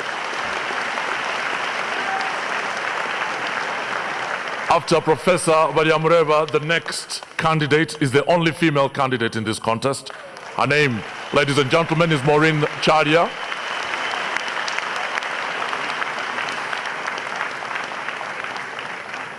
The third candidate to make their way on stage is Dr. Kano Kiza Besigye.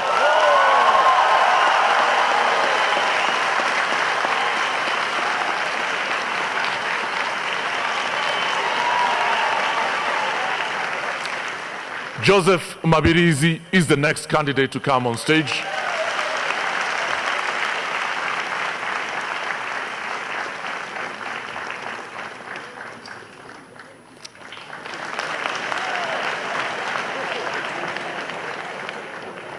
Major General Benon Biraro is the next candidate.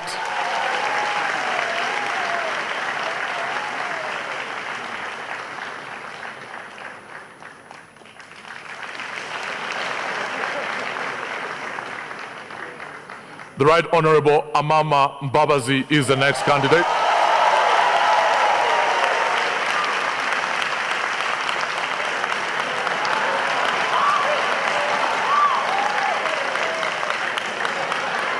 And ladies and gentlemen, last but not least, Dr.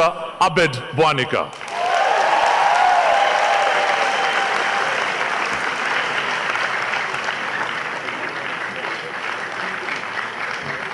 Welcome our candidates. As we begin this evening, let us go to the national anthem performed tonight by Watoto Children's Choir. Let's stand.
Ladies and gentlemen, let's take our seats if we may.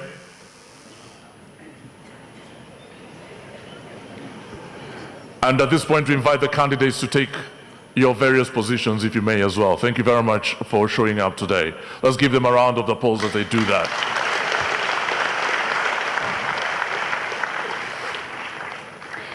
We will get underway immediately, and the first thing on our agenda tonight is opening statements. Candidates, this is your unfettered opportunity to tell the people of Uganda why you are the best man or woman for the job of president. You will have 2 minutes for your opening statements, and we will begin at my extreme right.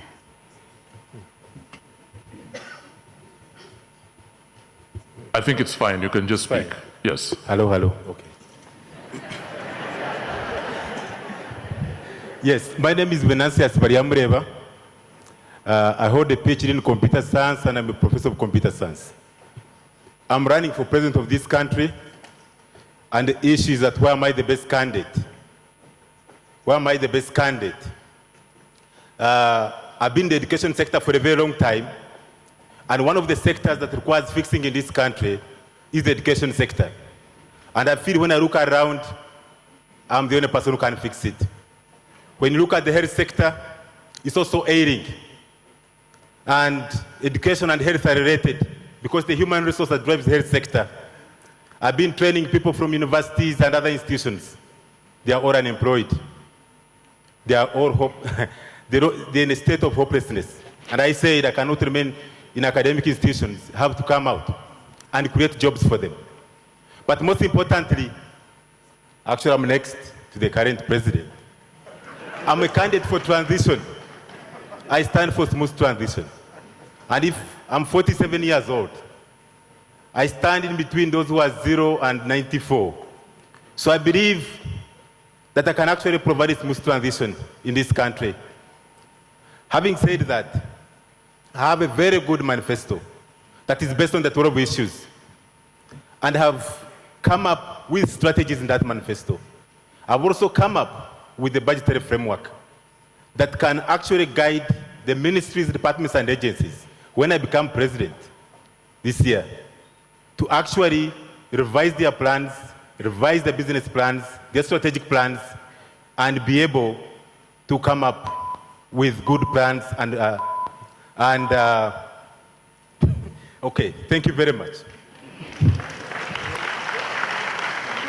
And the first time you hear that beep, it will just mean that you have 15 seconds to go, so okay. Don't need to stop. Thank you very much for that, Professor Bariamureba.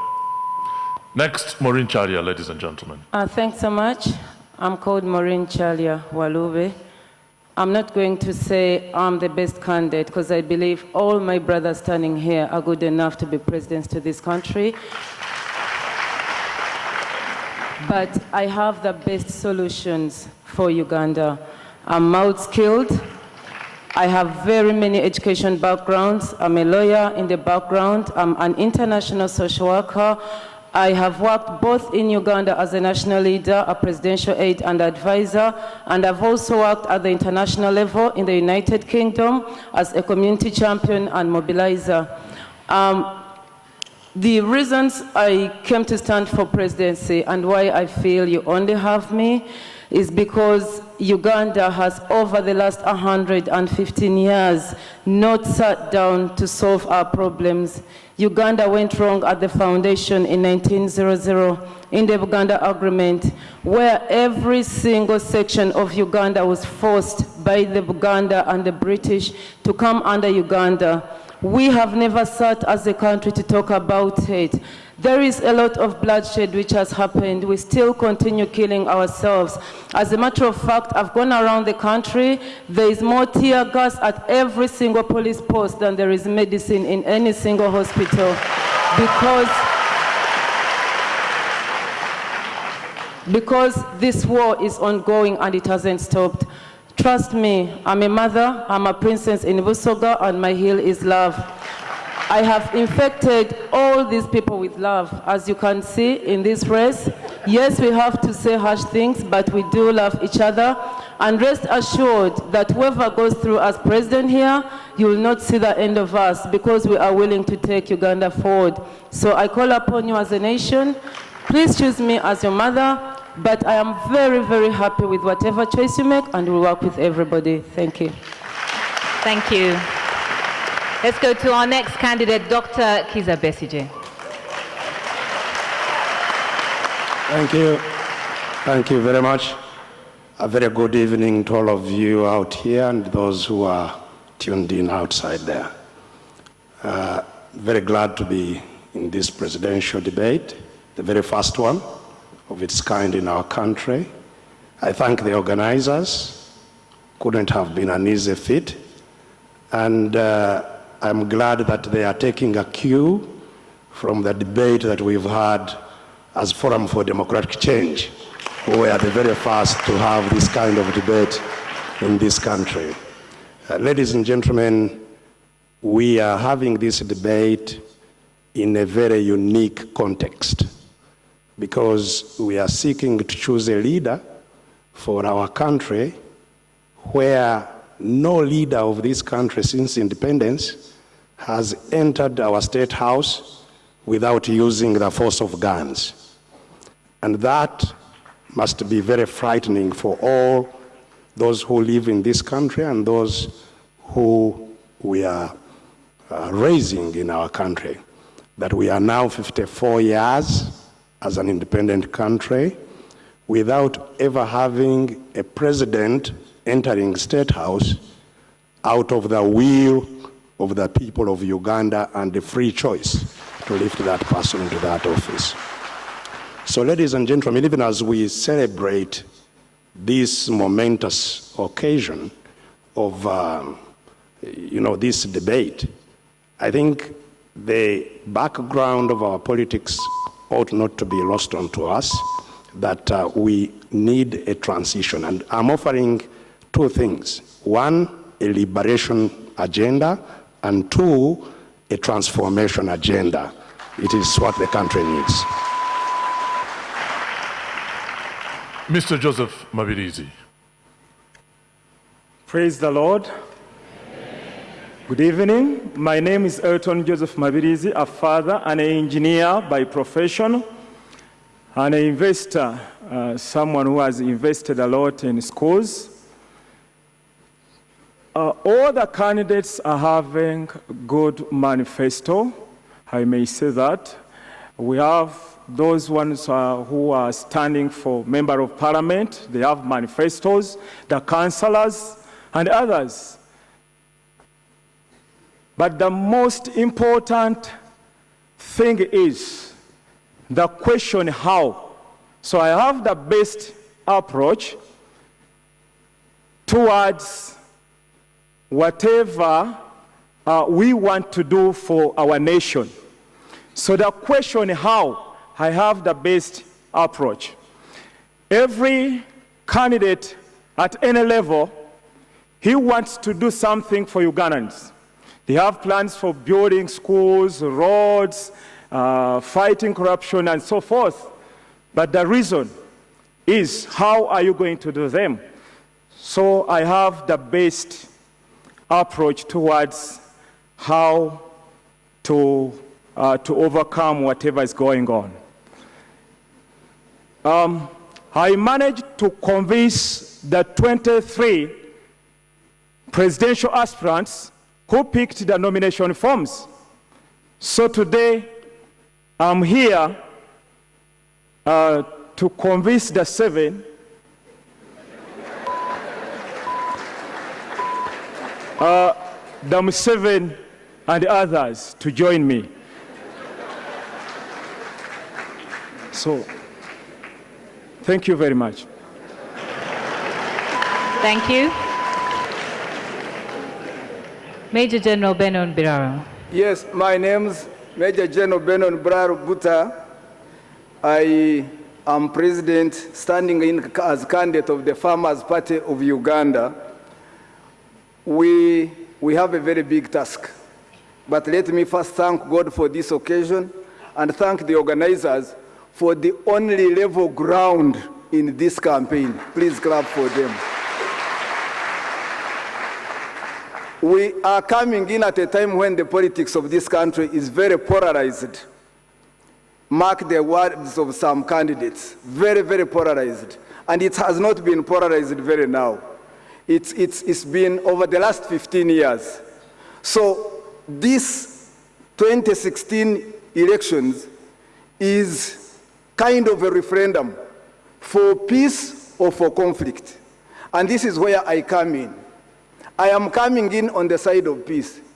A man called Isaiah, Prophet Isaiah, said a nation can be born in one day, and this is tonight. I'm calling upon Ugandans to make a choice.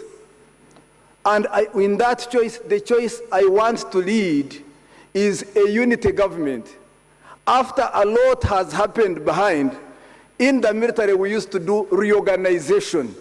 I see this election transitioning into a reorganization period in this country, and that reorganization is what I call the unity government phase, to sort out things that have gone wrong together, build consensus, and then prepare a better future for this country.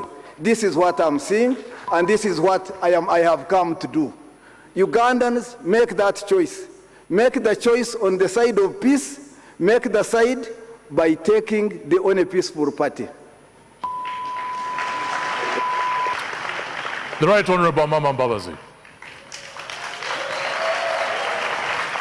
Some time ago,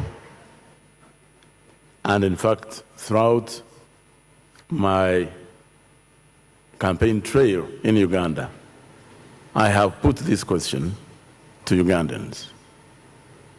Do you want change, or do you want more of the same?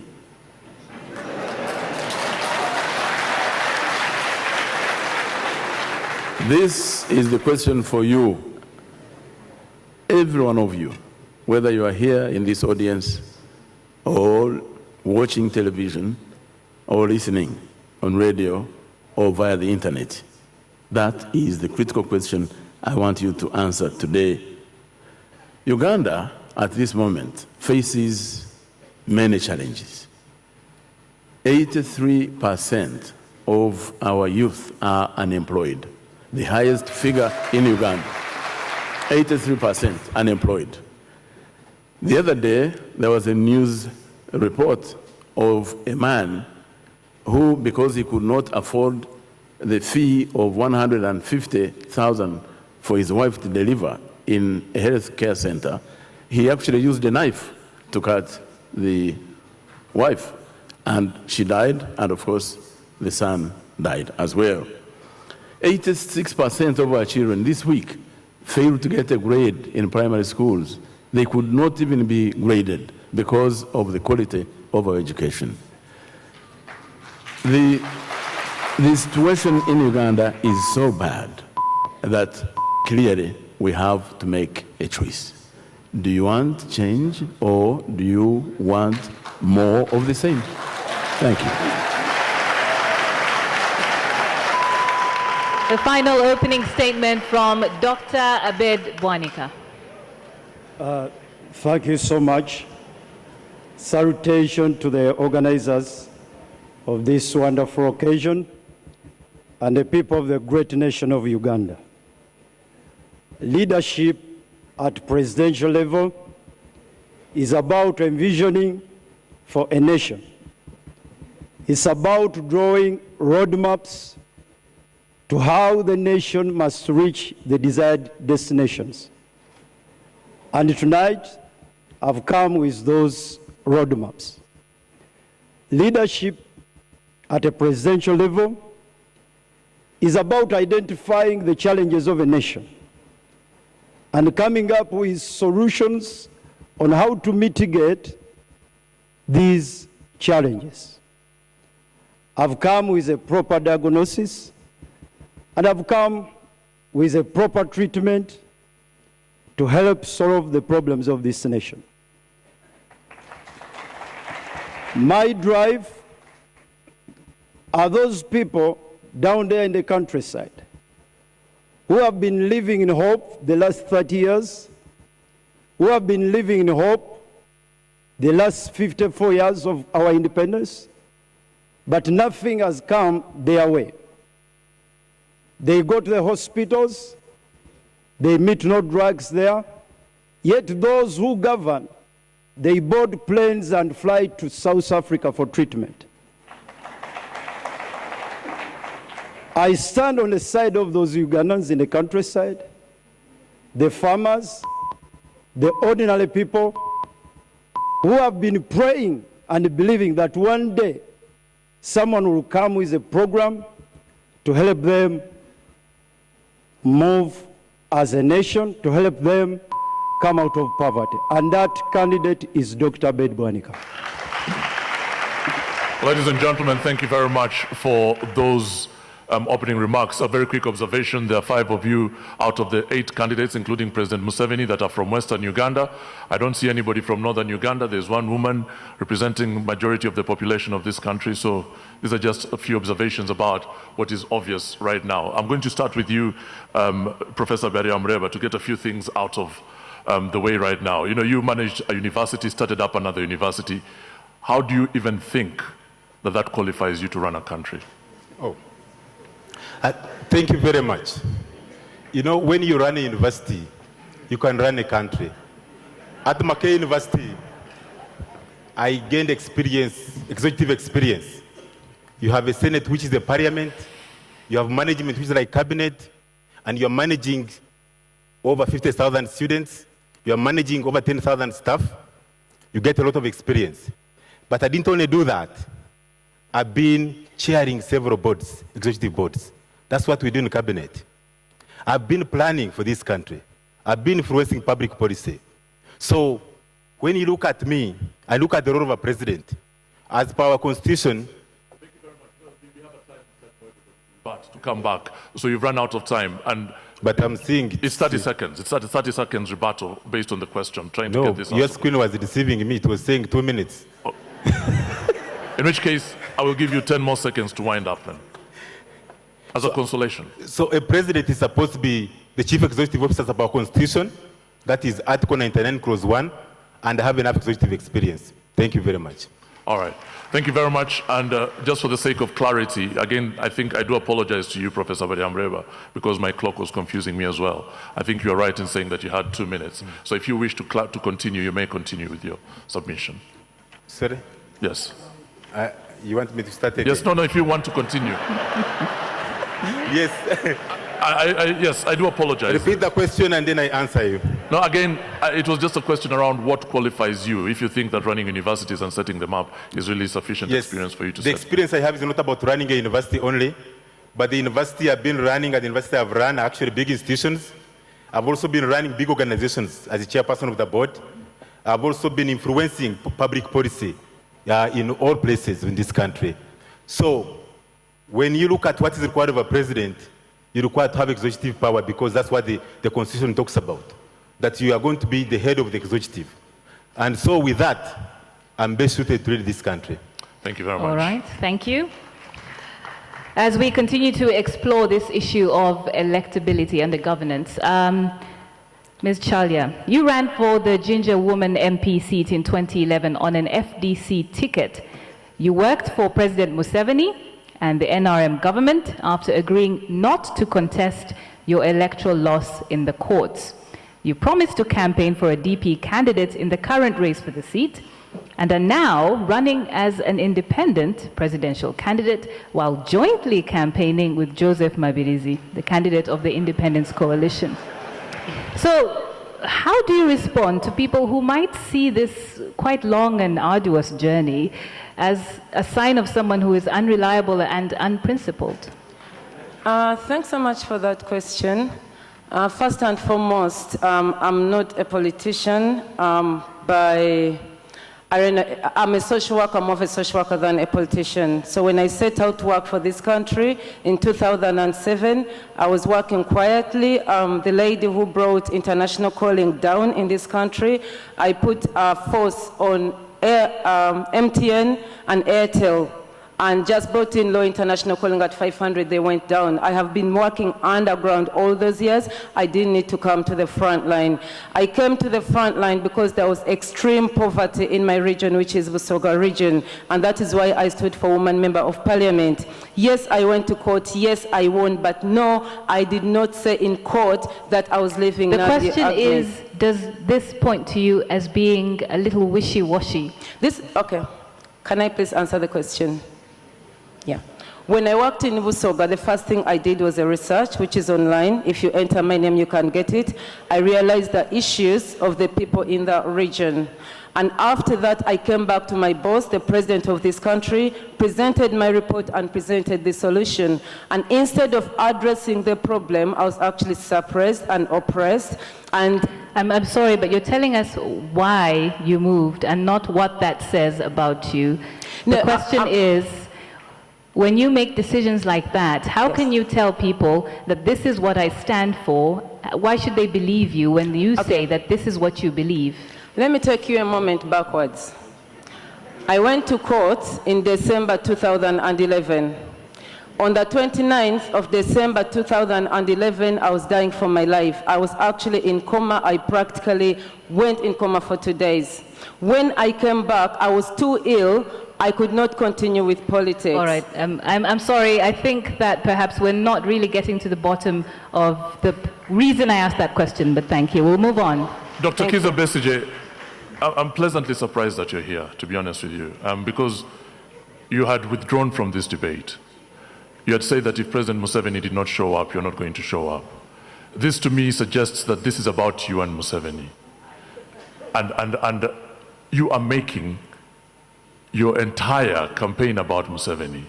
Is this right or wrong? Far from right. First, and I think it is important that, people, especially who are not familiar with Uganda, understand that the institutional framework of this country has been all transformed into the person of the president. You cannot talk about the state of Uganda, the politics of Uganda, without talking about Mr. Museveni over the last 30 years. And actually, I think it is misleading for some people to try and separate Mr. Museveni from the state. Just like President Mobutu said, I think in every respect, Mr. Museveni is the state of Uganda, and therefore, and has been for the last 30 years. And therefore, really, if we want to interrogate and understand how we move from this position of the last 30 years, which, as I pointed out to you in my opening statement, is the same continuation from what happened since independence, we need to have a debate about a transition. But I'll put something to you. I'll put something to you. The candidature of FDC, some people will say, what you're trying to do here, what President Museveni is doing in the NRM party is not too different from what you're doing in FDC. You have been standing as the candidate for FDC for the last 15 years without debunking President Museveni as you tried. Why don't you give that opportunity to other people to try? Because maybe what you're trying to do isn't working. Oh, well, I can see that, Alan, you've been out in London long, maybe. Because actually, I am not a sole candidate of FDC. Like Mr. Museveni has been. But Dr. Besigye, you're on record as specifically saying, and this is a matter that you've denied, but it is a fact, that you've said that you were not going to run this time. Yes. What are you doing here as a candidate? Yes, but are you suggesting, I hope you are not suggesting that if I said I'm not going to run in certain circumstances, or even if I said I was not going to run at all, that I should not be free to change. I'm not saying that, but that I should not be free to change my mind. No, no, you're not. You're allowed to change your mind. Yes. The same way you've changed your mind about the debate. Yes. And I'm sure that changing your mind is something that. No, actually, changing but my what does mind. that say, though? Changing my mind about the debate. Let me clear this.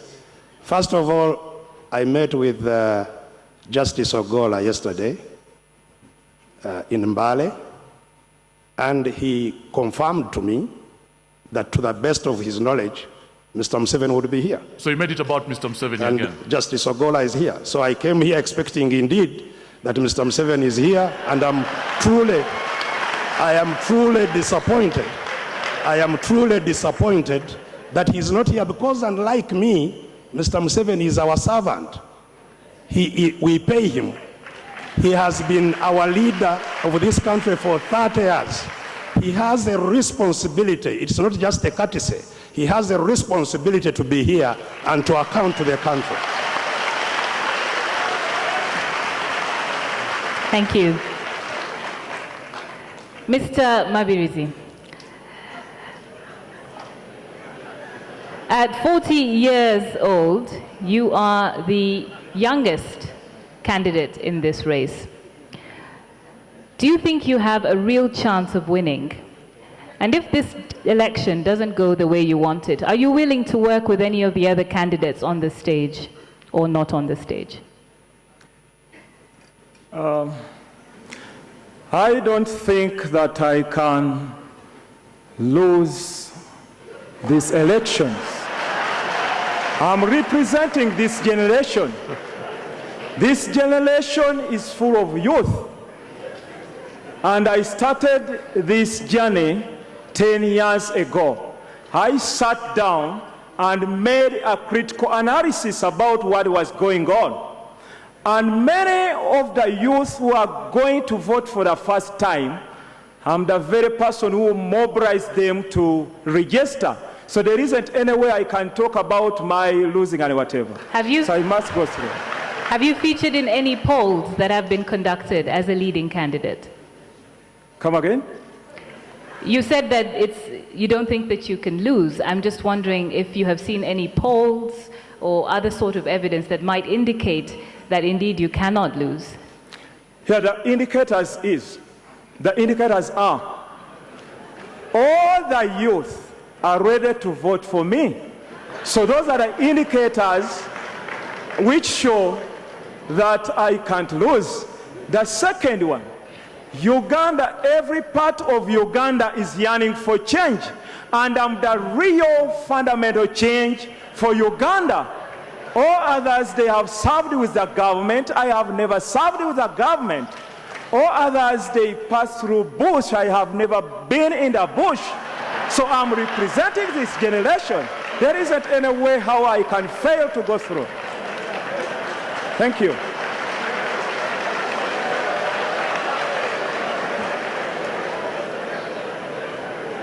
Major General Biraro,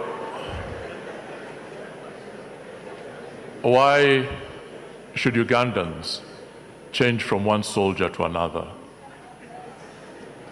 Aren't you going to perpetuate the same, or what some people continue to call militarism, that is witnessed in this country?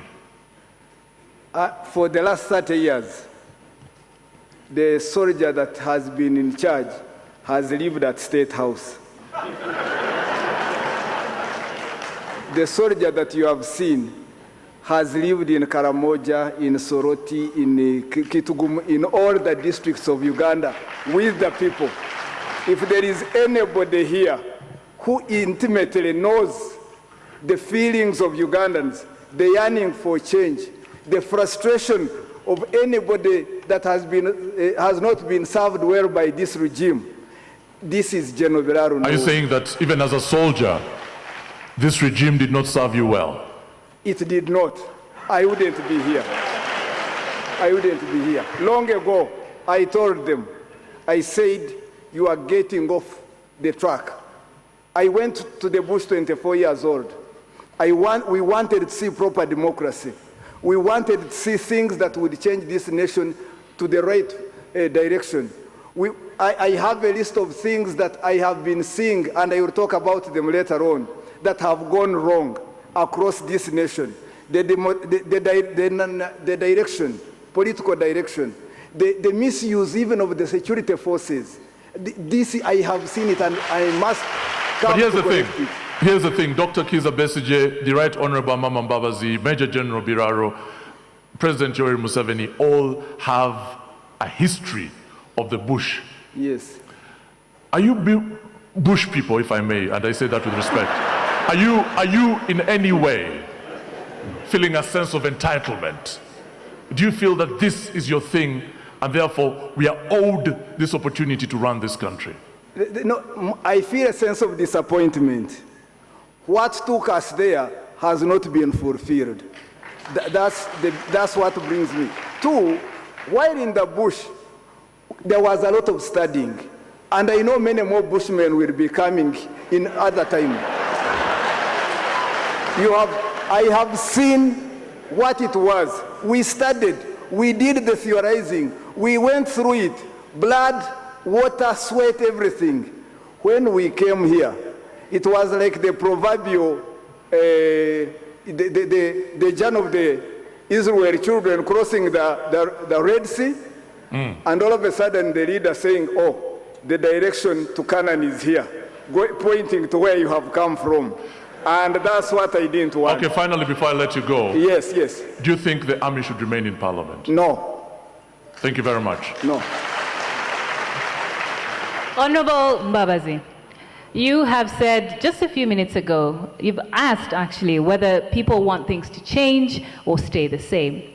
But there are many who would feel that voting you in would not necessarily cause things to change. And there are many questions about which Mbabazi are we voting for? The one who was part of the NRM regime and part of the ruling class, or the one who now fights for the rights of teachers and wants to increase their salaries in his manifesto, even though he is on record telling striking teachers that they should go back to work or else? Which Mbabazi should the people of Uganda look at today? Well, I think that, and I have been saying so at every public meeting I've held, that it is time for Uganda to witness a peaceful change of leader. And I think Uganda needs a leader with innovation and experience. One that knows about these problems and has the exact formula to fix them. And I think I provide that type of leader. I've had a lot of experience, as you know, as you are saying yourself. I've been in the government for a long time. But the question is that the things that happened while you were in the government, for instance, we can talk about the intimidation of your opponents, supporters in Kinkizi County West in the 2001 and 2006 parliamentary election, and now you have raised similar concerns about violence. So what should we believe? Well, you should believe the facts. And the facts are that there was no intimidation in Kinkizi West in 2001. And that was the finding of the court. At any rate, there was an incident. There was an incident where one of my supporters was engaged in a fracas with a number of people. Now, I could not be held responsible for his actions. Point number two. This point about the teachers is not true. I did preside over the negotiations with teachers. We agreed on a pay rise. 50% scattered were to be paid over a 3-year period. 20%, 20%, 15%. But if I may quote, as Prime Minister, you said you would fire all teachers who were striking. That's what you said. You said you would fire all teachers who were striking. Now you say you would like to increase teachers' salaries. Well,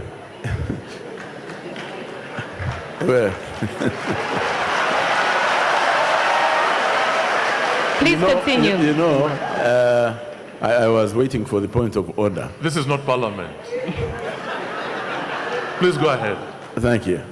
Now, I did negotiate with the teachers. We reached an agreement with their representatives, and we implemented it. When I was Prime Minister, we made the first commitment. We raised the salary. The second commitment was made. When I left that office, the third commitment was not made. Now, these are not actions of a leader who was threatening to arrest teachers, because how would I threaten to arrest them when, indeed, we had reached an agreement. I don't think it's true.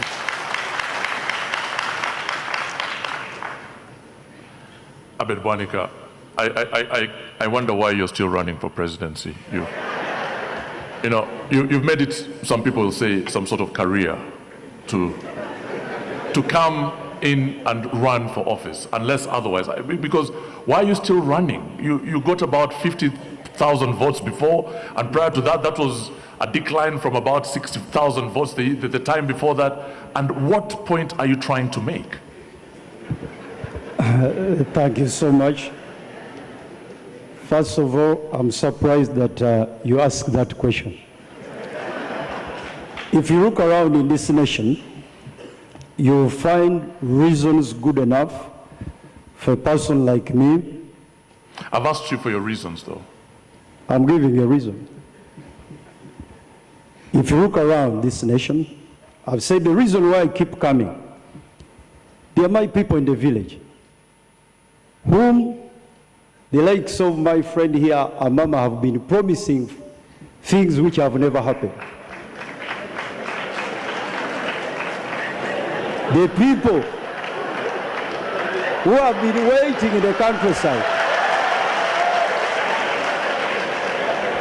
they are the reasons why I keep coming. Every time I go home, in my village, I find their state is still the same that they were in 2011. I cannot sit and watch because I got 60,000 the other time. I still have the best manifesto. But nobody seems to be paying attention to that manifesto. Nobody seems convinced by your manifesto. They are going That's why they're not voting for you. They are going to pay attention.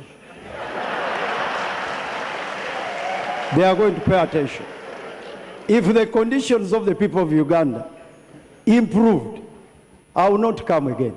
Let me tell you something else that worries me about you. You on record as having said that you're surprised and disturbed by the fact that Baganda don't vote for you, which unsettles me a little bit. What is the problem with that? Because this is a country of many different ethnic groups. And for you to come up and say that Baganda should be voting for you because you're a Muganda, some will say is quite myopic and simplistic. That is to you. First of all, nobody should be intimidated. If I ask support from an area where I'm born, I don't think anyone should take it. You feel entitled to that support. Yes. You're not asking for it. No, I'm asking for it. And first of all, you need to understand my statement. I've never mentioned that Baganda should support me. I said the people of Uganda. The people of Uganda are not only Baganda. I ask for support from the people of Uganda where I'm born. Any candidate should ask for support where you are born. I don't see something wrong with that. And then there is also the element, this is something that Mr. Joseph Mabirizi will relate to. Pastors showing up and running for presidency, invoking God's name, supernatural power, And I say this, I just want to remind you, again for historical context, that other people who have tried to run this country have invoked the name of God, not least Joseph Kony and Alice Lakwena. Should this country be voting people on the basis of their spiritual beliefs, or should it be on the basis of a plan to move them forward? I have not floated myself anywhere claiming that because I'm a pastor, that one gives me credentials to become the president of Uganda. But also it is a fact that within the religious community, there is a talent pool which has leadership skills, and Dr. Abed Bwanika is one of them. Thank you very much to all the candidates. We will be taking a short break now, but we return with more of the Uganda Presidential Debate 2016.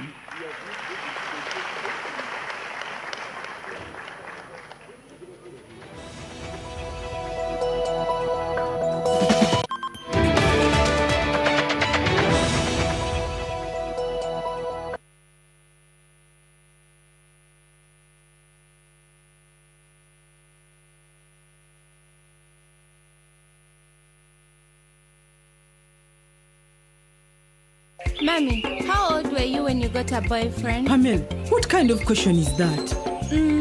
I want to know so that I can determine at what age to get a boyfriend.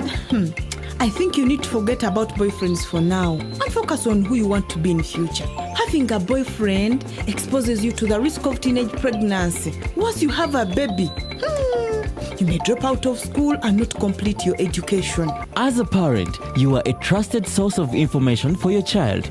Do not avoid your children's questions, but continuously talk to them about growing up and how to prevent pregnancy. For more information, call the toll-free hotline on 0800 200 600. This message is brought to you by the Ministry of Health and partners with support from UNFPA. The 8th edition of the UNDP Uganda Human Development Report 2015 on the theme Unlocking the Development Potential of Northern Uganda looks at the efforts of government and other development actors to transform the region. Since the end of the war, the region has registered substantial gains in poverty reduction as well as primary and secondary school enrollment, a positive sign of recovery.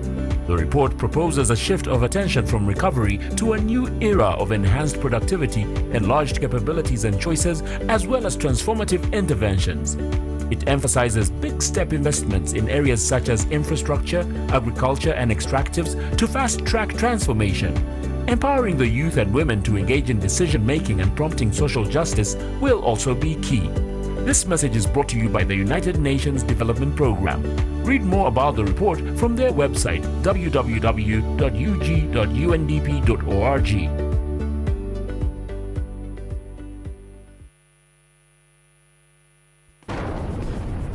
The Interreligious Council of Uganda is an initiative that brings together different religious institutions to address issues of common interest. Uganda is home to over 30 million people of different religious beliefs. These include the Roman Catholics, Anglicans belonging to the Church of Uganda, Muslims, the Seventh-day Adventists, the Orthodox Church, the Baha'i Faithful, and the Pentecostal movement. These make up over 97% of the population. The need to address issues of common interest by these 5 traditional religious groups: the Catholic Church, Uganda Muslim Supreme Council, the Orthodox Church, the Seventh-day Adventist Church, and the Church of Uganda, led to the formation of the Interreligious Council of Uganda, IRCU, in the year 2001. Every day, about 1,000 children are newly infected with HIV. Most of them are born in sub-Saharan Africa. In order to reach an AIDS-free generation, we must get to 0 new HIV infections. How do we get to 0? Test mothers and babies and give them the medicines they need. Treat and counsel those living with HIV and also focus on prevention. Let's get to 0. In the year 2000, the United Nations member states, including Uganda, agreed to a new global development agenda, the Millennium Development Goals. These 8 goals were the most successful global movement against poverty. In 2015, these member states agreed to a new global development agenda, Agenda 2030, which will ensure the prosperity of all people and the survival of the planet. Agenda 2030 and its 17 Sustainable Development Goals is an opportunity for you and me to ensure no poverty, no hunger, good health, quality education, gender equality, clean water and sanitation, renewable energy, good jobs and economic growth, innovation and infrastructure, reduced inequalities, sustainable cities and communities, responsible consumption, climate action, life below water, life on land, peace and justice, partnerships for the goals. Let us all work together to ensure that no one in Uganda is left behind.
with more names and personalized messages on our bottles and cans. So now you can share a Coke and a feeling with family and friends. Are you ready for true 4G action, explosive online gaming, or fast movie action all night? Get ready! Real movie action and online action starts at midnight with our night bundles. Get an unlimited experience for the whole month at only 79,900 shillings, or buy a night-only bundle of 1 GB at 2,500 shillings only, and blast from midnight to 7 a.m. with true 4G internet. Dial *132# to buy a bundle. Vodafone, power to you. Victoria University is a state-of-the-art, world-class university. Our first-class facilities include state-of-the-art clinical skills lab and simulation center. We offer job placements, and internships can be arranged for our students. Every student gets a free laptop. Enroll now.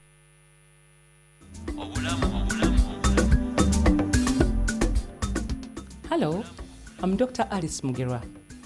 The joy of every parent is to have a healthy baby.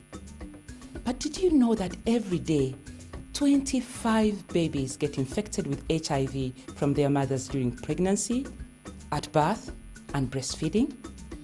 Yet no baby deserves to get HIV. And here is how to reduce the risk.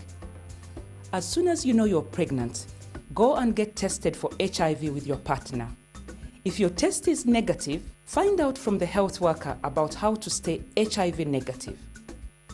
If you test HIV positive, the health worker will recommend the best treatment for you.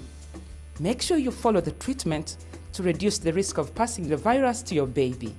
Go to the health center for antenatal care and make sure you attend all your antenatal care visits. Plan to deliver at the health center. Trained health workers know what to do to reduce your baby's exposure to HIV.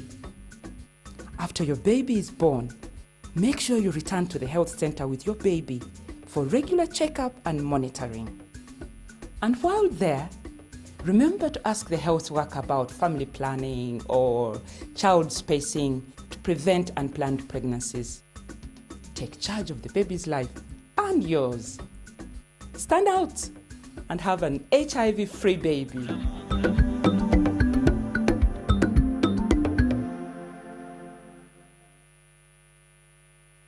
The #1 school in UCE results with all students passing in 2013 and 2014 in Division 1. We will open for Term 1 on the 22nd of February 2016. Ensure that your child joins the #1 school. Boarding and tuition per term for Senior 1 is 980,000 shillings and Senior 5, 990,000 shillings. For inquiries, call 0775 49 1313 or 0775 83 66 64. Thank you, Uganda, for your generous support to the renovation of Namugongo and Munyonyo Martyrs Shrines. We were blessed to have His Holiness the Pope visit us and bless this country. To show our gratitude, Airtel is giving away blessed rosaries. All you have to do is buy a new Airtel SIM card today and get your blessed rosary as a bonus. The SIM card also comes with 20 minutes talk time, 20 SMS, and 20 MB of data free to keep you connected with the ones you love on the smartphone network. I encourage all of you to buy this SIM card, get yourself a blessed rosary, or give it as a gift to your family and friends. May God bless you as you participate in this noble cause. Airtel, the smartphone network. Drop the rest, get the best this festive season. Buy a full DSTV kit for only 130,000 shillings and enjoy up to 120 channels offering the best in sports, Telemundo soaps, reality TV and kids programming for a monthly subscription as low as 38,000 shillings. Get connected. Visit any of our branches or authorized agents countrywide. DSTV. Feel every moment.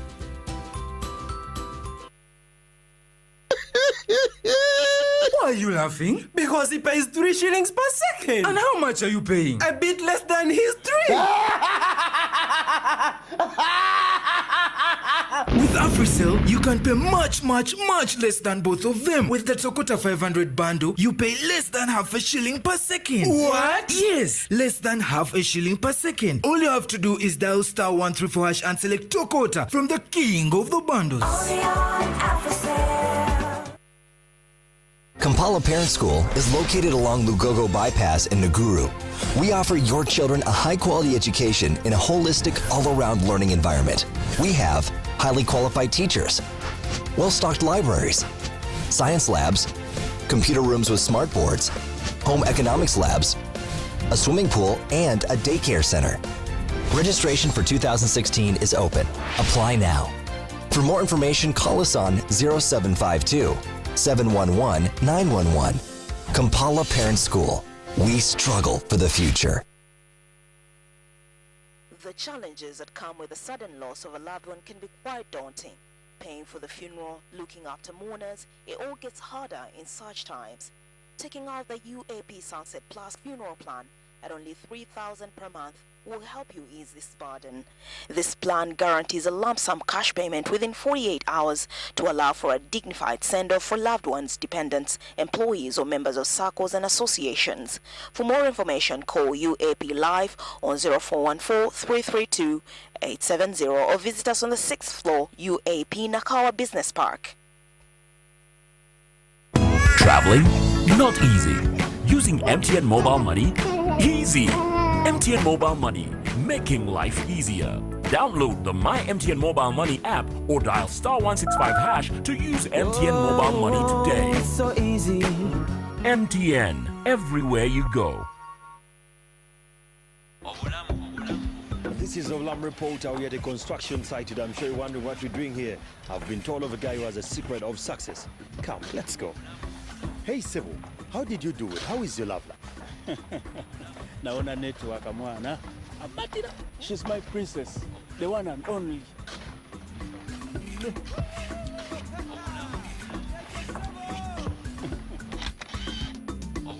Well, there we have it.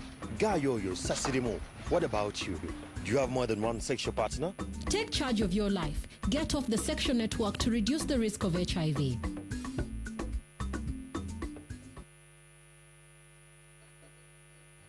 Keep alert. When behind the wheel, remember to fasten your seatbelt. Even at low speeds, non-fastening your seatbelt is risky. At high speeds, it's deadly. Please drive responsibly. UNRWA wishes you a Happy New Year 2016.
Welcome back to the Uganda Presidential Debate 2016. In this segment, we'll be unpacking the candidates' manifestos, starting with what they have to say about the economy. We've got the elephants in the room out of the way, and now it's time to look towards the future and what plans the candidates have.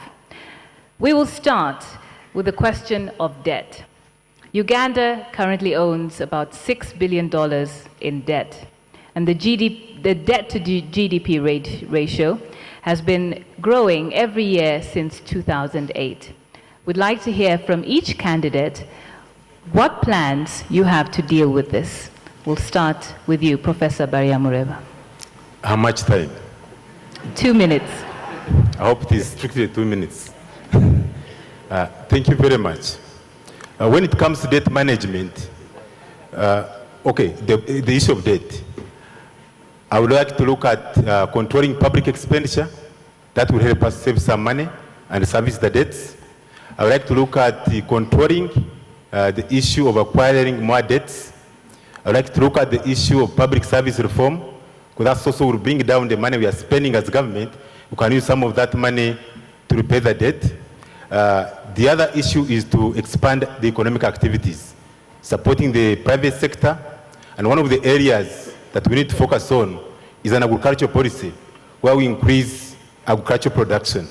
Once we do that, we're able to make more money and then service the debt. The other one, of course, is to increase employment opportunities, because as government, we collect money like payee. How will you do that specifically? Sorry? How will you do that specifically? Increasing employment opportunities. Yes. You've just heard that 83% of Ugandans are unemployed. So I have plans of, for example, creating 1 million jobs every year in business process outsourcing. This is where you can work for companies in America and Europe when you're based here. If you are a teacher, you can do online tutoring. If you're an accountant, you can do bookkeeping. If you're a receptionist, you can receive calls from here. If you're a data analyst, you can analyze data. I've heard that before from President Museveni, you know? Sorry? He's actually said it before. President Museveni planned that in his previous manifesto. He said that he'd do those things. And obviously these things aren't happening. Why should you be the one to... He planned it and he didn't have capacity to do it. I'm a professor of computer science. I'm a professor of computer science and I've been doing consultants in this area. And for the countries that have done it for them, they have excelled in it. And so I'm going to ensure that this is something we shall focus on as a country and increase employment opportunities. But of course, the other sectors, like tourism sector, we are going to create more jobs, collect more money in payee and other areas. We are looking at also utilizing our resources, like the minerals, the oil, all that will help us to clear the debt. You know, I'm hoping, Madam Chalia, you'll be a little more specific, because I've learned nothing about how Professor Balyamureba plans to achieve those things in specific detail. I'm wondering from you, he talks about, for example, youth employment. Talk to me in specific detail how you're planning to achieve that, because that is very easy to talk about at a rally somewhere in Bukoman Simbi, but how do you actually do it? Yes, let me show you the example. I'd like Ms. Chalia to respond to that. Thanks very much. Before I get to that, I would like to raise my concern that if we're going to participate in this debate, we have to be allocated time fairly. In the last question, I felt that all my colleagues, but me and Professor Balyamureba, we are not given time to actually answer our questions. So please, moderators, could we kindly answer our questions equally? Thank you. Okay. Now, back to your question. Back to please. I have been around, actually, when you are a presidential advisor and aide on poverty alleviation, that means you are a senior consultant. So I've been a senior consultant in the field and I have done the studies. Now, what I would do in Uganda, I would use a strength-based approach, because I've had a chance to study the different communities in Uganda, and each community has something they do. For instance, in Busoga, the agriculturalists, the Itesos are cattle keepers. In Western Uganda and Uganda, it's mainly Matoke. So what I would do is to make sure I use their strength and encourage them as a community, restoring cooperatives, putting, for instance, mechanized agriculture in place, commercialized agriculture, and organizing people according to their strength. In doing this, I'm considering collective responsibility and definitely a task-centered approach. What does this mean? That I'll be setting 3 things. For instance, in the next 5 years, let me just use it as for an illustration. I need to make sure that their cattle is restocked. I need to make sure that their their cattle industry is restored. And I need to make sure that I balance the communication between Teso and Karamoja so that the cattle rustling does not continue. Actually, to make sure that there is love between the communities. And I believe when it comes to the whole of Uganda, we are wealthy, we have everything we need. We just need to work together collectively and we shall get out of that. Thank you. Do you feel like you've had enough time this time? Sorry? You feel like you've had enough time? Not really, because I didn't, but it's okay. Thank you. Dr. Besije, your thoughts on reducing debt?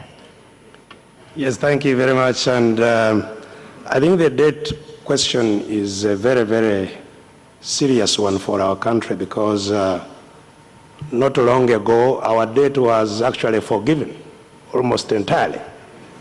And we are back more than where we were without showing anything for it. So one of the things that really one must do if we are to address any of the serious problems we have in this country is to address the question of accountability. Because most of the debt that we are contracting is debt that goes into private pockets. If it was going into production, then it would be going a long way into repaying itself. So really we must tackle corruption, and in tackling this, the starting point obviously must be people with the will to do so, the will to fight corruption. And I think that is one of the things that have been truly lacking in most of the administrations.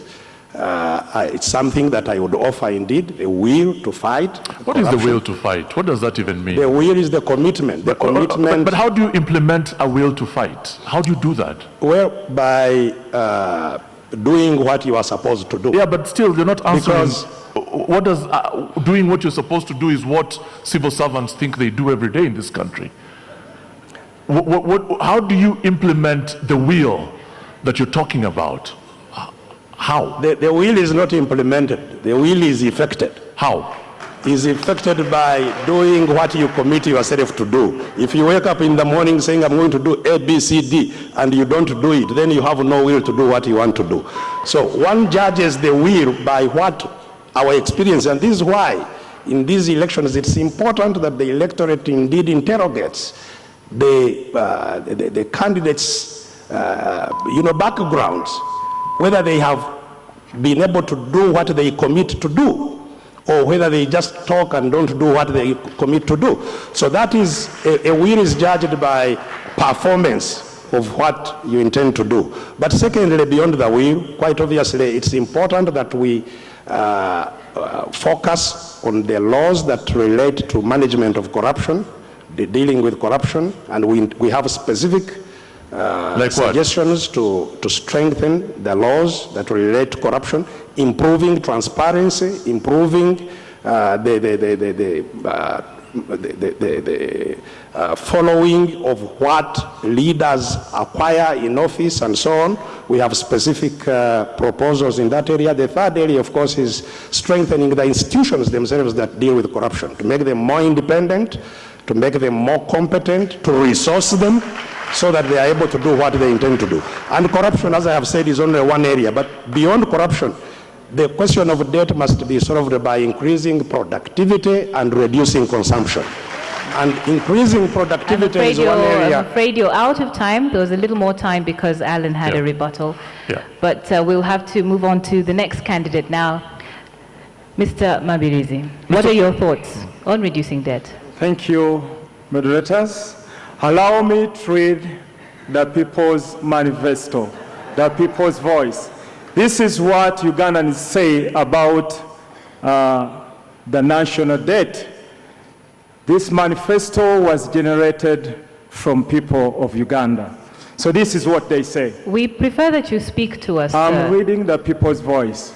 We prefer that you speak to us without reading. Please, if I may respectfully ask you to do that. We'd like to hear your thoughts. I'm sure we can get access to the I'm not standing on my own. As I told you can distill for us what is in that. Kindly, sir. We're here to hear your thoughts today.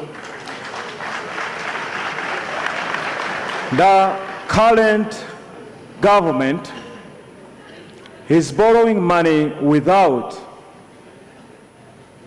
putting the measures how debts should be managed. So what we are going to do is this. We are going to make sure that there is proper debt management. What does that even mean? What do you mean proper debt management? Like what? Give me specific examples of what you're talking about. Yeah, what I'm talking about is this. A lot of money that we borrow from outside, it is being embezzled and misused. So once you fight corruption, you have enough money to pay back the debts. Okay, so and this is what we are going to do about corruption. Let me tell you one thing that every single politician in this campaign is likely to say: we are going to fight corruption.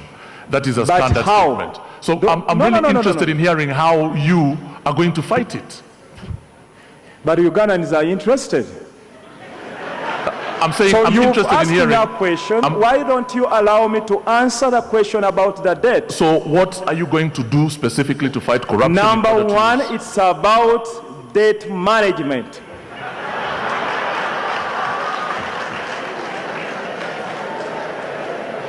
How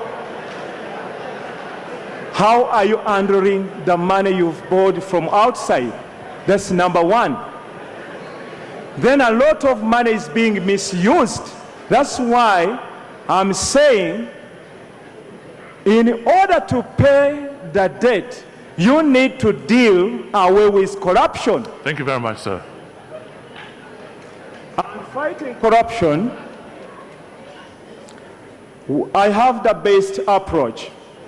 Okay. You need to make sure that you don't just drag the culprits into prison, but make sure that you confiscate their property, and there is a committee to sell them off, and you inject that money into health, education, and other services.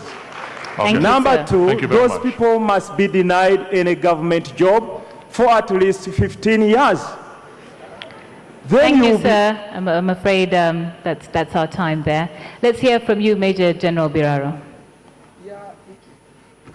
Well, debt management is a big issue, but I look at it from the other point of view. Look, where are we as Uganda? We are HIPIC, heavily indebted poor country, as they have said. And how do we get from there? Wealth creation.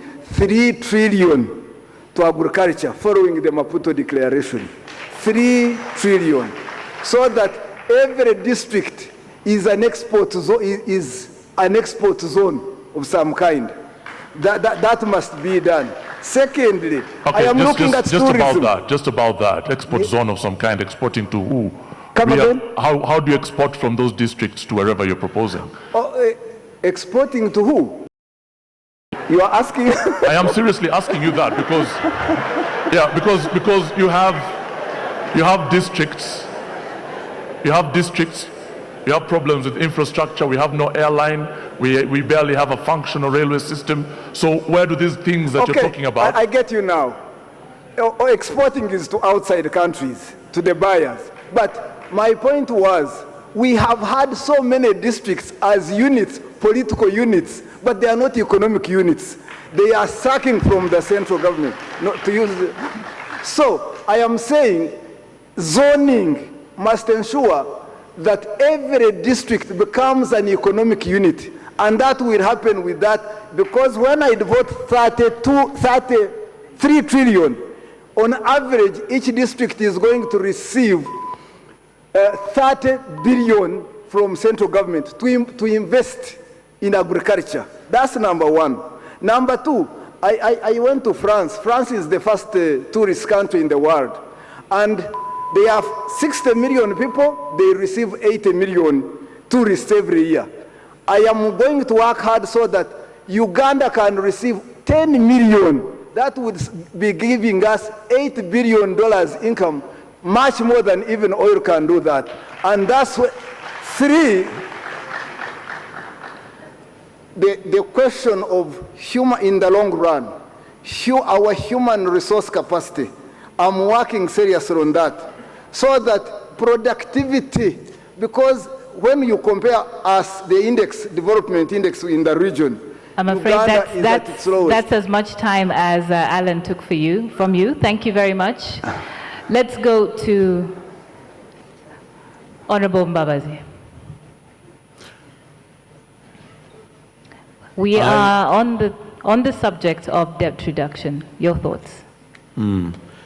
I want to state very clearly that borrowing money, being in debt, is all right. There's nothing wrong with it. In fact, I've been telling those peasants that I meet on my tour that the rich people they see are rich on other people's money. And the question is, to what use you put the money you borrow? And my problem is that Uganda is not a productive nation. We have a problem of not being able to export much, and yet we import so much. There is an imbalance there. So what we need to do is to make sure that we have a system in place, and we are proposing it in our manifesto, have a system in place that turns the entire force, especially the young, able-bodied Ugandans, to work so that we become productive, so that we are able to produce enough to export to other markets, and we are able to pay back the debts. Right Honorable Mbabazi, listening to you talk, it seems like this is an epiphany. You've been in government for 30 years. You know, what took you so long to realize that you can actually do those things, and why didn't you do them before? Who said it took me long? So why didn't you do them when you still had the opportunity while you were still in government? What was the problem with that? Well, let me tell you something about government in Uganda. The Constitution of the Republic of Uganda puts all executive power in the hands of the president. All those who work under him, and have been telling this to the peasants, all those who work under him, in this case it is a him, actually execute delegated authority. I'd just like to suggest something. And I have therefore been dutifully performing what he that wields the power wanted me to do. I don't know how many Ugandans will believe you when you say that. Because, just to give you an example, Super Minister, Minister of Foreign Affairs, Attorney General, all these things, defense security rolled into one. And then suddenly you claim that you are a lame duck appointee of the president. That does not add up. It doesn't make sense. So one has to wonder, what is it about reducing debt that you're likely to do now that you weren't able to do before, and what exactly was the problem with you doing it before now? If that makes sense. You know, Alan, I think there is something wrong with the system, because I don't pick, maybe we get very close like this, then we might get what you're saying. What was your point? I think my bigger point here is you need to own up to the fact that you are part of the system, basically. And those ideas that you seem to want to implement now could have been implemented with your influence in the past. And the question is, what are the mistakes that were made before that you're able to correct now and move forward with them? Why couldn't you do it before? Well, I think now it's a debate between hypothesis and fact. I represent fact. What I'm saying is actually what happened.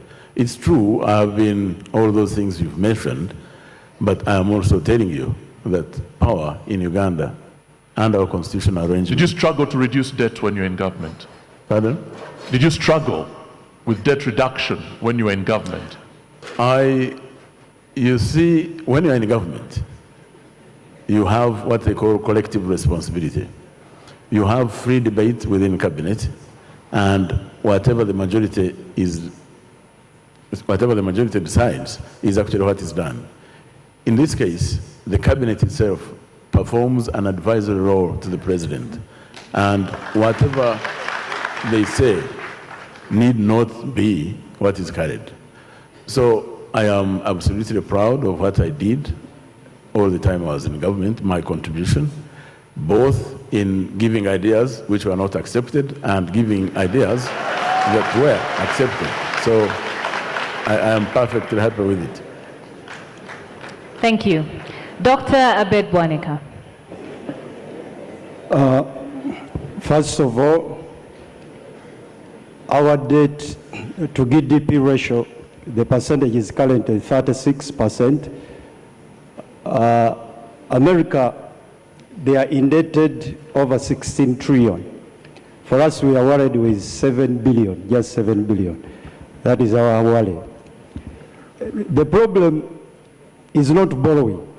Any government, any serious government that wants to do business, we will borrow. The problem is whether you have put that money into productive areas. Our issue here in Uganda, we have borrowed money which we have committed, and we are paying commitment fee on money which we are not using. There is a lot of money within finance which we are not using. We simply go in because we don't have a serious parliament. We have people whom we are sending to parliament who must be somewhere in a village council.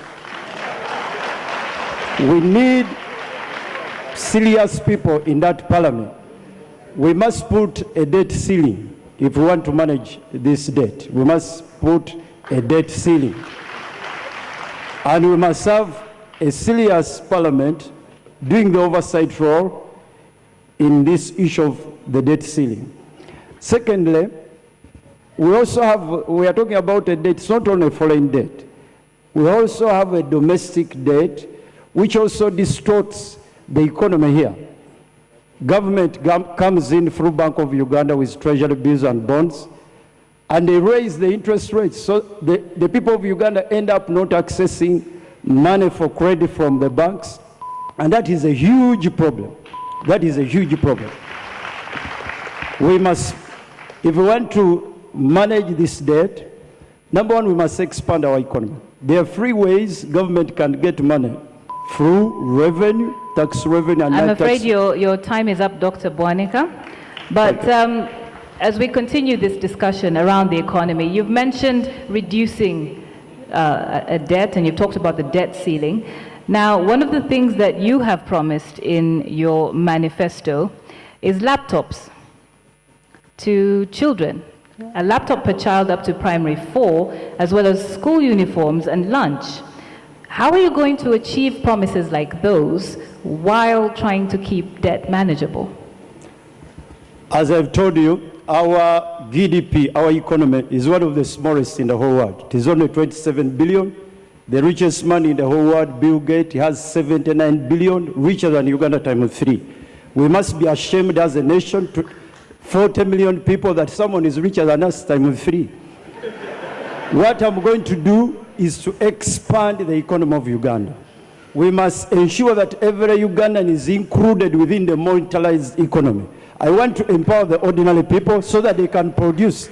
That's why I want to invest 15% of the national budget into agriculture, so that we improve our exports and money will come in. When we improve our exports, and there are so many people within the economy, the money that we collect as tax revenue and non-tax revenue, it will increase. I'm not talking about giving a laptop, basing myself on the budget of Uganda, which is 24 trillion. I'm talking about doubling Uganda's economy, using agriculture, using tourism, attracting Ugandans who are outside this country to invest into this country, and also ensure that the nations around us, they come to Uganda as a trade hub. When we do that, our economy will double. Thank you, sir. And Right Honorable Mbabazi, you propose something that is called the sub-county model, and you propose the creation of 444,160 jobs in your manifesto. And you've also proposed to increase the allocation to agriculture to 10% from the current 3%. And you expect that there'll be a creation of government jobs. I wonder if all these promises can actually be achieved without plunging Uganda into even more debt. I think they are achievable. The advanced sub-county model is to turn the sub-county into the hub of development and transformation of the community within the sub-county. And first of all, we will restore cooperative societies. so that the marketing of goods by these producers and even the production itself is controlled and they benefit from advantages of scale. And the idea here is that with government expenditure from the budget, we would be able to build the advanced sub-county model to turn the sub-county into a partnership in development between the government and the people, so that we encourage productive forces within the sub-county. And we establish an agricultural commodities exchange, which will do the marketing, find exports, find markets for export of our goods. This is the point I had been making earlier, that we really must be a productive nation.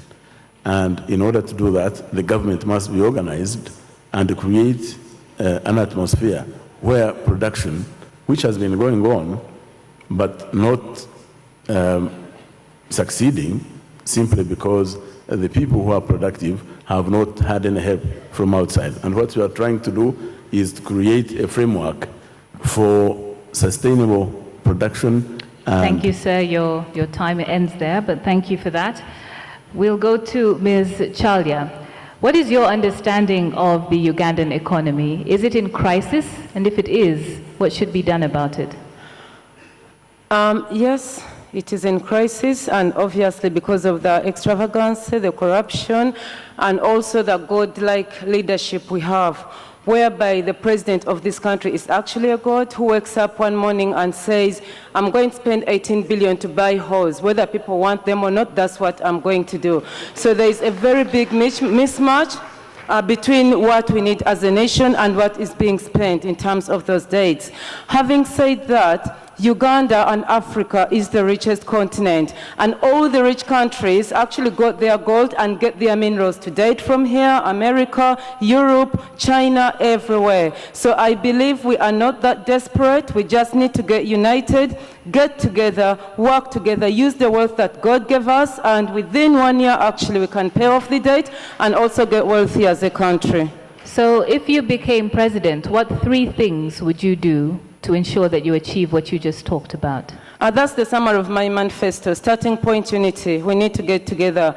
When one person does something, Chalya comes up and says, I'm fighting poverty in Busoga. Another politician comes and fights it and brings the whole Busoga backward. That's just an example. So we need to be united, work together and for the same thing. We need to get to the equality issue. Uganda is absolutely unbalanced. If you want to find children without shoes, get the other side of the Nile. If you want to find children decently dressed, get one side.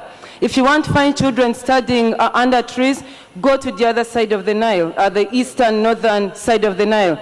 If you want to find children studying in double-storied houses, go to the western side of the Nile. So there is a very, very great imbalance in Uganda, and if we balance it up just by balancing the infrastructures like roads, then the farmers are going to be able to bring their produce actually to the market. We have waiting markets. United Arab Emirates has no food. They have no land. Uganda can produce food to United Arab Emirates, and everybody can be rich. But that inequality is affecting us. And of course, it has to be through affirmative action, because 80% of the labor in Uganda is provided by women, but those women are disempowered completely. We do not have a right to property. Okay. We do not have a right to make decisions. We don't even own our children, whom we actually die giving birth to. So if we do balance up that, I'm sure as a nation, we are going to progress, because our brothers, the men, need us, and we need them, and together we can. Okay, Dr. Besigye, what is it about the current government's economic policy that you disagree with the most? What particular economic policy, Dr. Besigye now, what particular economic policy do you disagree with the most? I would say to Dr. I'm asking Dr. Kizza. Dr. Chiza, no, I'm going to say to 3 people, Dr. Chiza Besigye, Dr. Bidaro, and Honorable Amama Mbabazi, because they were all integral in forming the NRM system. The NRM system does not respect the culture of Uganda. It does not respect the foundations of Uganda. When Uganda was made, we have different characteristics. We have every single a previous kingdom or state, say the Itesos, the Vasuga, the Baganda, every single group has their own characteristics that ought to be respected, but the NRM system makes us like all uniform children, does not allow the community to input. Your point is duly noted, and if the technicians can make sure that the monitors are loud enough for the people on the podiums to hear, that would be very appreciated. I'm going to give you an opportunity to come back to that. Dr. Besigye, she's basically saying you are one of the architects of the system, whether you've tried to delink yourself from it or not. You, Major General Biraro, Amama Mbabazi, Yoweri Museveni are cut from the same cloth. What do you say to that? Well, I have never at any moment distanced myself from being one of the architects of the NRM system. And the NRM system was a good system. It's not the system that Mr. Museveni is running. Mr. Museveni simply deserted the NRM system and is now, operating a very, monstrous system compared to what the NRM system was. Let me tell you what the NRM system was based on. The NRM system was based on reconstructing the foundations of the country. Because all the other things you see, and this is very instructive, most of the other things you want to talk about, whether it's, building the infrastructure, whether it's the policies of taxation and so on, they must be constructed on the basis of a democratic society where there is accountability, where there is transparency in whatever is being done. Once those are not there, you are in the wilderness. You can espouse all kinds of beautiful programs. They will never function. So talk to me about the economic policy that you disagree with the most in this country. What is it? Because I hear you. I hear the rhetoric. I hear the political statements you make. I see the anecdotes you point out. What I don't hear very specifically are your policies. Are the policies? Yes. Well, you must be hearing from a very different environment from the one we operate in. Because, first of all, the privatization process that took place in this country, which was, a perfect policy, it was done in a way that it But you understand, though, that by giving me the privatization policy, you're taking me back, and yet I'm asking you about the future of this country. I'm asking you where we are going from here on.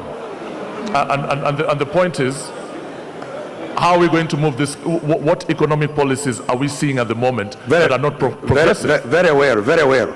The most important thing is to put our money where our people are. And as I think a number of the panelists here have pointed out, one of the critical areas for our country in terms of production is real agriculture. And this has been the area that has been most starved. In fact, the budget for agriculture is less than the budget for the presidency. Yet 80%, more than 80% of our people derive livelihood from agriculture. So one of the areas we, radically differ from what the NRM is doing is the investment in agriculture. To make it an engine of production and an engine for the economy. We, of course, would want to also differ from the NRM in terms of the industrialization agenda. Because for the NRM, they have just left the industrialization agenda to foreign investors. But they're building roads, they're trying to increase on the capacity of electricity to encourage people to come and manufacture. Pardon?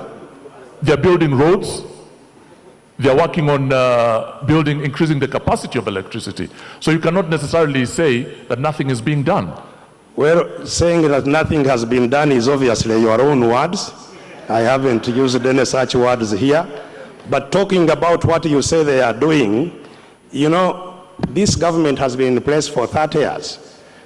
The cost of constructing 1 kilometer of tarmac road in Uganda is 10 times the cost of constructing a similar road anywhere in the region. So if you talk about constructing 100 kilometers, you would have done 1,000, maybe 5,000 kilometers. We are talking about Bujagali Dam. which they are singing about. Bujagali Dam was constructed at a cost of more than $1 billion for 250 megawatts. This is 4 times what could have been done with the money that built Bujagali. I hate so to belabor. in one Bujagali, we lost 4 Bujagalis. Thank you, Dr. Basije. I'm going to have to stop both of you there so we can move on to another candidate and make sure everyone gets a chance to speak. Professor Bariamureba, I'm going to present this issue as it was presented to us on social media. Someone called Doreen Namanya asked the question, for nearly a decade now, we've heard that there is oil in Uganda, but beyond that, we do not know the other details pertaining to its extraction. The kinds of contracts that have been signed between oil companies and the government, we know nothing of. Basically, we're in the dark about this oil and how it benefits us. How will you ensure that there is transparency, openness, and accountability on oil and other resources? And we can probably start with asking whether you've seen any of the agreements that have been made about oil. Thank you very much. When it comes to the oil sector, in terms of transparency, my view is that the oil companies must publish what they pay to the government. And the government must publish what it earns from these oil contracts. And also must publish what it spends. So when you look at in the current contracts, we have not yet reached production stage, but I think there is a lot that needs to be done. And one of the things we need to do is to go back and consult all the stakeholders and come up with good laws that can help us to ensure that there is transparency in the way we do things. Because as of today, most of the contracts are negotiated in State House. We want to see institutions handling that, like Parliament given more powers. The Parliament will be given more powers to decide on who takes what. Thank you. I would just like to ask if there is anyone on the stage who has actually seen these agreements that are made about oil.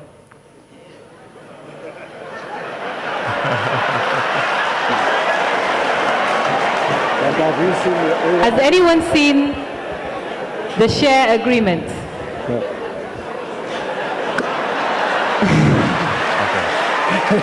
Ms. Chalia, have you seen them? I have not seen the agreement, but I'm 100% sure that the people of Toro, none of them is actually a beneficiary in those agreements, because even the companies that have been named in the oil deals are international companies, so already we have a very big problem in Uganda. Okay, and now to you, Mr. Mabirizi, as an engineer, I wonder what your thoughts are about the viability of the oil sector. Is it still viable? The oil sector, is it still viable? Mr. Mabirizi. Your voice, at times it's slow. I don't know whether it's because I do apologize if there's a technical problem here, and I do ask you guys to make sure that the monitors are loud enough for the candidates to hear. My question to you is, given the current oil prices, would you consider the oil sector viable for Uganda at the moment?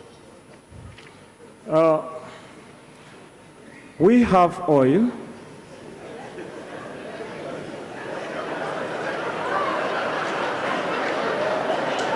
But what I have to say about having oil in Uganda, it's not about maybe building the refinery here. I will consider building the refinery at the coast of Kenya. And when we talk about oil, there is a refinery at the coast of Kenya. Yes. Kenya has a refinery, but I'm still asking you about whether it is still worth investing in the oil sector in Uganda at the current oil prices. Thank you. Investing in oil, it is not the major source of income that we should invest into. There are some other things that we should inject money into to boost our economy. take an example of agriculture and tourism. So I think there is a need to inject more money in agriculture and in tourism rather than injecting more money in oil, because oil prices are going down all over the world, apart from here in Uganda. All right, thank you very much to all our candidates. We're going to take another short break so you can have some time to confer with your advisors and take a little break. And when we get back, we will continue with this discussion. Thank you.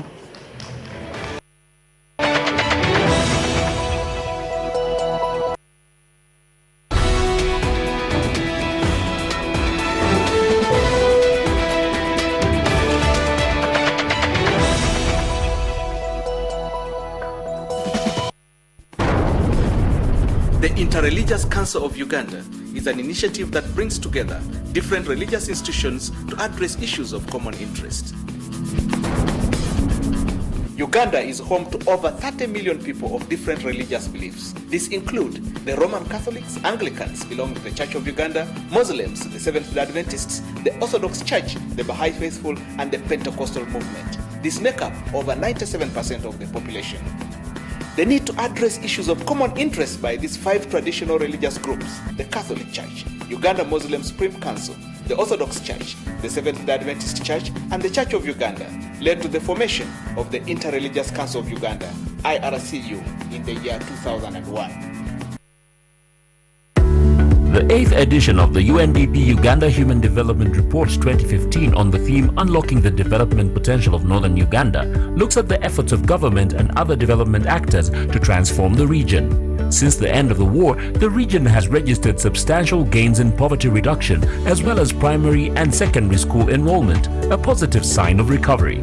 The report proposes a shift of attention from recovery to a new era of enhanced productivity, enlarged capabilities and choices, as well as transformative interventions. It emphasizes big step investments in areas such as infrastructure, agriculture and extractives to fast-track transformation.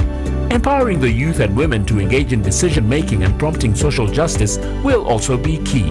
This message is brought to you by the United Nations Development Programme. Read more about the report from their website www.ug.undp.org.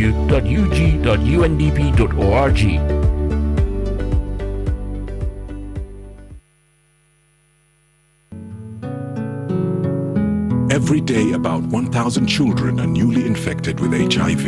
Most of them are born in sub-Saharan Africa. In order to reach an AIDS-free generation, we must get to 0 new HIV infections. How do we get to 0? Test mothers and babies and give them the medicines they need. Treat and counsel those living with HIV and also focus on prevention. Let's get to 0. The Speaker of People's Parliament, Agnes Nandutu, invites you to a session of People's Parliament to discuss taxes this Saturday, 16th of January, starting at 2 p.m. at Hotel Africana Katonga Hall. The following from the business community are highly invited: Chikubo Traders, Saloon Association, bar owners, maize millers, textile and garment industry, metal fabricators and welders, restaurants, coffee industry, saloons, drug shops, mechanics, woodwork, shop attendants and vendors. Come attend and contribute to the Parliament.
In the year 2000, the United Nations member states, including Uganda, agreed to a new global development agenda, the Millennium Development Goals. These 8 goals were the most successful global movement against poverty. In 2015, these member states agreed to a new global development agenda, Agenda 2030, which will ensure the prosperity of all people and the survival of the planet. Agenda 2030 and its 17 Sustainable Development Goals is an opportunity for you and me to ensure no poverty, no hunger, good health, quality education, gender equality, clean water and sanitation, renewable energy, good jobs and economic growth, innovation and infrastructure, reduced inequalities, sustainable cities and communities, responsible consumption, climate action, life below water, life on land, peace and justice, partnerships for the goals. Let us all work together to ensure that no one in Uganda is left behind. Mommy, how old were you when you got a boyfriend? Pamela, what kind of question is that? I want to know so that I can determine at what age to get a boyfriend. I think you need to forget about boyfriends for now and focus on who you want to be in future. Having a boyfriend exposes you to the risk of teenage pregnancy. Once you have a baby, you may drop out of school and not complete your education. As a parent, you are a trusted source of information for your child. Do not avoid your children's questions, but continuously talk to them about growing up and how to prevent pregnancy. For more information, call the toll-free hotline on 0800 200 600. This message is brought to you by the Ministry of Health and partners with support from UNFPA.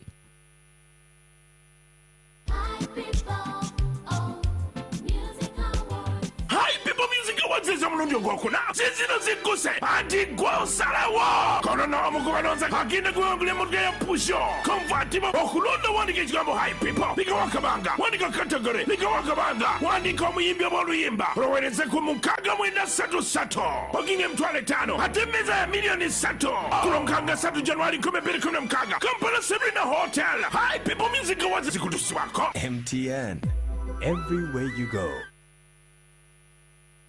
When we say our promise to support you will never change, we mean that we will be there with you when it all starts. There with you as you see them through school.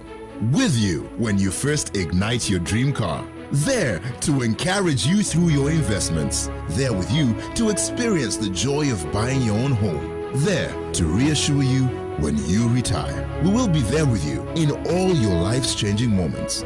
At ICA Group, we believe in promises that last a lifetime. That is why our insurance, pensions, and investment solutions are tailored to support you through life's changing moments. InfoBite is brought to you by NSSF, a better life.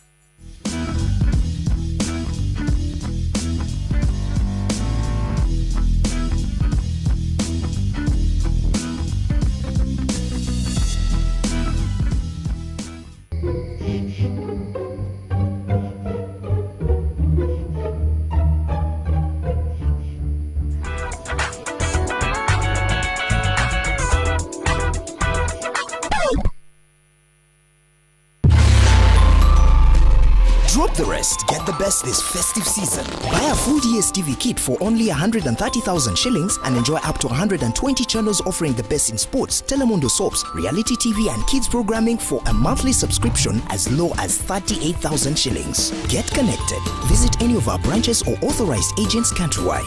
DSTV. Feel every moment.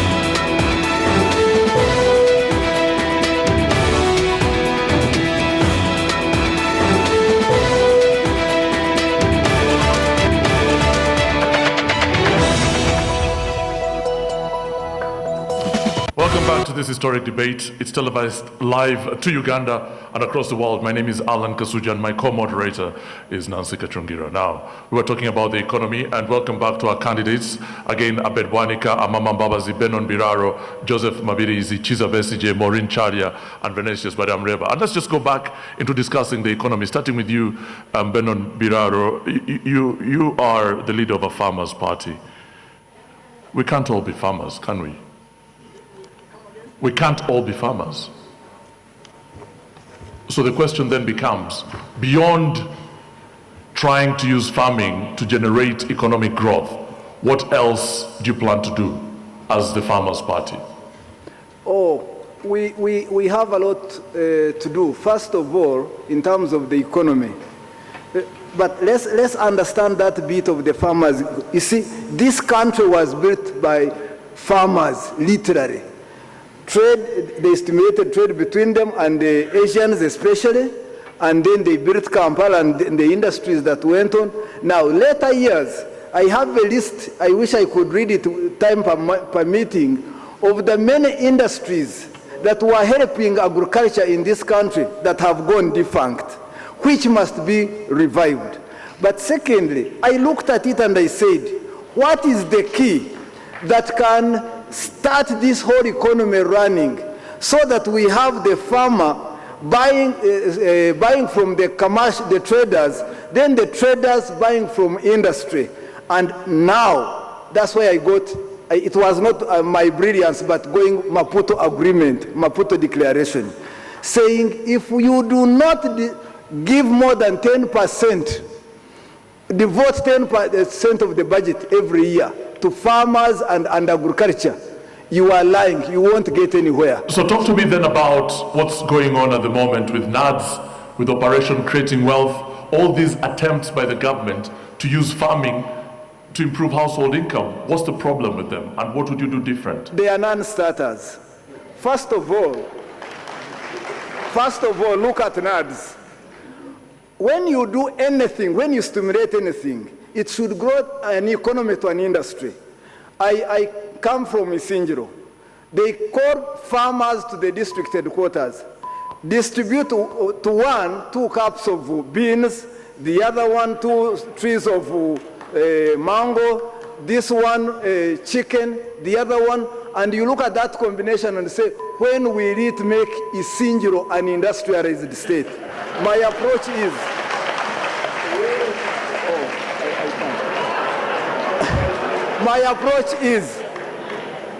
let's get an area. And this is why I was talking about specialization. If you went through Nakasongora area, you see them growing a lot of trees and they come out well.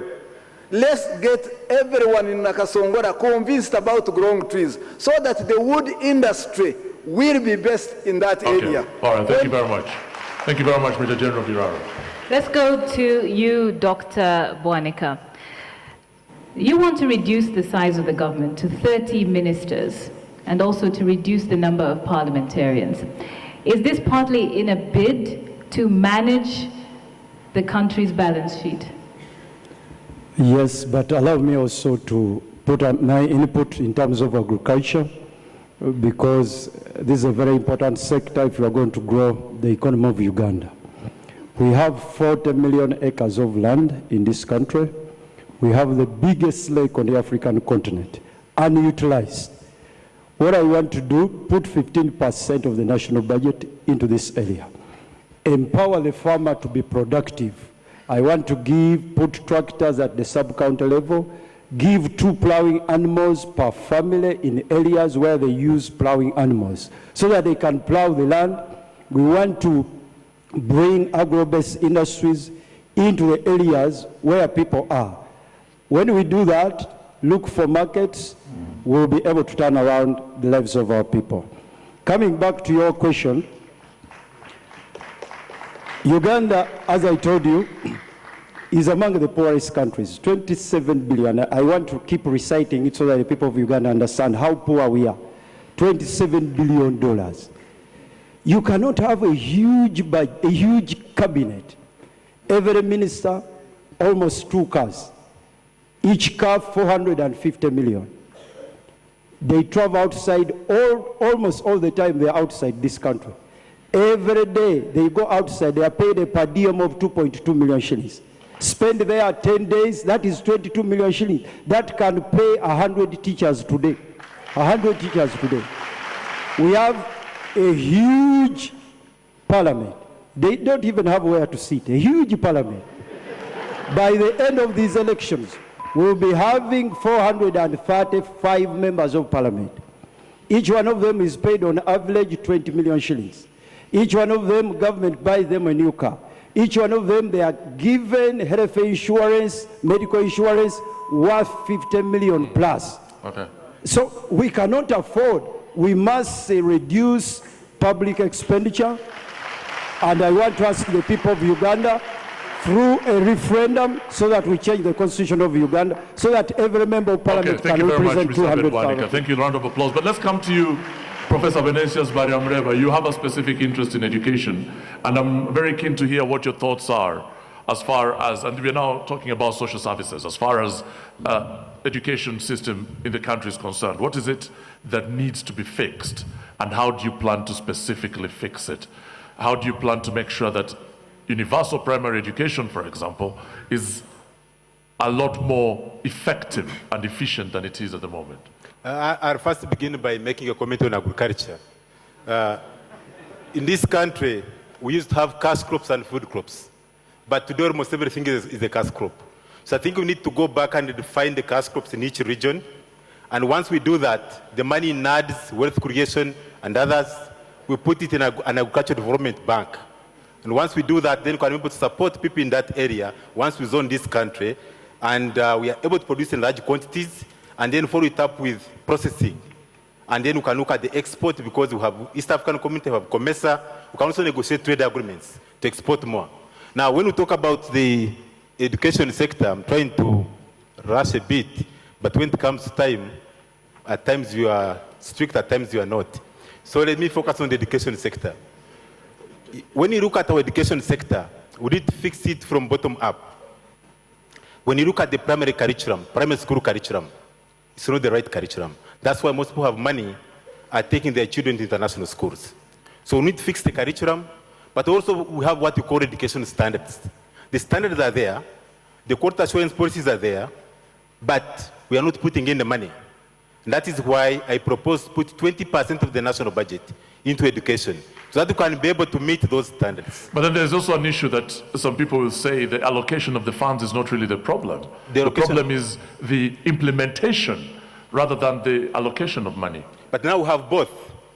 The money is insufficient. Like if you look at the 2 trillion shillings, which is 8.7%, if you divide it among the UPE students, each student gets 102,000 Uganda shillings per term. That's not enough, but the education sector is more than just UPE. You have secondary education, you have vocational, you have university, you have research institutions, and so on. Do you think that the university students in this country should be supported in their bid to get an education by the state? Definitely. When you support university students with loans, then universities will be able to set realistic fees. Where does that money come from? How do you generate it? The money. To pay for that cost? No, you see, when you give out loans, the loan remains a loan. So we only, for the first 3 or 4 years, the government will be putting in money, but you'll start getting it back when they start working. And that's why we have to focus on improving the quality of education. Once people have skills, getting jobs is easy, like I said much earlier. So we'll be able to grow the private sector, we're able to create jobs abroad. Like if you look at America, Europe, they have an aging population. So we can have Ugandans here, like I told you earlier, working for America, working for Europe. And it works because even as of today, if you go to Europe... finish that thought and then we'll continue. Finish your point, sir. Okay, I'm saying that people can work at home for 1 day a week, 2 days a week. So it means that the systems are okay. So you can be based in Uganda and you work for a company in America. Thank you very much. Ms. Chalya, there is some concern with regard to the quality of our education in this country. Some are concerned that the skills that people learn in school do not necessarily translate into skills that are useful in the current economy. What 3 subjects do you think are most important for children to be learning in school? First and foremost, the grounding of a child is very important. Sorry, could you just start with what 3 subjects you think are most important in the current economy? I've heard the question. Can I please answer how I would wish to answer, please? Thank you. First and foremost, the grounding of a child is very important. When I was a child in this country, the national language was Luganda. So from nursery up to P3, we studied Luganda and then went on to study the foreign languages, which is English. And what that did is when we got the English, I'm sure I'm not speaking broken English, and I easily learned French and I can easily learn any other language because the foundation is very strong. As it is now, right from nursery, we are teaching children English. Now, with all the respect, English is a foreign language and it does not go well with our traditional languages. So communication becomes impossible right from the beginning. When it comes to choosing the subjects, again, this government has decided, everybody is a scientist. Actually, if I study now, I wouldn't even have my first degree out finishing senior 4 because I've always been an artist from birth until now. So the natural talents of the Ugandans have not been considered. So I would make sure that, 1, we go back to the assessment of a whole child, a holistic child. Who is this child? Whether they are disabled, or they are artistic, or they are scientists or artists, can we please encourage them to actually build up those skills and start at a very early stage? During my time again at school, we used to develop our debate skills, for instance, and I can talk and earn a living from it. Education is not just about passing exams, but the education system in Uganda has gone completely down because, 1, we are just focusing on academic intelligence, and the crisis with it is there is a very huge gap now between the uneducated and the educated because they think they know it all, yet all they have is theories and they don't have a slightest idea how to do anything in the country. So I do feel that as a nation, education is not just about input in the head. It's about the skills you pick up as you get along. And that is what I'll be focusing on. Thank you. And Dr. Besigye, I'm very keen to hear about what you do about hospitals like Abim Hospital, which you visited. Because the fact of the matter is, whichever country you go to, you will still find dysfunctional hospitals. Or are we saying here that Abim Hospital, that Uganda is made up of so many Abim hospitals and something needs to be done about it? But the key question again is, how do you plan to address that issue? Thank you very much. Thank you very much. And, I'd like to first flip over to my earlier pet subject of the foundation of our country. Because all this trying to fix their beams on the basis of a faulty foundation will not work. We simply must get the question of the system of government, the accountability of government, the transparency in the government. We must have it correct, the foundation. Because otherwise you can put money and it will be just flowing down the drain. So first, as a constant, we must have strong institutions and strong systems of accountability. And having said that, in terms of fixing our health system, we must first increase expenditure. Our expenditure in health is completely below the level that could make sense. At the moment, we would need to spend indeed about 15% consistently for about 5 years to come to some reasonable level of service. But just how do you fund that? I'd like you to bear this question in mind as well as you answer. Yes. How do you fund that process of putting more money into the health sector? Yes, I'll shortly turn to that. Now, the ABIMs have also another side of them, of having a lot of our people who are sick from conditions that would otherwise not be there. Most of the conditions you find overloading our curative health system are preventable conditions. Our country needs to focus and refocus on preventive health care to make sure that our people have health education We must re-emphasize health education right from the primary school and the family. Health education, hygiene, nutrition, and so on. We must emphasize preventive health so that we reduce the burden on their beams.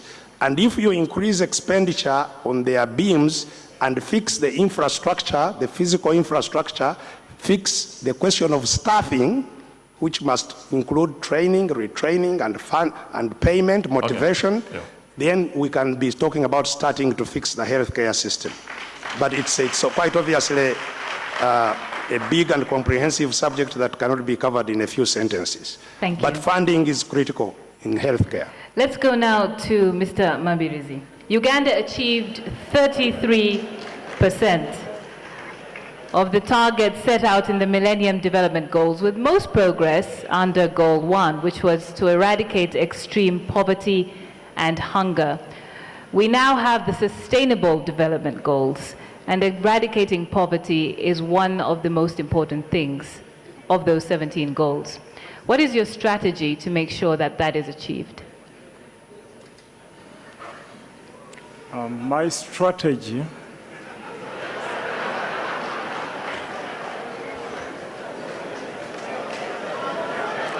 it starts with boosting our economy.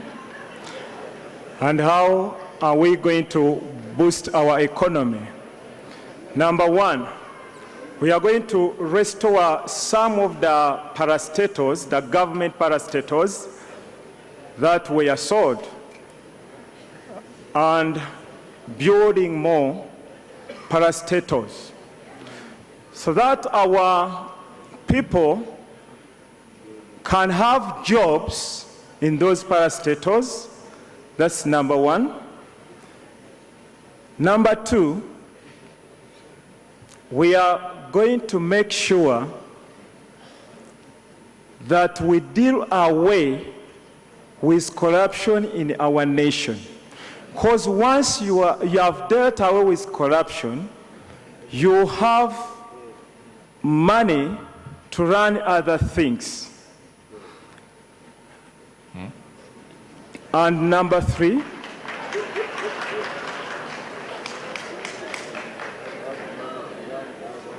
we are going to make sure that there is a very good relationship between us and other countries, whereby for every Chinese or an Indian who is working here, we must have a Ugandan working in China or India. Yes. And those people, that's creating more jobs and boosting our economy. So that is your plan for eradicating extreme poverty? Yes, because people are earning, are living now. You are eradicating poverty. By them leaving the country? When you fight that, then you would have given people ability to sustain themselves, because you have created jobs and you are fighting now. You will eradicate poverty out of our country. Thank you for your view, sir.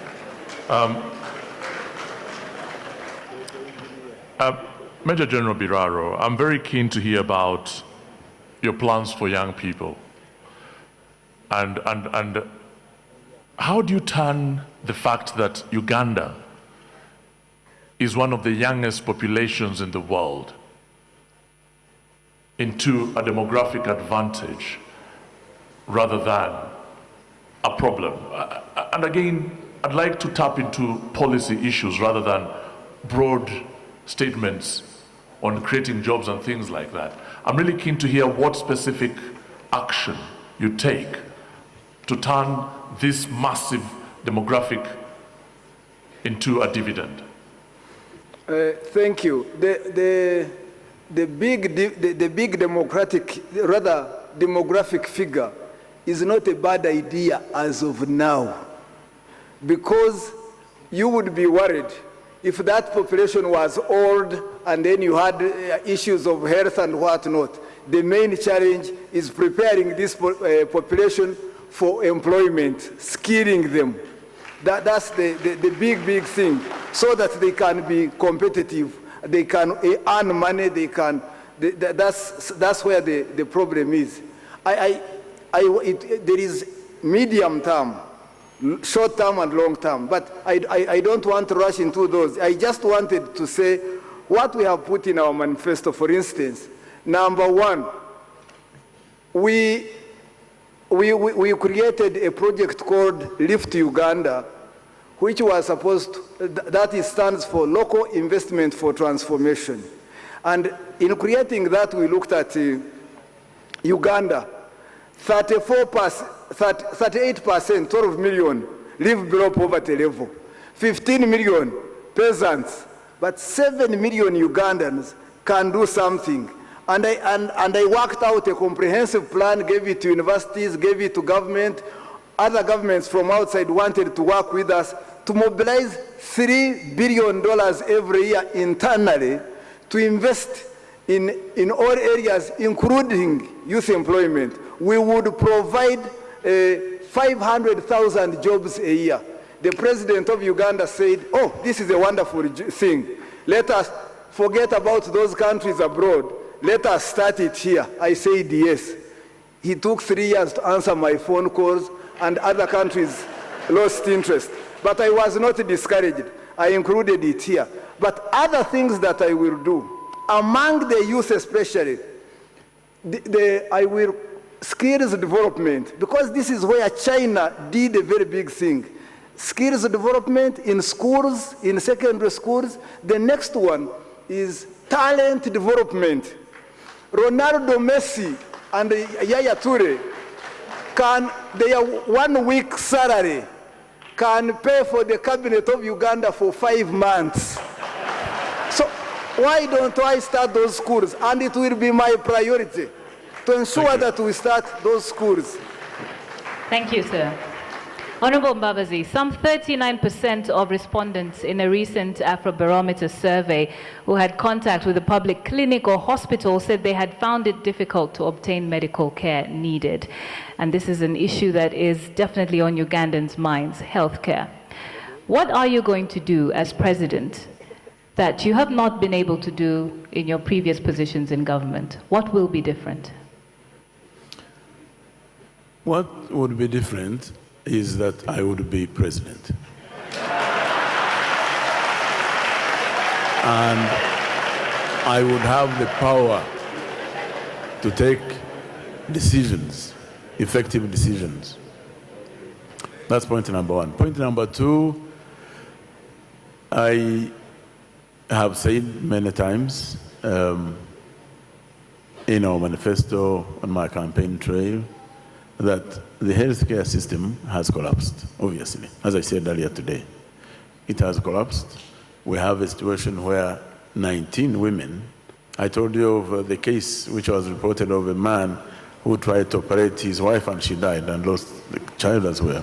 Actually, she joins 19 women that die every day in Uganda while giving birth to children, 19.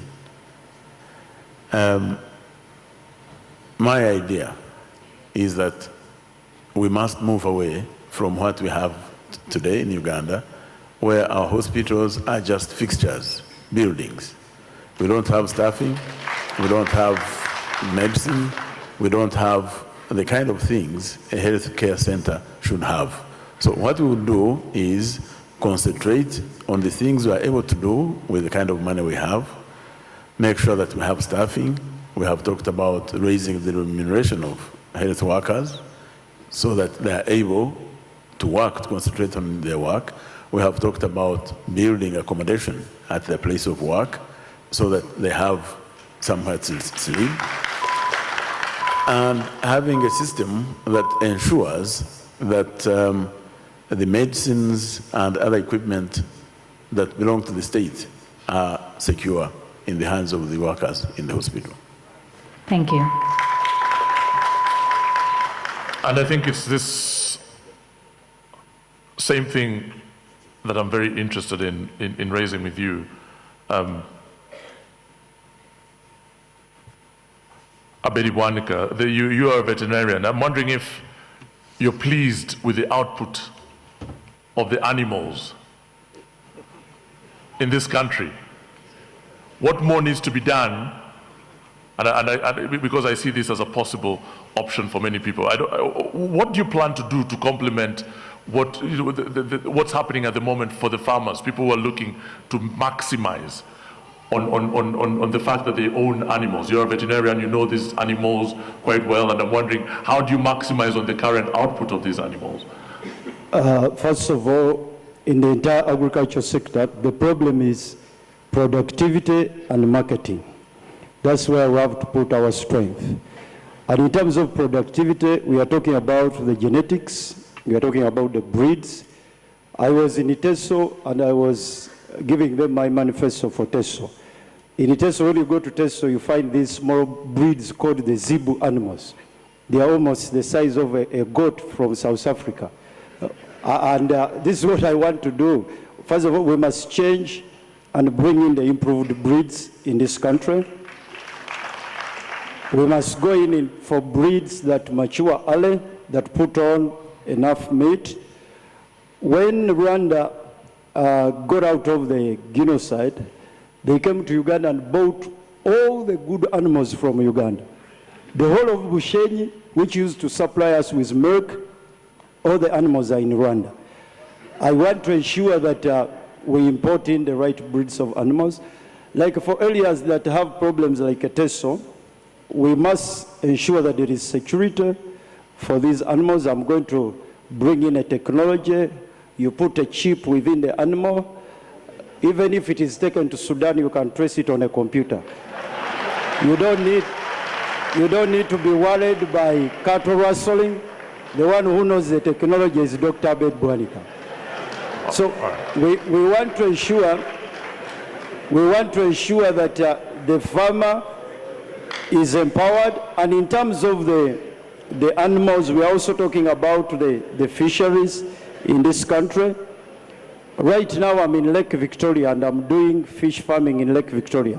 I have cages down in Lake Victoria. We import cages from China. We import food from Mauritius. And we are using cages 6x6.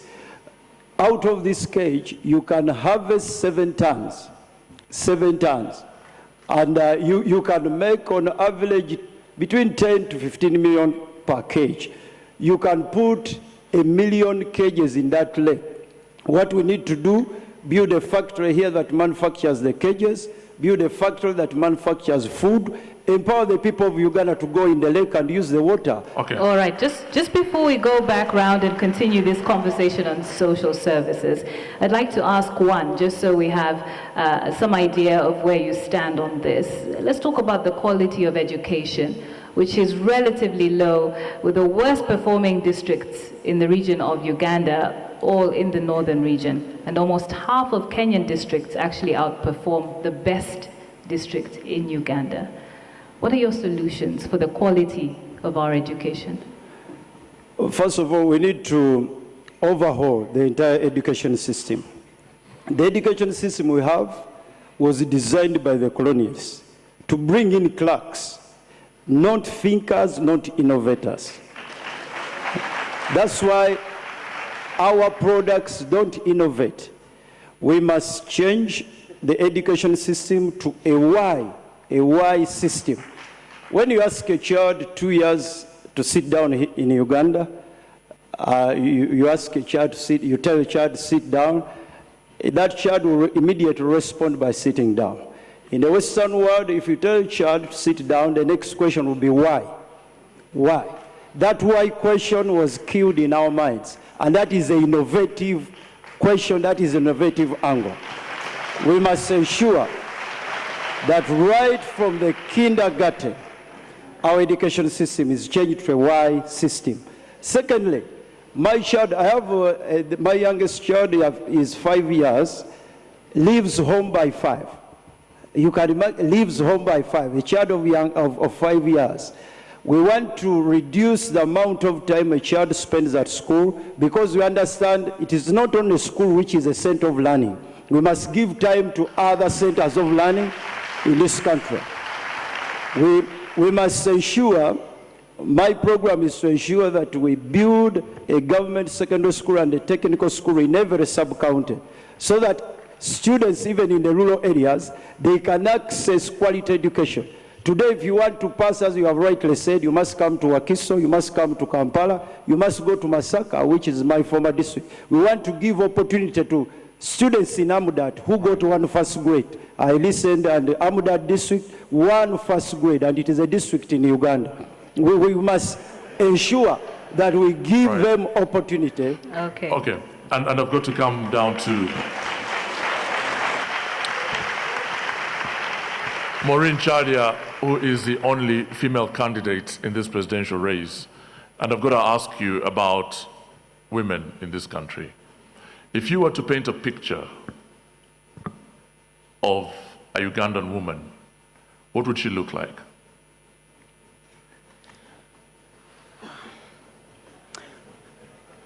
She would be equivalent to 9 men, 9 Ugandan men, very oppressed, too overworked. Actually, a Ugandan woman does all the jobs in the country at no pay at all.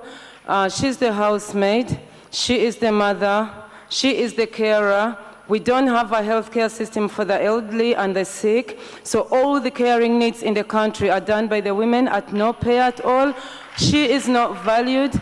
She has no human rights whatsoever in this country, as in our bodies are for everybody to do as they wish. I know the police stations are there, but the laws in Uganda are there to defeat us. I'm going to give you an example. We have a defilement law that says that if a parent defiles their child, the punishment is death. And actually, Uganda is based on the father. Each father will have 10 children, possibly 4 wives. And if your father defiled you, you possibly can't go to the police because you are going to make your mother, your stepmothers widows, all your brothers and sisters orphans. The clans are going to chase you out. So all the time we're actually living in fear. We really need a balanced ground, actually. And now that you have asked, I would like to pass on my message to this government that we women are Ugandans and should take part in elections, because part of the problem is we are not entitled to any wealth. But when the government comes up and says that to take part in a presidential election, you must pay 20 million, we are not supporting you. That is discriminative against every single woman in Uganda, because we're inherently and extremely poor in this country. But if I was speaking for the government, I'd say that, hold on a moment, we've had a vice president that's a woman, the Speaker of Parliament is a woman, we have female ministers in cabinet, and it is, I would say again, I'm assuming that I'm Seofono Pondo, that we are indeed doing as much as we can to improve to improve the position of women in the country. Is that something that you'd agree with? Can I just say that you're actually talking about dummies, as in they are appointed just for the sake of having names? Because let me explain myself, if those women in power were actually entitled and given their rights, I would not be standing here, because the person who was supposed to stand here is Right Honorable Rebecca Kadaga, and we all looked forward to her being here. But they are crushed. They are not allowed to do anything in this country. Right now, State House does every single job, male or female. You can't talk about a minister in this country. All the business is done in State House by State House officials. I've been a State House official, and I'm talking out of experience. We don't have any management in this country. Not at all. All right, we'll have to move on to our next candidate, Dr. Kiza Besige. FDC cites the low numbers of women in elective positions, we'll stay on this topic, and claims to do different when in power. What is different when women in your party are still represented in the Women's League and the highest ranking offices, like party president, party chairman, secretary general, and even flag bearer, are all men? How different will the government look? Thank you. First of all, the looks of government can be very deceptive. you can have, looks indeed that don't equate with power. What we would like to do, and this runs throughout all the policies of FDC, is empowerment of women right from the grassroots, so that we have empowerment through education, empowerment through access to economic opportunities, empowerment through access to land property, so that they have the ability to make decisions.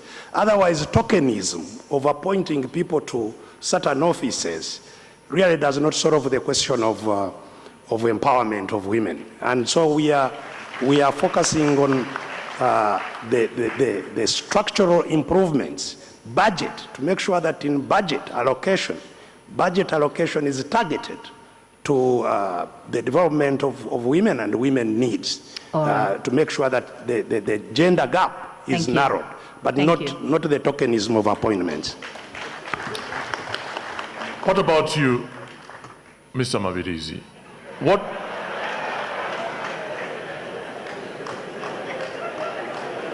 What's in your mind? I'd like to ask you about the girl child, but also to ask you about the boy child. I wonder, again, in the context of gender, I wonder what you'd do if you became president to ensure that both are given an equal amount of attention. I don't know what your opinion on what's happening now is and what needs to be done to improve what's going on. We shall make sure that women are represented at every level. Of what? They should be given positions on every committee from up to down there. Where? When I talk about up to down, women must be represented in parliament. Women must be given jobs equally. Women are already in parliament. Yes, they are already there. But what percentage is there? So I'm talking about being represented from the bottom. I'm talking about the local councils up to the parliament. Okay, but I'm talking about the boy child and the girl child, and what more needs to be done in your mind to ensure that their rights are protected, to ensure that they have access to education, to ensure that they have access to all these basic rights that will hopefully mold them into better citizens. So we shall make sure that we educate our people to cater the same way how they cater for the male child. It should be the same way to the female. So that is what we are going to make sure that we do that. Thank you very much. Major General Biraro.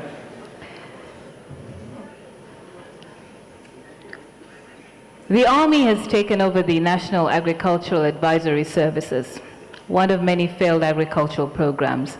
As a retired senior officer who is now running as a candidate of the Farmers' Party, do you support that decision? And what would you do differently if you were elected as president?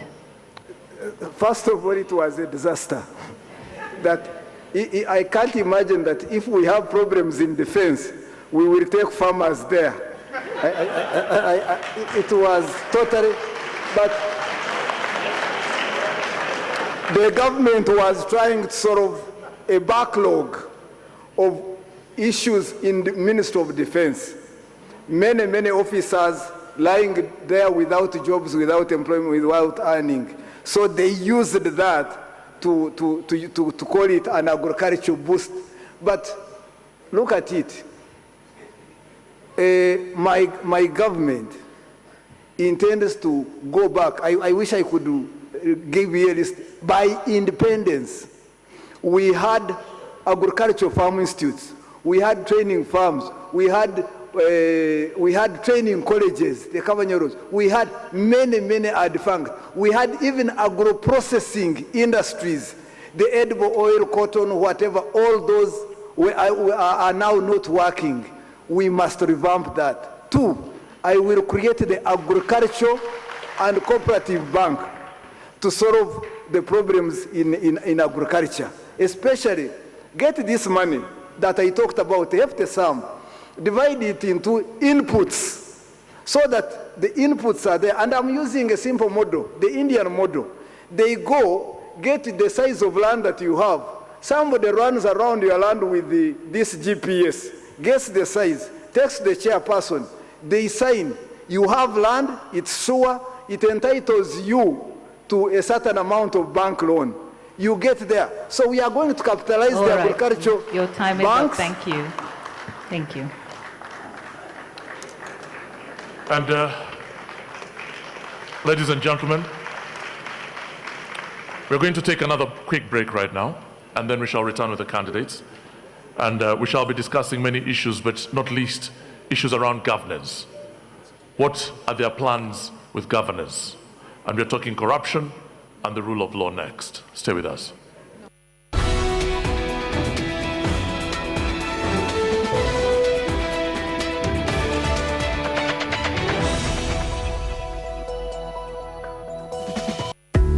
The 8th edition of the UNDP Uganda Human Development Report 2015 on the theme Unlocking the Development Potential of Northern Uganda looks at the efforts of government and other development actors to transform the region. Since the end of the war, the region has registered substantial gains in poverty reduction as well as primary and secondary school enrollment, a positive sign of recovery. The report proposes a shift of attention from recovery to a new era of enhanced productivity, enlarged capabilities and choices, as well as transformative interventions. It emphasizes big step investments in areas such as infrastructure, agriculture and extractives to fast-track transformation. Empowering the youth and women to engage in decision-making and prompting social justice will also be key. This message is brought to you by the United Nations Development Programme. Read more about the report from their website www.ug.undp.org.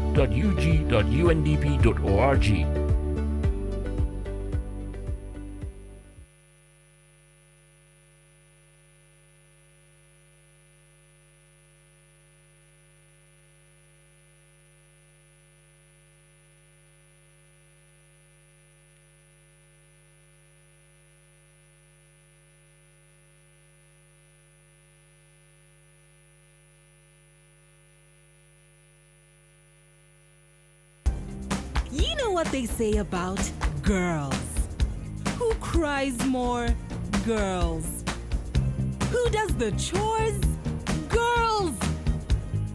Who's the shopaholic? Girls. Who's all about selfies? Girls. Who brings the drama? Girls. But we want to show you our real world, where we're more than just girls. Introducing Spark TV, the first female channel in Uganda, made for you to bring out the best in you. Spark TV, it's your time.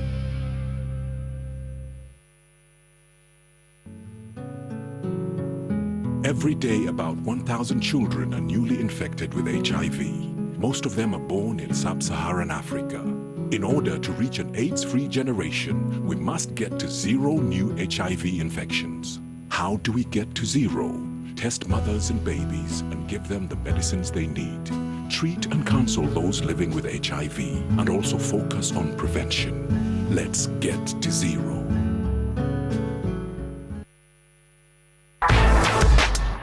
This is a message from the young people of Uganda.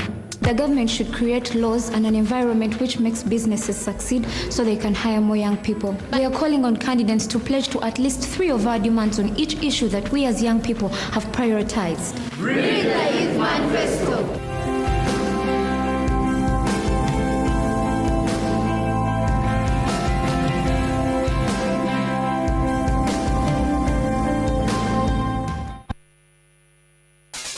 The Speaker of People's Parliament, Agnes Nandutu, invites you to a session of People's Parliament to discuss taxes this Saturday, 16th of January, starting at 2 p.m.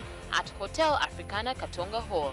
The following from the business community are highly invited: Chikubo Traders, Saloon Association, bar owners, maize millers, textile and garment industry, metal fabricators and welders, restaurants, coffee industry, saloons, drug shops, mechanics, woodwork, shop attendants and vendors. Come attend and contribute to the Parliament.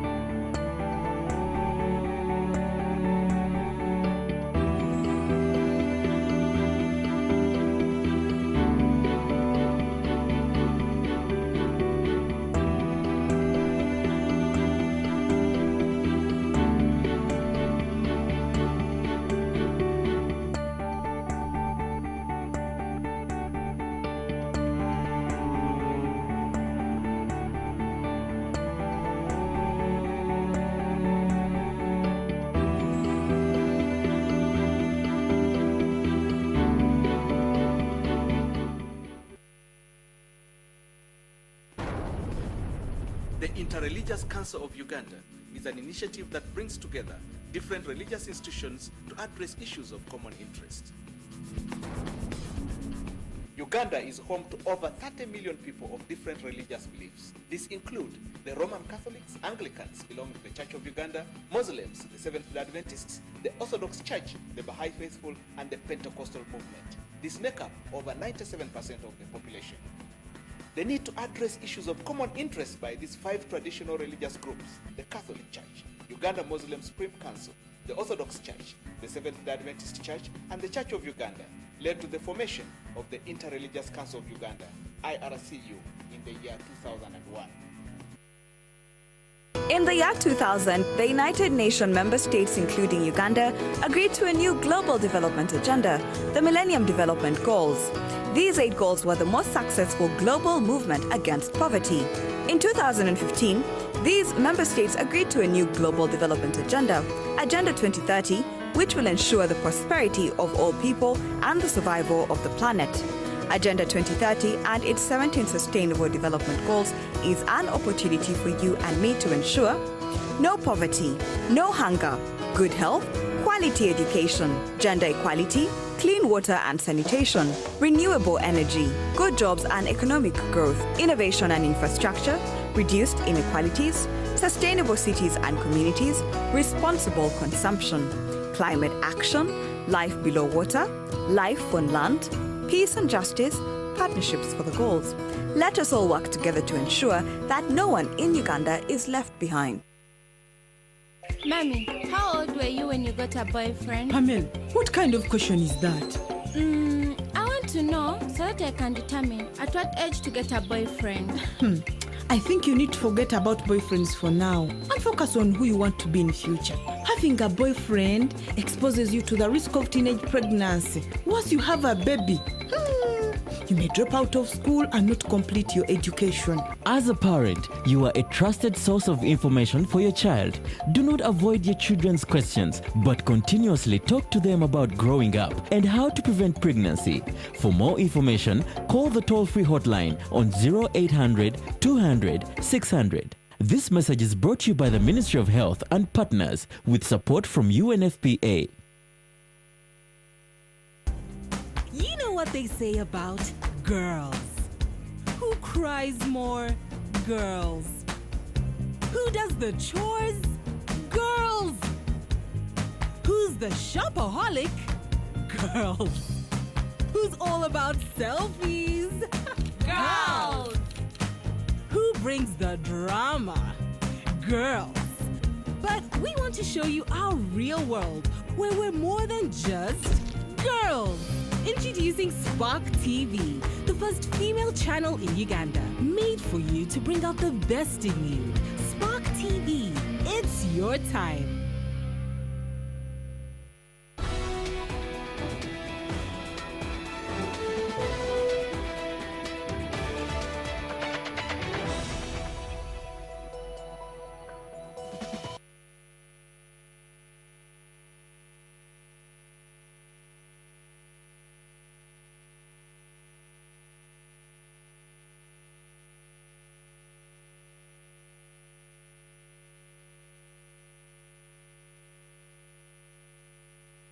Welcome back to Uganda's first ever live debate. It's televised across the world and locally on NBS as well as NTV and other local TV stations. And thank you very much for those of you joining us live on radio wherever you are in this country. My name is Alan Kasuja. I'm moderating this session with Nancy Kachungira. Now, let's talk about the rule of law in this country. And Honorable Mbabazi, I would like to start with you. What's your assessment of the way things are going at the moment? I think that we have come a long way as a country because we now have a constitution, we have institutions of state, we have clear pillars of government. But obviously, we still face very many challenges because you couldn't say that the rule of law is fully respected. Give me an example of what you mean. Observed and respected. Give me an example of what you mean. Let me give you the example of this campaign. I have been around on the campaign trail. The other day, last week, I was in Kotido. And I had my day in Kotido, and I think it was NTV that interviewed people around about their opinion. An 83-year-old man gave his opinion freely. He said for him, he would vote for change, and he gave his reasons. This interview was aired, and the following day, the 83-year-old man was arrested and imprisoned. And I think he's still in jail. Not tried, not charged with any specific offense. Are you surprised by these things? Of course I am. Why? The reason I ask whether or not you're surprised, when you were still Minister of Security, Minister of Defense, the many titles you held, safe houses existed in this country. People were being, if you go by what you've heard, thrown into these safe houses and held incommunicado. While you were Secretary General of the NRM, Kizza Besigye, who is now your comrade, went through what some people might describe as very difficult times. So the key question is, I'm wondering if you are expecting to be treated differently now that you are in the opposition, or whether or not, and whether your personal experiences is what you're learning from in order to seek to improve the situation.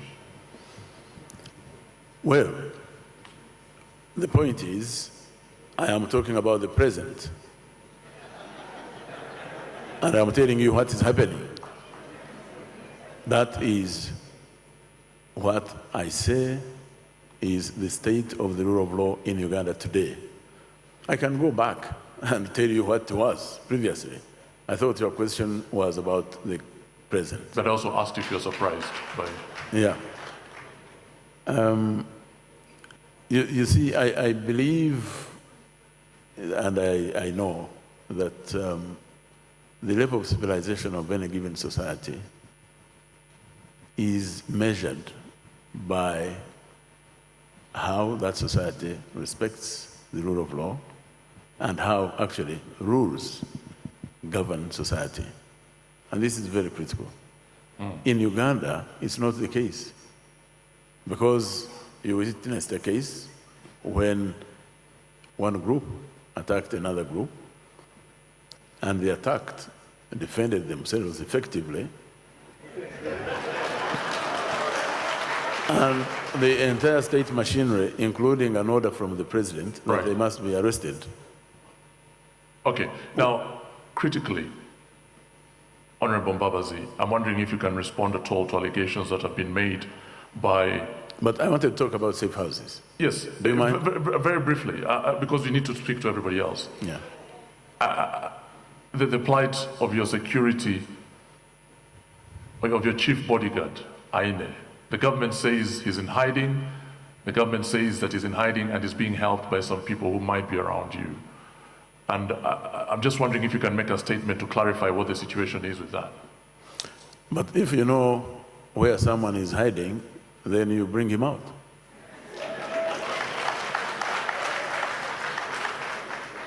I have commented on this many times because this is a demand by the public wherever you go. They want to know the fate of Christopher Aine. And I have told them what we've done is try to go by the law. Okay. My lawyers have applied for the writ of habeas corpus in court, and I hope the court will soon determine the issue so that the government is forced either to bring the body of Aine or say definitively in a court of law that they don't have him. Now, All right. let me talk about this, because there was a very critical point that was made about safe houses. Allow me, please, if you don't mind. Go ahead. Thank you. You know, a place where people are detained illegally cannot be a safe house. It is an unsafe house. A safe house is a place used by especially intelligence and security services to carry out activities that need to be secure. It has nothing to do with detention. And therefore, the fact that there were safe houses when I was minister, or even in charge of intelligence for that matter, has nothing to do with what you are describing. Any place which is not gazetted as a detention center is an illegal place and cannot be a safe house. A safe house... We're going to have to go to Dr. Bwanika now. Thank you. Dr. Bwanika.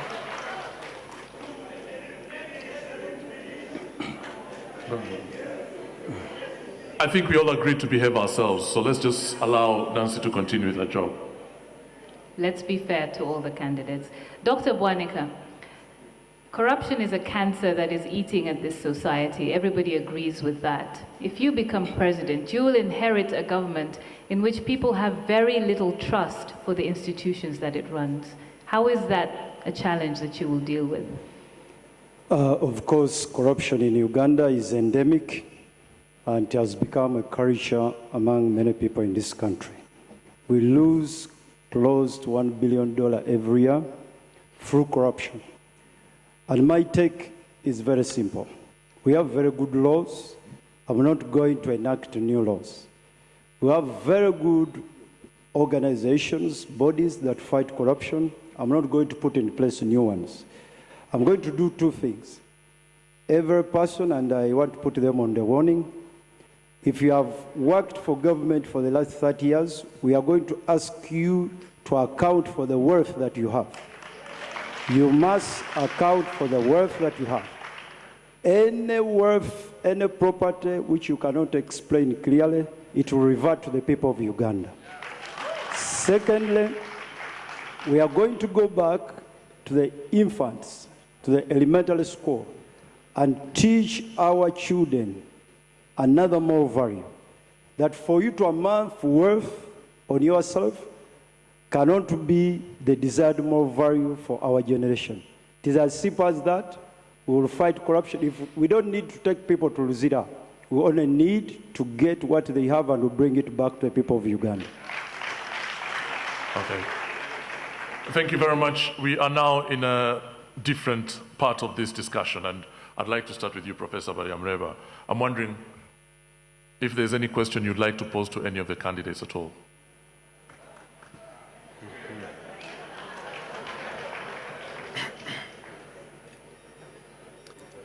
Now, I think the question I pose is to the NRA/NRM historicals. We have three of them here.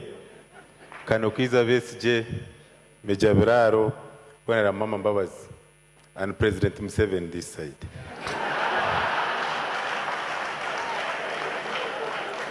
It seems, when I listen to them... Can you keep it to the question as briefly as possible, yes. please? If I listen to them, it seems like if President Museveni had stuck to what they had agreed upon, none of them would be here. Can I get their response? Dr. Besigye, what's your response? Yes, I wouldn't be here. Neither would he.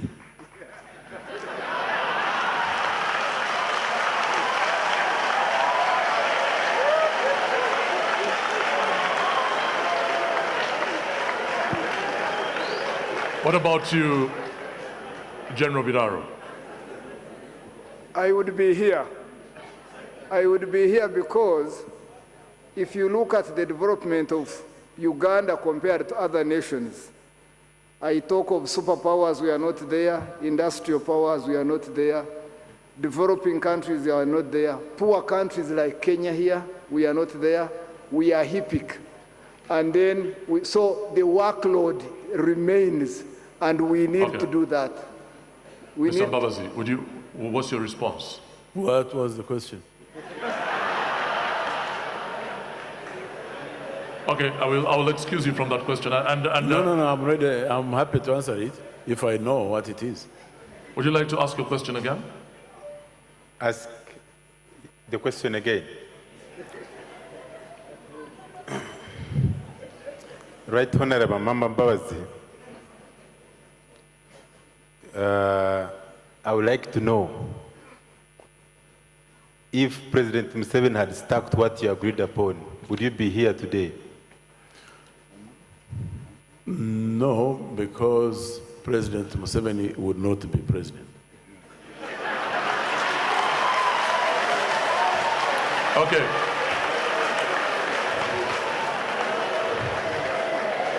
Maureen Chalia. Maureen Chalia, I wonder if you've got any question for any of the candidates here. Of course, I'm a woman, so I'm going to ask Dr. Chiza Besigye. You are a brother-in-law to President Yoweri Kaguta Museveni because you are married to his sister, Honorable Winnie Byanyima.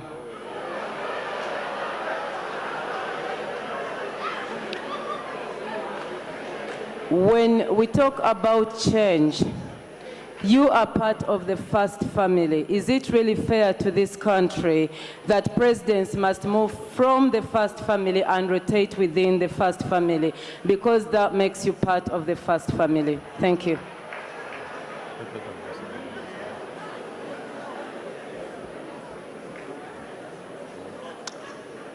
Well, thank you very much. First, quite obviously, I have nothing against members of the first family seeking leadership of this country, even when one of them is a leader. Our problem in this country is having just systems of government, so that whoever is seeking office is not the problem, that the people of Uganda have the power to say you can become or you will not become. Okay.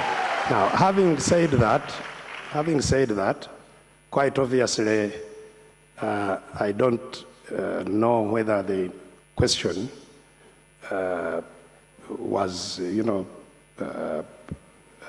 you a member of the first family? Because quite obviously, I am as far away from the first family as they get. All right. I have absolutely no relationship whatsoever with the first family, neither does my wife. Okay, thank you very much for answering that, Dr. Kiza Besigye. What about you, Dr. Besigye? And I'm going to be more specific about the question that you'll ask. I'll ask you to ask Amama Mbabazi a question. What is that question and what will it be? Well, a very simple one. I would like to know whether the Honorable Amama Mbabazi, throughout his tenure of the various offices in government, ever became aware of the type and extent of election rigging in this country, and whether if he did and was aware of any election rigging, whether in this particular election he thinks that we can work around it.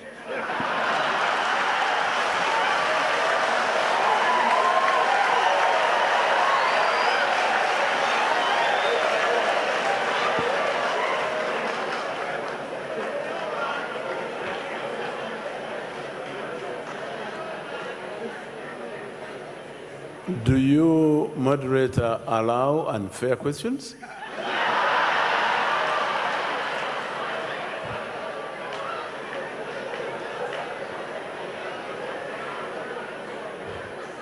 My clear answer is that I am not aware because I was never involved in election rigging. That's a fact. I have heard some stories about election rigging. I don't have any personal or direct knowledge of that rigging. So it is possible, of course, that there was rigging. I'm only saying I was not aware. Secondly, I am absolutely determined to do everything possible to make sure that this election is secure.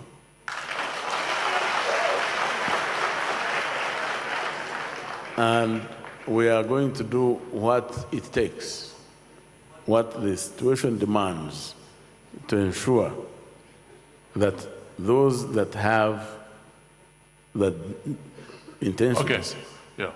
If you get to the point as quickly as possible. I just wanted to say that we will take all the measures possible. So you'll work with Dr. Besigye in doing that? Of course. Okay. And I'll be happy to lend him my experience.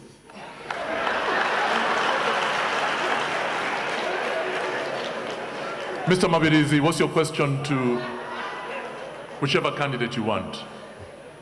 I'm allowed to ask two candidates. One candidate, please, because of time issues. Honorable Amama Mbabazi, what do you have to say about supporting the gays and Temangalo land being raised from 14 million to 24 million? What was the first question? There are two questions. Did you hear the first one? The first question was, what do you say about... Could you just ask the question so that I'm very clear?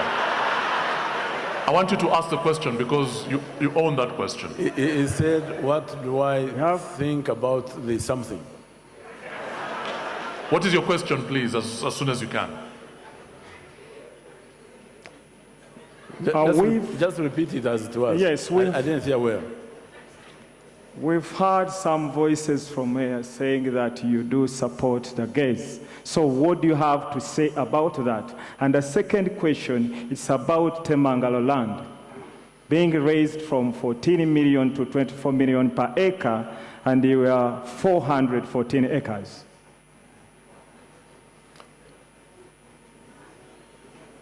Which gays? He asked me whether I support the gays. Which ones?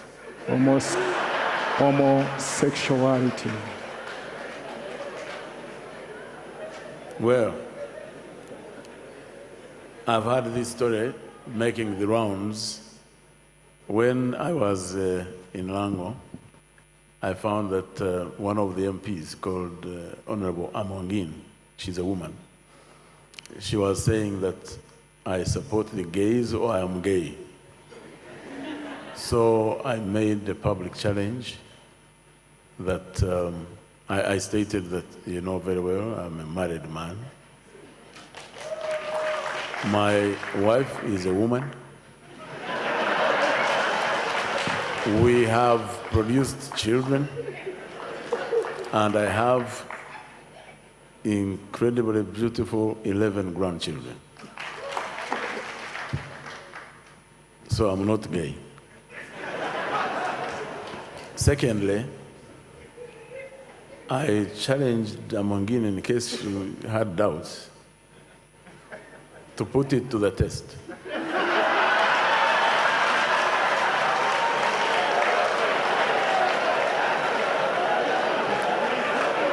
And there is another person whom I will not mention now, who has been going around on radios and saying the same things.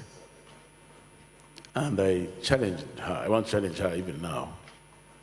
You know, gays are people of the same sex. Now, that person who is talking to me, I'm not sure that it is a lady. I am not aware that she has a husband. I am not aware that she has children. So when you compare me, a married man with children and grandchildren, and someone who is alleging things who does not have any of those, then it becomes difficult. No. The second thing is about Yeah, Temangalo. we've run out of time, though. Temangalo, but I was asking about Temangalo. Yes, Can I as quickly answer? as you can. First of all, this is the first time ever I hear that Temangalo land price was increased from 14 million to 24. This has never happened. This is an invention of tonight. It never happened. Does that settle it so that we can move on? No. Secondly, yes, there were allegations that I, because I sold my land, 99 acres, not 400, I sold 99 acres, not 400. That's a fact. The allegation was that I had overpriced the land and I had used my influence to get that money from NSSF. Okay, we do need to move on. Yes, but I think it is fair when a question is asked, because when you leave it unanswered, the impression given is that it's true. Yeah, you do need to get to the answer as quickly as you can as well. Now, I am actually fast, as you know. Fast enough to be understood by everyone.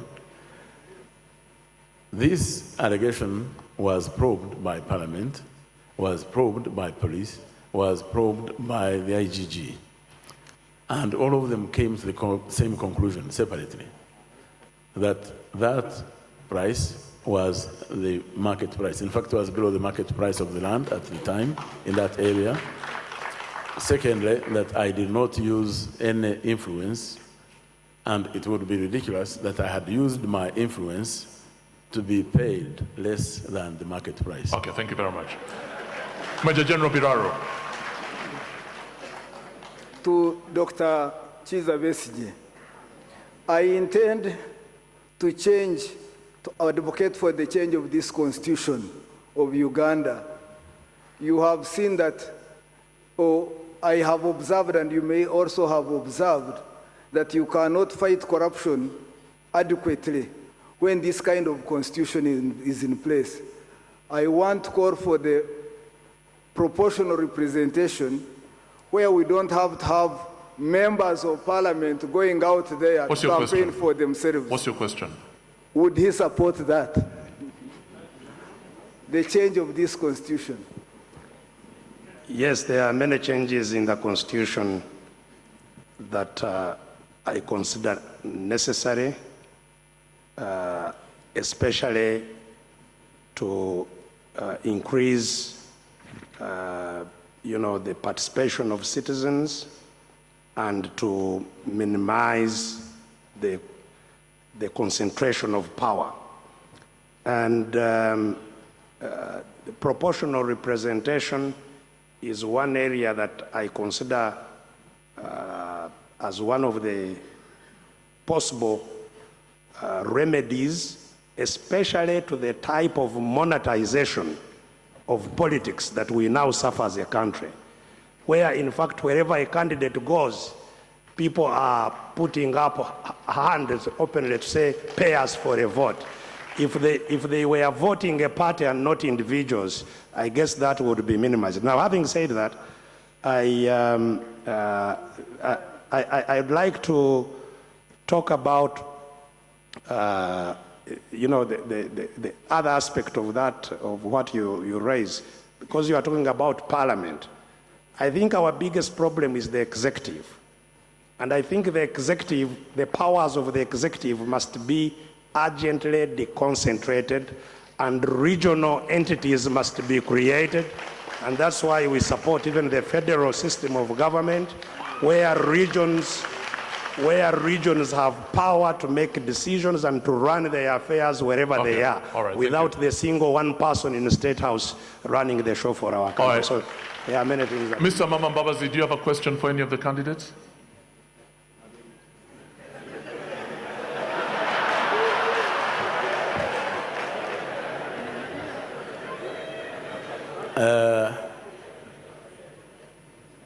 No. Okay. Dr. Abed Bwanika.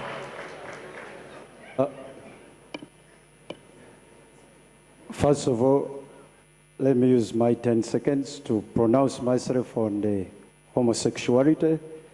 While I'm the president of Uganda, Uganda will never be a homosexual country. Will never be a homosexual country. Second, but you know, some people will argue that that point would suggest that you'll be directly discriminating against a certain section of the country. there is no proof anywhere in the whole world that someone is born homosexual. We will rehabilitate them. But that doesn't mean that there are no gay people in Uganda, though. But we will rehabilitate them, we will help them to come back to become normal people. They must come to be normal people. I just want to ask a question to Honorable Amama Mbabazi. What is your stand on federalism? I appreciate the popularity tonight.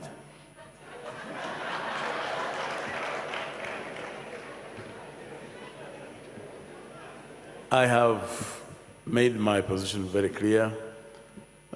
This is in our manifesto. We will respect and act in accordance with the wishes of the people.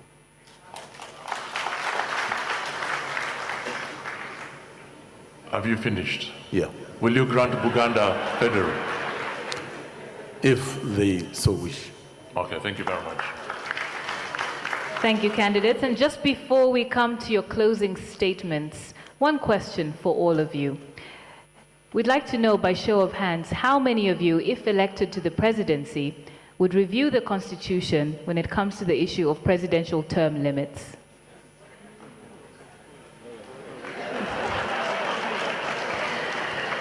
Even you, Mr. Mbabazi, who designed the term limits?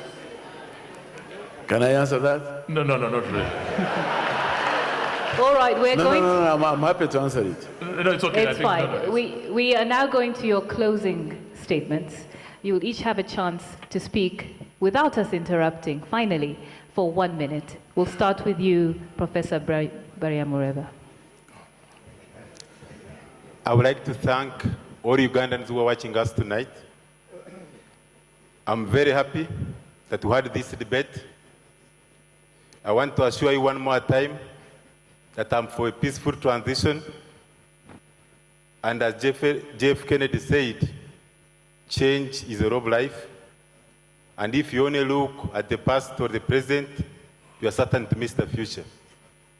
Now I'm more than sure that we need to retire those who are in the struggle, the NRM liberators.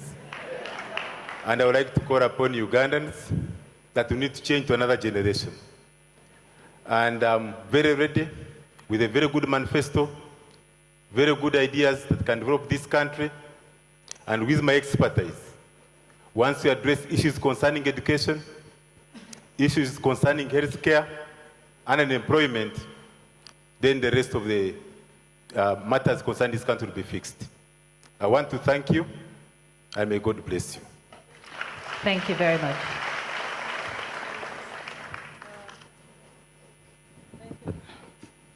Thank you very much. I would like to appeal to all Ugandans that chance comes once. This time around, you've had chance. Everybody is actually with us to bring change. And change is not what Honorable Mama Mbabazi spoke about, where you remove NRM only to put NRM. You remove NRM steady forward and put NRM go forward, or NRM reform agenda. Change actually means a change from the military government.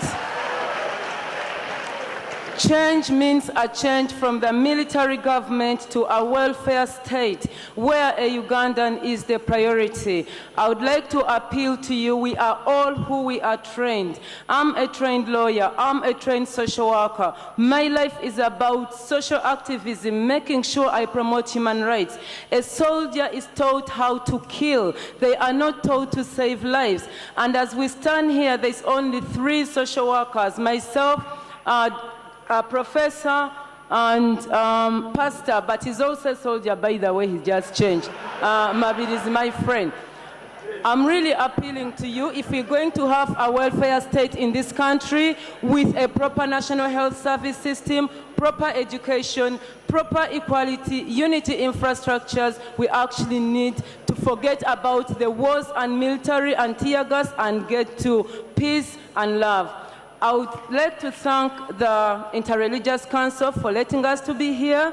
But please, we are still discriminating in this country because I did not see the cultural leaders, and these were the leaders of this country before we all came on board. So please bring us together, and if we are united, we're going to get a better governance for this country together. Thank you.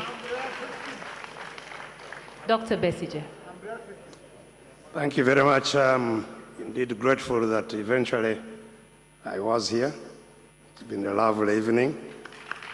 The urgent change and the real fundamental change that our country needs and that is urgent is the empowerment of our citizens so that for the first time they can take real charge of their country, and that power moves from those with guns to the citizens of Uganda. And that's a project I'm working on right in this election, that citizens of Uganda this time will, for the very first time, lift one of them and put that person into leadership and have control over that leader so that the leader serves their purpose. And as I have been telling our citizens throughout this campaign, we want this to be a peaceful transition, and I have promised that in a very short time, every Ugandan will be walking with a swagger. Thank you. Mr. Mabirizi, your closing statement. I want to thank all the organizers of this debate. Thank you so much for organizing this debate. I ask all Ugandans to join me in this struggle of restoring our country, Uganda, unto the Ugandan hands. And I ask you to vote for me because I'm the only candidate who is having plan A, B, and C. Don't vote those people who say that they rigged their votes last time. They went and they slept in their beds for 5 years, and now they are coming back to ask you for votes, and they will rig them, then they go back and rest. There is only one person who is going to make a difference this time around. I won't allow vote rigging, so please vote me in. Thank you. Thank you, sir. Major General Virado. I take this opportunity to thank the organizers and thank all the Ugandans who are viewing, who are seeing this program. I really, this was the first level field, level ground, as I said. Ugandans, vote peace. Protect your vote. I take this opportunity to inform you that you have all the gadgets, including your phones, to take evidence. We don't want hearsay. Be there, capture what is happening at a safe distance. Do not be attacked by hooligans. Capture everything so that we can use it in court in case it happens. Support the unity government. There is a lot to be done, and it needs to be done with greater consensus. Vote FPU, Farmers Party of Uganda. I thank you. Thank you very much. Sir. Honorable Mbabazi. My offer to be the President of the Republic of Uganda for the next 5 years is really to effect my message that it is time Uganda changed. Not only experienced peaceful change of leader, but changed by transiting from one generation to the next. My candidature is for the youth, for the future. I would want to put my considerable experience at the hands and disposal of the young people, so that for the first time in the history of Uganda, we don't have a situation where one government goes and is replaced by people who have no knowledge, who have no skills about running government. And that's why I was telling you, this country needs people with innovation, but with experience as well, so that we don't talk about steady progress, because we need accelerated progress. We need to move fast in order to catch up with the rest of the world. And in the 5 years I offer, it is to transit from what we are to something new. Thank you. Thank you very much. Dr. Abed Bwanika. It is true that we have made a case for change, all of us here on this podium. It is also true that there is only one candidate who knows where we are and who can clearly paint where we are going, and that is Dr. Abed Bwanika. My program is for the ordinary people of Uganda. We want to expand the economy. We want to empower every person in this nation to be part of Uganda's economy. We want to provide services. We want to ensure that the youth of this country have got jobs, and that's what I stand for. I want to call upon every Ugandan, come February 18th, go to the poll with boldness, and your candidate is the #1 candidate on that ballot paper, Dr. Abed Bwanika. Thank you very much to all the candidates. We will end, as we began, with the national anthem, just before we close. And the national anthem will be the East African national anthem as well as the Ugandan national anthem, so stay around for both. Please stand.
Thank you very much, ladies and gentlemen. That's it, Uganda, for our first ever live televised presidential debate. Thank you to the audience. Take a breath. It's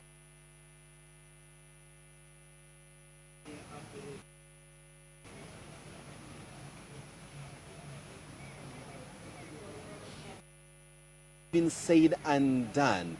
The presidential debate for tonight, the first of its kind on live TV, comes to a halt after over 3 hours of a grueling session where we had 7 of the 8 presidential candidates taking it on from the moderators, taking it on from themselves, and a bit from the audience. We had, as a recap for those just joining us right about now from the Kampala Serena Conference Center, we had Professor Vanessa Bariamreva, Maureen Charia, Dr. Kiza Besije, Joseph Mabirizi, Amama Mbabazi, General Benon Biraro, and Dr. Abed Bwanika. Missing in action conspicuously was President Yoweri Museveni. Welcome to our post-debate analysis. My name is Simon Kasiate, and with me I have got a high-power panel of 3 insightful individuals, a lady and 2 gentlemen. I have with me Dr. Zahara Nampewo, a director with Human Rights and Peace Center at Makerere University's Law School. Welcome to this post-debate analysis. Thank you, Simon. Good evening. It's a pleasure to be here. And of course, another colleague in the field of the academia, Professor Julius Kiza, Professor of Political Economy of Development. Good evening and welcome to the show. Thank you, Simon, and it's a pleasure to be part of this epoch-making exercise. Tremendous, and of course a young man by all intents and purposes, from how he looks, but certainly not how he sounds. Ahmed Haji, coordinator of the Youth Coalition on Electoral Democracy, always looking as youthful as they get. Good evening. Thank you very much, Simon. I'm very excited. Actually, I've been part of the political history, and good evening, our listeners watching. I'll start it off from you. We had the 40-year-old Joseph Mabirizi, who by all accounts was the youngest man on the stage, and we could say he is closest to the word youth. Do you think, in your view, from the 3 hours deliberation, he nailed it to the point where you believe that the youth were adequately represented and meant business? No, in my view, I think he didn't actually speak to the young people, and I think that's one of the things that I did notice, not Mabirizi specifically, because I felt that he was actually going to use his age, his sort of that symbolism for the new ideas, the new energy that it brings in. But he didn't speak specifically, not him alone, and I mean all the candidates actually. There was a strong acknowledgement that Uganda is a young sort of country. Unemployment is a critical issue. I think that's the opening statement by candidate Mbabazi, quoting that Uganda is 83%. But the specifics of how he's going to deal with the question of unemployment did not really. So in other words, he was very good at diagnosing a problem that almost everybody does know, but they fell short of giving the critical prescription. Absolutely, because... And then just to cut you short there, I'll turn over to Dr. Zahara here, and of course again relating to the person that possibly is closest to you in terms of demographic. And I'm sorry, I will have to ask you a question on Maureen Charia's performance. Do you feel as a woman that Maureen Charia, being the only lady on the podium of 7 men, she did justice to the call for women emancipation, and that the time is made that women should take center stage in the governance of this country? Maureen Charia did fairly well. She did attempt to answer some of the questions. I think she tried to frame some of her own questions at some point. The joke is that she came with her answers no matter the question. But what I can say really is that I think Maureen is a reflection of our society generally in Uganda, of what women, the challenges that women are facing. Most of the time she was not able to address her mind to many of the issues that were being asked. And you could feel that she was challenged in a way. Of course, she answered very well, or at least to a good extent, the challenges of gender. She tried to describe what a woman is like in Uganda today. But I think that her presence, her contribution this evening was a reflection of the challenges that women are facing in Uganda. And do you remember the part where she was asked and she replied that Whereas you say women have been vice presidents in this country, they've got affirmative action seats in parliament, they have been granted huge positions like Speaker of Parliament. They are in fact dummies. Remember she used the word dummies. Did your jaw like drop? She said that, and I think it was unfortunate because I believe that there are a lot of women who are doing a lot and creating a lot of change in Uganda.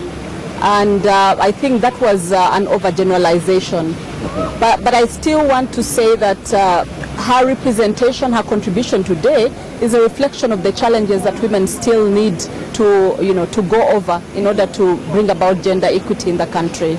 Professor of Political Economy of Development, after going through the 3 hours of this deliberation and debate, do you feel comfortable that all, perhaps one or maybe two of the presidential candidates on that podium had that magic bullet that you believe, from an academic point of view, even a realistic point of view, will catapult this country middle income or even beyond? It seems to me that what unites the candidates is their agreement that there is need for change. But there appears to be thin agreement on what they want to do with the change, particularly if they are the officials coming to office as president. It seems to me they agree that we need change from the 7th. Of course, 3 decades of one administration is just too long. Having one CEO in any company for even 10 years is just too long. You get exhausted, you run out of ideas. Later on, the country. So they agree on that. But what they don't seem to agree is you get change in order to do what differently. If I get you right, Dr. Kiza, are you simply saying that if on the morning of February the 18th, any one of these candidates for themselves as president of Uganda, they'll be shocked into the realization that they in fact don't have an idea what they're getting themselves into? No. Certainly there are good ideas. I think the problem is that these ideas appear to be general. They lack a level of specificity. And to be honest with you, they seem to be doing better than the administration they are trying to replace. The administration came with a big idea, 1986 if you recall. You are not born, sorry. But 1986, the administration came with a clear idea that they wanted change, but they were not very certain on what to do different. These are better refined. And so I don't want to downgrade the fact that there is a level of thinking about alternatives that is going on. I'm just not yet satisfied with the level of specificity of the alternative policies. For instance, you ask someone, how do you expect to finance the education program? There is little discussion of how to industrialize the country, how to transform the country. But to be fair to them, perhaps they do not have enough time to elaborate how you can finance an entire education subsector. And that leads me to my next question, which is not necessarily on the substance of the debate. Do you think from the general organization of the debate that this debate was premised on the fact that all candidates had one equitable time to answer their questions, and more importantly, was there enough time for them? The time is one of those scarce resources. You'll never have enough time for anything in this life or in any conversation. The point is, are they bringing up front their refined the best ideas? Issues first? I congratulate the organizers for creating the platform. But I also want to observe that there's a lot of learning taking place. That this is the first debate of this kind, and therefore the discussants, the presidential candidates, are also in the process of learning. So I applaud their presentations. But they must go from here and do refinement of their manifestos so that they can have specifics attached to their budget proposals. How do you finance education? And of course, by extension, how do you relate the quest of young people, youth who are closest to Ahmed Haji's heart, to bring them to the fore and ensure that your needs, education, equitable distribution of national resources, a proper and well-engaging quality within the youth. Now, you expressed a frustration when I asked you first, Ahmed Haji, that you didn't feel as a young person that these candidates did justice to the question of youth, who are the majority and who for the most part have been the hinge of their campaigning and sloganeering and electioneering. No, absolutely, because if you look at these elections and you look at the significance of these elections will actually be determined by the young people. And not specifically saying that we have 4 million new voters in this electoral race, but the reality is even the remaining 11 million are below the age of 35 years. So you've got to sort of fashion your thoughts to respond to their key needs and interests. I was actually very much looking for, beyond the general sort of statements, I was looking for ideas, practical ideas, like, for example, this country invests a great deal in infrastructure development. I was thinking of ideas like, can we create sort of, like a percentage that goes into youth public procurement so that we can open up many more opportunities there, young people distributing sort of culverts, we've got to get many young sort of enterprises. So your point is well illustrated, Ahmed. In other words, there is a huge sense of frustration on your part, and I want to believe you speak for majority of the young people who are watching this debate, hoping to see some kind of affirmative action for them. Yeah. But I'll turn to you, Dr. Zahara. You're very passionate about matters of human rights. I'll give an example. There was a point where everybody felt like candidate Amam Babazi had been followed on the question on safe houses, where you were serving as security minister, minister of defense, and at that time there still are detention centers in this town where perhaps for the most part political actors who do not necessarily agree with the sitting government are kept incommunicado and the like. Do you feel he did justice to that question, especially that he spoke directly to the core of the human rights, as it were, in politics? Certainly not. I believe that he didn't do justice to that question. As a person who has been part of the current government, I believe that he was privy to a lot of information and he could put forward a much stronger case. Or possibly would have been more honest. Well, that too. I mean, the question of safe houses is definitely out of question. It is unconstitutional, it is illegal. There's nothing permitted about. You disagree with him that he says if it were unconstitutional or illegal, it would have been an unsafe house. So it was an issue of semantics. Dr. Kiza and of course Dr. Zahara, you were at Makerere University when Professor Baria was vice chancellor there. True. And he is quoted as saying, I am the best candidate for the presidency because I was for a long time in the education sector and I believe the education sector needs fixing. Wasn't that more of an oxymoron? I mean, you were in the education sector for a very long time. Perhaps you didn't fix it to the extent which will be fixed. What makes you think then you will come and fix the state of Uganda? Don't you think that he comes off as a guy punching above his weight? I usually don't want to discuss personalities. We have no choice. We have 7 personalities and we must discuss them tonight. but my personal view is that Professor Bariamreva, for lack of a better word, could have performed better as Vice Chancellor. And when he says he has been in the education sector for long, he needs to specify. He's only 47. And we need to know how long he spent getting the first degree, how long he spent upgrading from degree 1 to degree 3, and what he means when he says, I've been in the education sector for too long. But beyond that, we need to say the issue is not the longevity in the education sector. The issue is what are his concrete deliverables when he was in that office. Again, you seem to agree that there is a level of dishonesty that was on that stage. Now, Ahmed Haji, I'm sure you can discuss anything other than youth now. Do you believe that an empty podium with the name Yoweri Kaguta Museveni was certain an eyesore for this debate? No, absolutely, because there were many questions that really required more of clarifications from the establishment. Beyond that, you must have seen that at one point people, the debate actually wanted to sort of turn to an empty podium, and then they felt that they have to go to Mbabazi's side.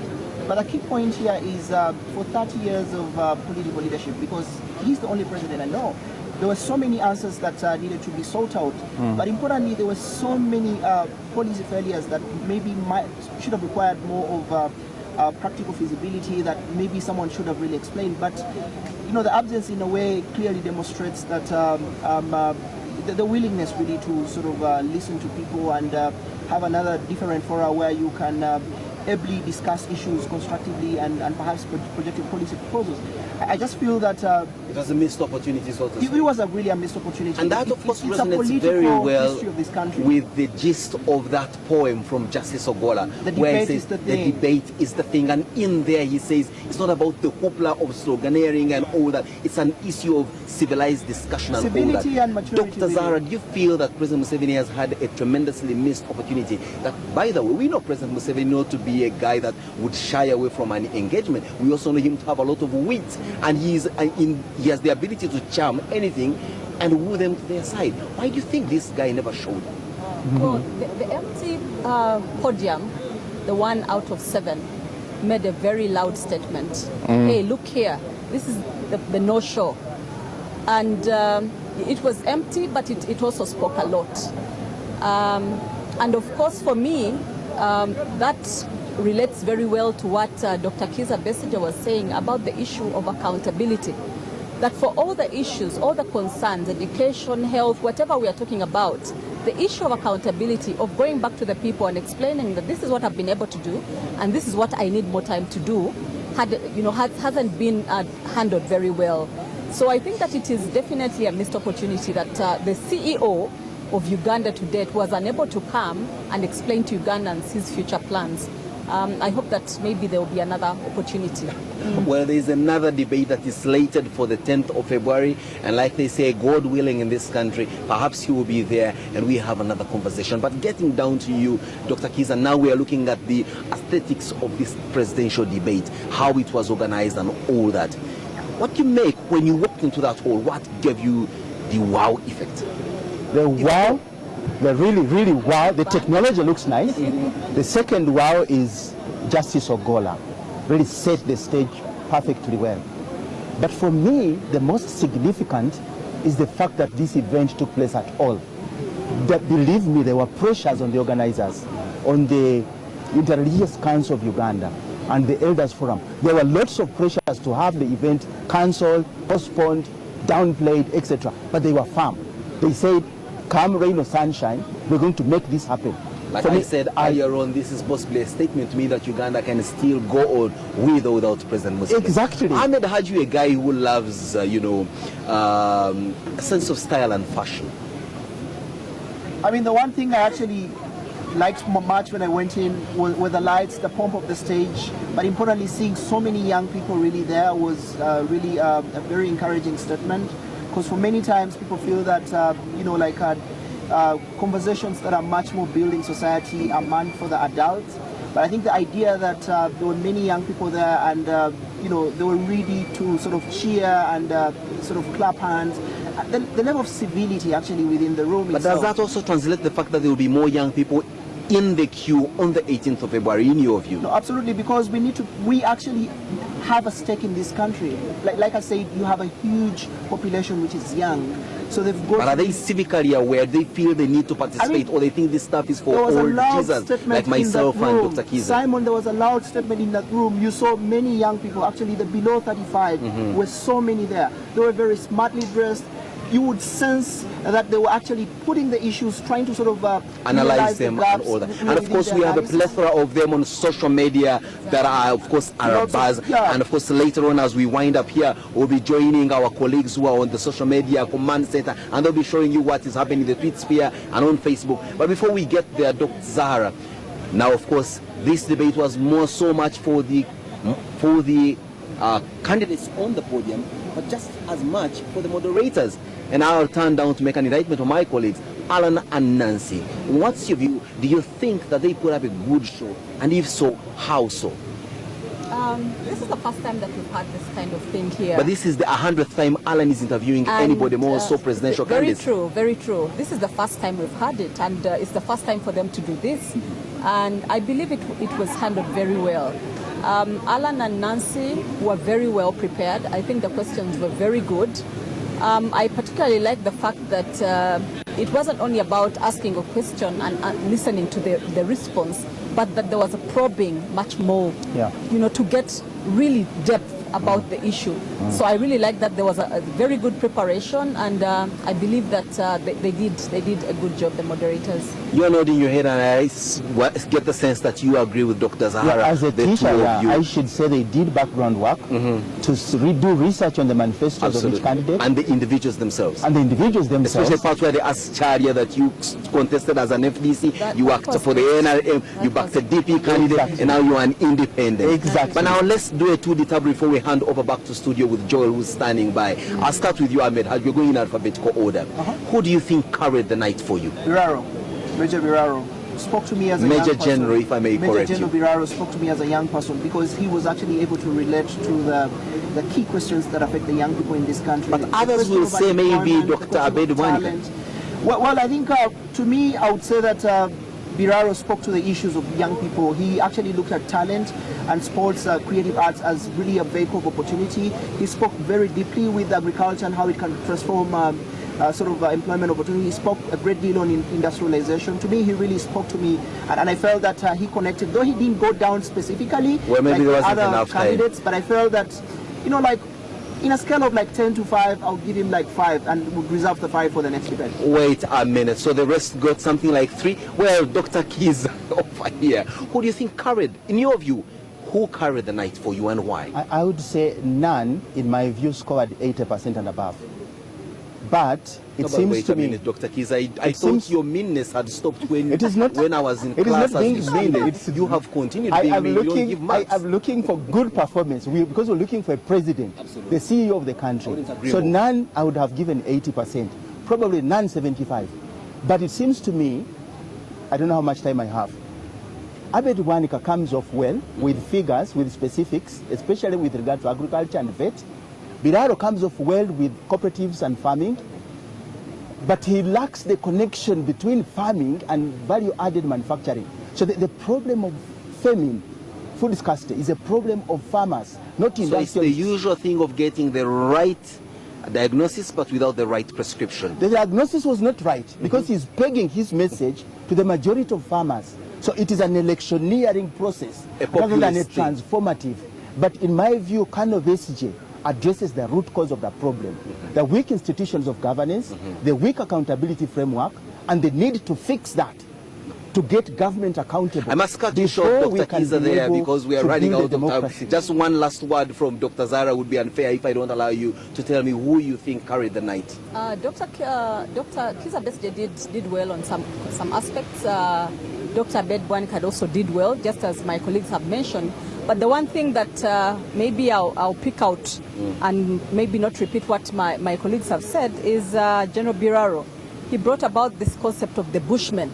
He said that we've all been part of the bush, and he actually admitted that we shall be seeing more of the Bushmen coming out of the system. With their ideas. That is something to watch. That is something for the future. Indeed, something to watch, and I'm afraid, like every good thing, this too has come to an end. Just like the presidential debate, long awaited, much anticipated, came to an end. The now post-debate analysis must come to an end. I must thank you for gracing it, and of course keeping it with myself here, Simon Kasiati, and of course thank my panelists, Ahmed Haji, Dr. Kiza, and Dr. Zahara for being with us. Now, Joel, I know you are itching with fingers and ready to show us what's happening on the social media sphere. Hundreds of thousands, perhaps even millions of messages were flocking in at speeds almost close to that of light. What are people saying on the tweet sphere? What are they saying on Facebook? And is this debate continuing long after the lights have gone out at the Serena Conference Center where we've been? Over to you, Joel, and a good night for myself. Absolutely, Simon. When you ask whether or not the debate does continue, it sure does go on. But yes, interesting, the debate has come to an end, the long-awaited presidential debate 2016 for Uganda. They did promise it, and it has been delivered. And of course, people are tweeting away, they are taking to Facebook, and it's interesting. There's loads of responses. We certainly cannot look at all of them. You know, people talking about candidates, the responses, sometimes the dress code, sometimes the gesticulations, the way they responded to issues, etc., etc. Let me just take a look at those that I can in the time that I do have here. Somebody has called someone, Mugume says, there was no new question at all. If there was any, challenge me. All these questions have been in the domain, and as usual, candidates have done the same thing. Lie, deny, and try to skirt around answers. No one has given me a workable method, especially on corruption. Somebody else here says, people who think Museveni is the only person who can lead Uganda, you have seen. We have plenty of able men to choose from. Come on, they go ahead to say. Somebody else here says, thanks our beloved candidates. The future belongs to us as Ugandans. Thanks NTV for the coverage. And they go ahead to say, Afro-Germans, we love our country and continent. God bless Uganda. Somebody else says, the debate has also ended. Back to campaigns. Can it determine the outcome of next year's, of the upcoming elections? At least I've not heard of defiance. It threatens Ugandans. Interesting. Of course, the question there has been is whether or not a debate such as this can, cause people to alter their way of voting if they had made up their minds already? Do they get to change that? Let's wait and see how things do go. Another person says, how Museveni even disappointed the whole nation from the beginning of the journey. People, if only you could understand this, that we can't even say we are going to vote for him.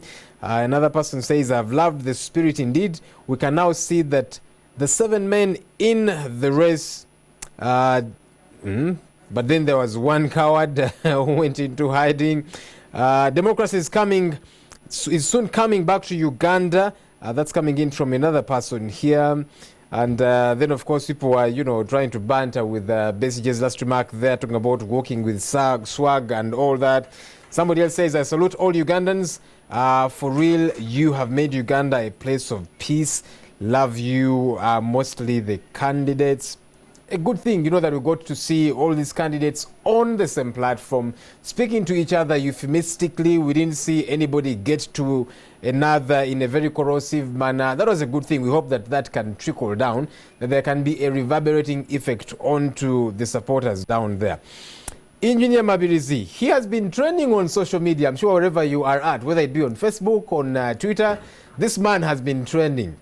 From the way he does take on responses, how he puts things, then of course, his articulation and English. Well, it is all here on social media. Somebody here says Mabirizi was a total disappointment. I don't know Major General Biraro. I didn't know that Major General Biraro was organized. Colonel Dr. Kizza Besigye was better. Dr. Abed Bwanika is strategically knowledgeable. Experience saved Mbabazi in responding to questions. An interesting way of, this person is trying to, in a way, qualify the way each of these candidates have debated. Another one here says that democracy is on trial in Uganda. Vote wisely, they go ahead to say. And somebody is talking about the moderator. They say that, the moderator, Alan, was harsh to the candidates. And they go ahead to say a couple of things. Yeah, at some point, he came out a little bit hard. Sometimes maybe necessary, because you see, when these politicians want to wriggle their way out of certain questions, you want to push a little bit. But anyhow, that is all here on social media. This one says, but Alan and Nancy didn't score, at least as this person did expect. Well, to some more here, good job, well done, NTV and partners, thank you. And they go ahead to say, I've got my candidate to vote for come February 18th. For God and my country, they go ahead to say. I've seen some candidates paving way to others so they can make it to State House. That's coming in from another person. And then somebody here says that this is what they think candidate Museveni could be saying. All of you are wasting time. I must be president for life, though I have done nothing and I've not even come for the presidential debate. Well. Somebody else here says, I've actually liked that lady Chalia on how she approaches questions asked to her. And actually, she has a good plan for this nation. How I wish anyone to win would do would implement the plans that that lady does have. Interesting how some are actually, pouring praise on her, others are pouring scorn on her. Well, we all have different lenses through which we look at things. Somebody else says we should vote for fundamental rights and have a pro-people nation. That's interesting. And this one asks, did anybody talk about term limits? We had no power. Unfortunately for some people out there, power for them was, it went off, and so they could not watch the debate entirely. For some others, they only watched up to a certain extent. But the question of term limits was actually asked, and they were asked to raise their hands. Who of them feel this country needs term limits? All of them did raise their hands. So just for you there. And then another person here says, Bariam Moriba is bringing a government of education. He's passionate about education, and he kept talking about that. And then, of course, Major General Biraro talking about farming. He is passionate about that. He wants to be called Mr. Maputo and so on. Well, and somebody here says, I bet if any candidate can sing the East African anthem.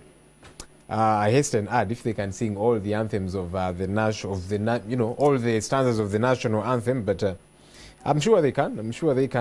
Biraro, the only presidential candidate that could sing the national anthem, this person does go ahead to say.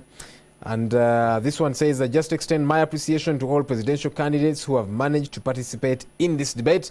Thanks also go to those that have got effort to organize this. That's coming in from one Julius Kirumira. And Kemigisha Ketra says, meanwhile, Museveni is busy sleeping. I guess how I wish. I'm sure he's watched the presidential debate. We hope to catch one or two comments from him about this debate, what he made of it. Thanks a lot for the organizers for the wonderful developments that's coming in from Ekonyu Steve. And then another person here says, thank God Museveni didn't come for the debate, otherwise. And then they leave it at that. Another person here says, I think I'm soon gonna be moving with swag. And then others lambasting Chalia, I see others lambasting Mavirizi, etc., etc. Clearly, we cannot read everything that you have given us as feedback, but the debate does continue on social media. The hashtag for Twitter, there it is, hashtag UGDebate16, and the Twitter handle, UG Press Debate. Press or Press, whichever way you'd like to put it, but I think it's there, UG Press Debate. Keep tweeting away. There will be another presidential debate, a second one that is coming up on February 10th. Look out for that. The candidates will be focusing now on, because today the focus was on the domestic issues, and that is why 3 key issues were handled. Governance, social service delivery, and then the national economy. That's for Uganda. The next debate will be looking at now the external factors, foreign policy, etc., etc., what these candidates have in mind for places such as South Sudan, Somalia, Burundi, Congo, etc., etc. Uganda has been fairly involved in a good number of these places, trying to placate them and to bring peace therein. And so it will be interesting to hear from these presidential candidates what it is that they have in plan as foreign policy. What kind of relationship will Uganda have with its neighbors? What kind of relationship will Uganda have with, say, the Western world, for example? Because there has been, at some point, an acrimonious relationship between us and, the people that fund a little bit of our budget. Sometimes you hear our leaders here taking jibes at them, and also it will be interesting to get to hear what their policy is. So look out for that debate on February 10th. We'll bring that to you as well. So keep tweeting away. I can imagine that people will keep bringing through their feedback, what it is they thought about the debate and so on, who they think did win, etc., etc. And we'll see how we'll do some more comprehensive coverage. Look out for our bulletin tomorrow. It will be a comprehensive look at what today has been like, what this debate has been like, a little bit more emphasis on particular areas, and we hope that maybe some pundits will get to elucidate on some of the issues that came through. So look out for that. For now, though, we want to sign out. It is past midnight. A new day it is. It's been a pleasure having you being a part of this debate. History has been made, and we hope that this can continue. Every 5 years that we get to have a presidential debate, people get to debate on the same platform, and Ugandans get to choose who it is that has a plausible agenda for that matter, to take this country to another level. Many thanks for being a part of this. Of course, a big thank you to everybody that has made this happen. Interreligious Council of Uganda, the Elders Forum, UNDP, and everybody else. Here at NTV, people are still in the office, keeping awake, trying to make sure that all this comes to you. Many thanks to the entire team, and many thanks to you out there for being a part of this. My name is Joel Senyonyi. Good morning.